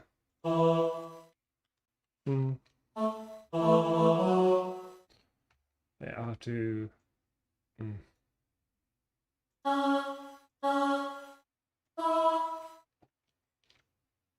Okay. So an issue I'm having with this is it's similar but slightly different. Maybe I should actually change this here to should be a whole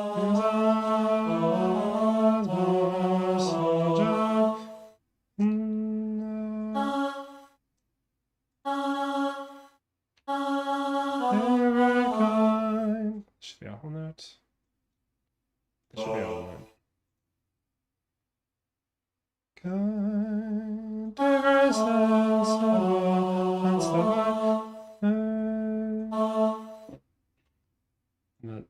Here it's all the way. Okay, so I'll do this instead. So I've covered that note and then strong within. Yeah. So I always advise people to avoid having similar but slightly different. If you're going to make it different, make it like noticeably different, where you move the whole inversion rather than moving one part of it, because it tends to make people trip up. It tends to make them make similar mistakes. So in this case, I'm trying to match what happens later with what happens earlier as much as possible, with new words, of course, so that people don't turn off their brains.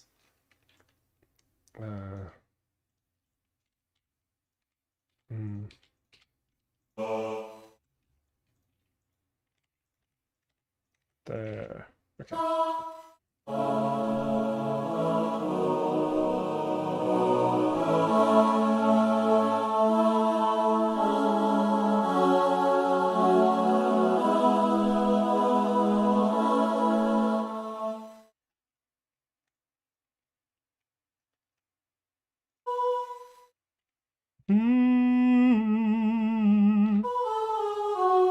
There we go. So now it goes.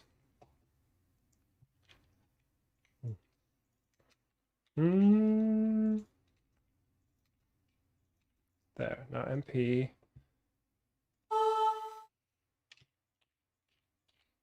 And then this can be MF, and then I'll carry on with MF throughout so it doesn't get too loud too early.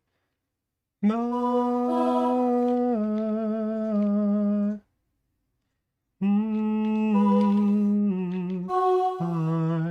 So it moves nicely down.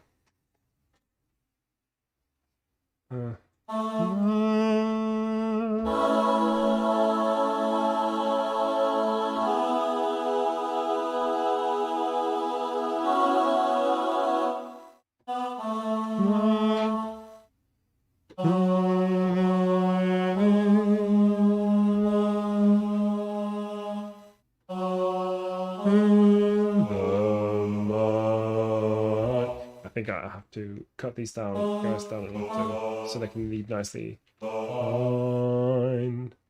There. It's better. Fine. Fine.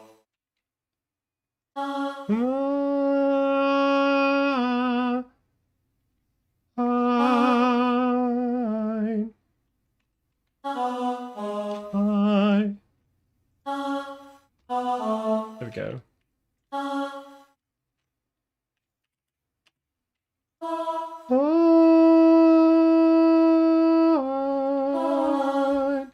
There, that's what I want.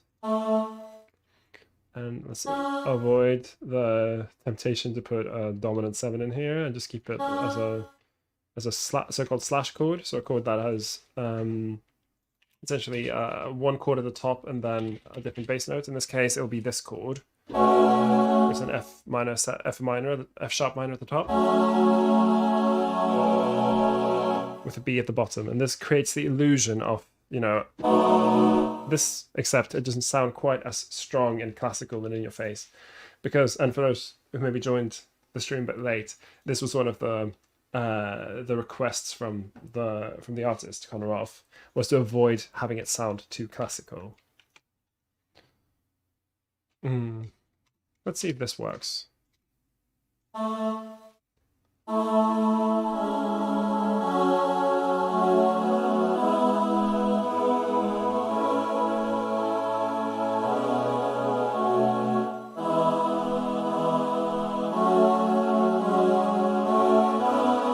Okay, I think that's, yeah.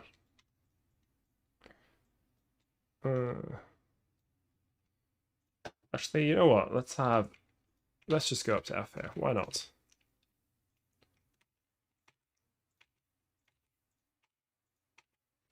And then just keep this F throughout.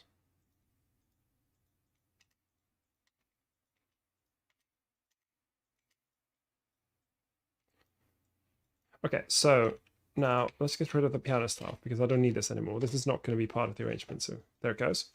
Now, I am fairly sure that this is kind of good enough to send to Connor Roff and ask if he wants any changes. Let's just listen to this whole thing from the start, and I will see if I am happy with it, and then we'll see.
mistake. Sorry.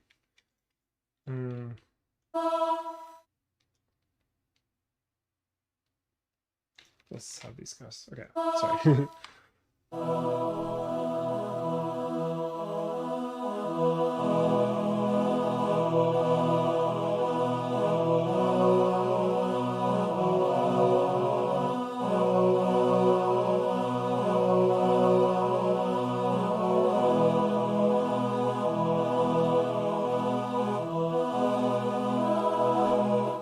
Let's get the dynamics onto the bass part as well. It's not much, but it is worth accounting for.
You know what?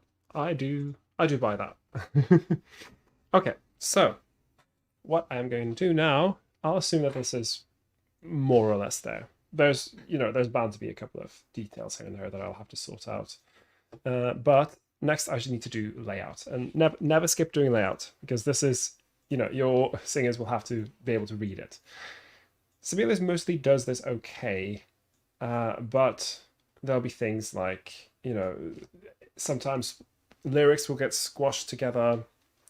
There'll be stuff that you need to sort out. So I tend to always, just on top of my music, just write that I arranged it, because I feel like people should know that I arranged it, because I worked on it for mixed fire with tenor lead.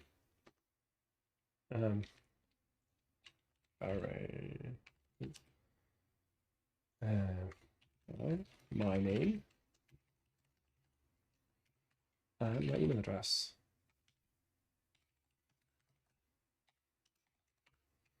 I always put my email address on my music, because scores, even if they're not supposed to, scores do kind of always end up in other people's hands, and it's kind of good to just have people know that, okay, this is the guy who arranged it, in case they've got work they need they need an arranger for. Okay, so I tend to always put this on top of the page, and what I do is I just write title like a title like this. These are called So this weird text is called a wildcard, and essentially it just replaces text with something else. In this case, it's what you find in the file tab. It's going to insert that. So then you have the title on the top of every page. And I like doing this because it's really quite annoying if you drop all your music, for instance, and then you pick it up and it's impossible to tell what goes together anymore. It's just like a small little thing, a small little convenience, if you will. Okay, so here's what I'm going to do. I'm going to increase the staff size. Currently it's 6. I think I could get away with having it 7. In fact, I could probably even, to a certain extent, get away with having it more. Optimized staff spacing is a great feature because it makes sure that all the staves are far enough apart that you can read them. And an appearance, use reset note spacing. This makes it so if you drag notes around, then it puts them back in the what considers to be the optimal place. Again, we've got the AI here trying to do stuff. Sometimes it gets it wrong, and you have to, account for that. Next, I'm going to do a thing which you should only do at the end, which is I'm going to hide staves. Here, for instance, tenors and basses aren't doing anything. So I select them, layout, hide empty staves. They're gone. Now, you have to be careful while doing this because you want it to still be obvious who's going to sing what. With music with few parts like this, it's usually fine. Always show all parts at the start so that they can see, okay, this is the instrumentation. It's lead, vocalist, soprano, alto, tenor, bass. That's clear. Now they know that. Now, the only possible combination here will have to be soprano, alto, because these are the only instruments or, singers that will use the normal treble clef. And usually you find with choral music, it's going to be quite obvious who's supposed to be singing what. Like here, the only singers using the bass clef are the basses. So you can hide those, and it should still be obvious who's supposed to be doing what. Now this is kind of okay. What I like to do always is leave a bit more space at the top and the bottom of my music. So let's turn this up to maybe 18. I don't know if you can see that window, but essentially I'm changing the margins so that there's less squashed stuff happening. Not sure I really need. Do I really need to break system here? I guess it kind of looks a little bit neater if I do. Yeah, it looks neater if I do. I'm just going to break system here. Cool. Now this should be. Yeah, this looks fine. Now this is all very easily readable. This is easily readable. And here, all parts. Yeah, I think this is just about fine. They're kind of spaced out a bit, but not too much. I can even reduce the margins right at the top a bit. And at the bottom. Often especially with keyboard music where you have stuff going far down on in the left hand, you can end up with notes almost like getting outside of the page. So give yourself a bit more, that's too much. A bit more space at the bottom. So like this will look quite neat, I think. Okay, so we are switching out the rest. So a lot of the time, you see it's lined up pretty well already. There's 4 bars per system, which looks quite neat. And it's not too squashed. Like you can read the lyrics generally fine throughout. The rhythms are clear.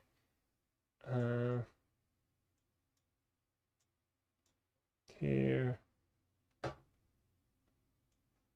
Oh yeah, so sometimes this is one thing that Sibelius is still struggling with. It's when you've got lines like these that show that notes have been extended. Sometimes these will end up in the wrong place when it goes to a new system. So I'll show what I mean. Like here, made a mistake there. There. Let's go back in panorama mode. Just gonna sort that out. Oops. Yeah, so it's the neater you can make the music look and the clearer everything is, the less questions you will get in the rehearsal. So here, for instance, it's put these lines in the wrong place. It's put them above rather than where they should be, which is underneath. So sometimes you have to solve the stuff yourself. I mean, it's not the worst but it can look a little bit like bad. So just drag them into the correct place like this. It's I don't know if they've fixed this in later versions of Sibelius. I've got Sibelius 8.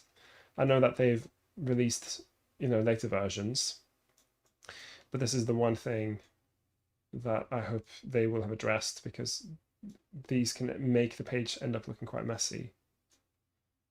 But this is all fine. Hope I'm not missing, like sometimes when I'm doing the layout, I will have worked for ages and I'll be feeling quite tired, and I'll be a bit like, oh, I'm just going to do it half-heartedly. But it is really important that you can read clearly what's happening. So stuff like this I don't like when it's just one bar, then just break system. 2, kind of okay. I mean, it's gonna be a lot of pages, and I also like the idea of saving the environment. Here I'll probably leave the soprano, because otherwise it might not be completely obvious that it's the altos doing this.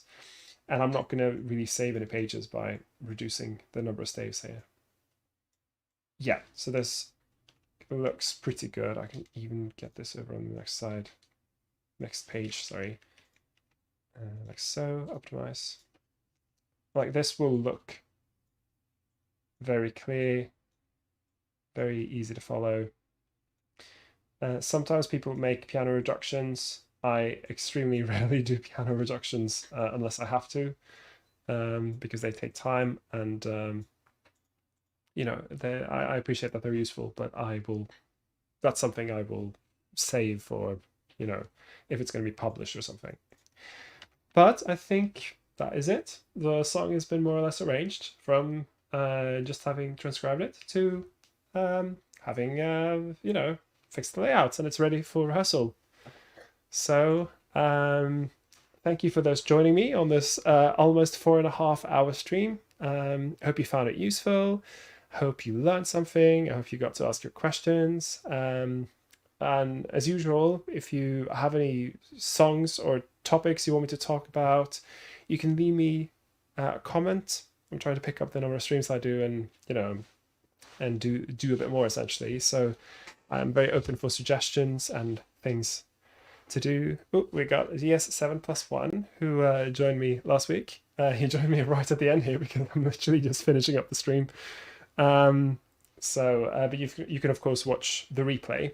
So that might take a little while to process, but it's going to be out, pretty soon. And yeah, so this song is going to be featured more prominently in an episode later. I'll be talking to Connor Roff about the inspiration, and by then I hope I'll have some recorded examples so you can hear what the lines sound like with actual voices and not MIDI renditions. But yeah, thank you guys very much for joining me, and I shall see you in the next stream or video or whatever I do next.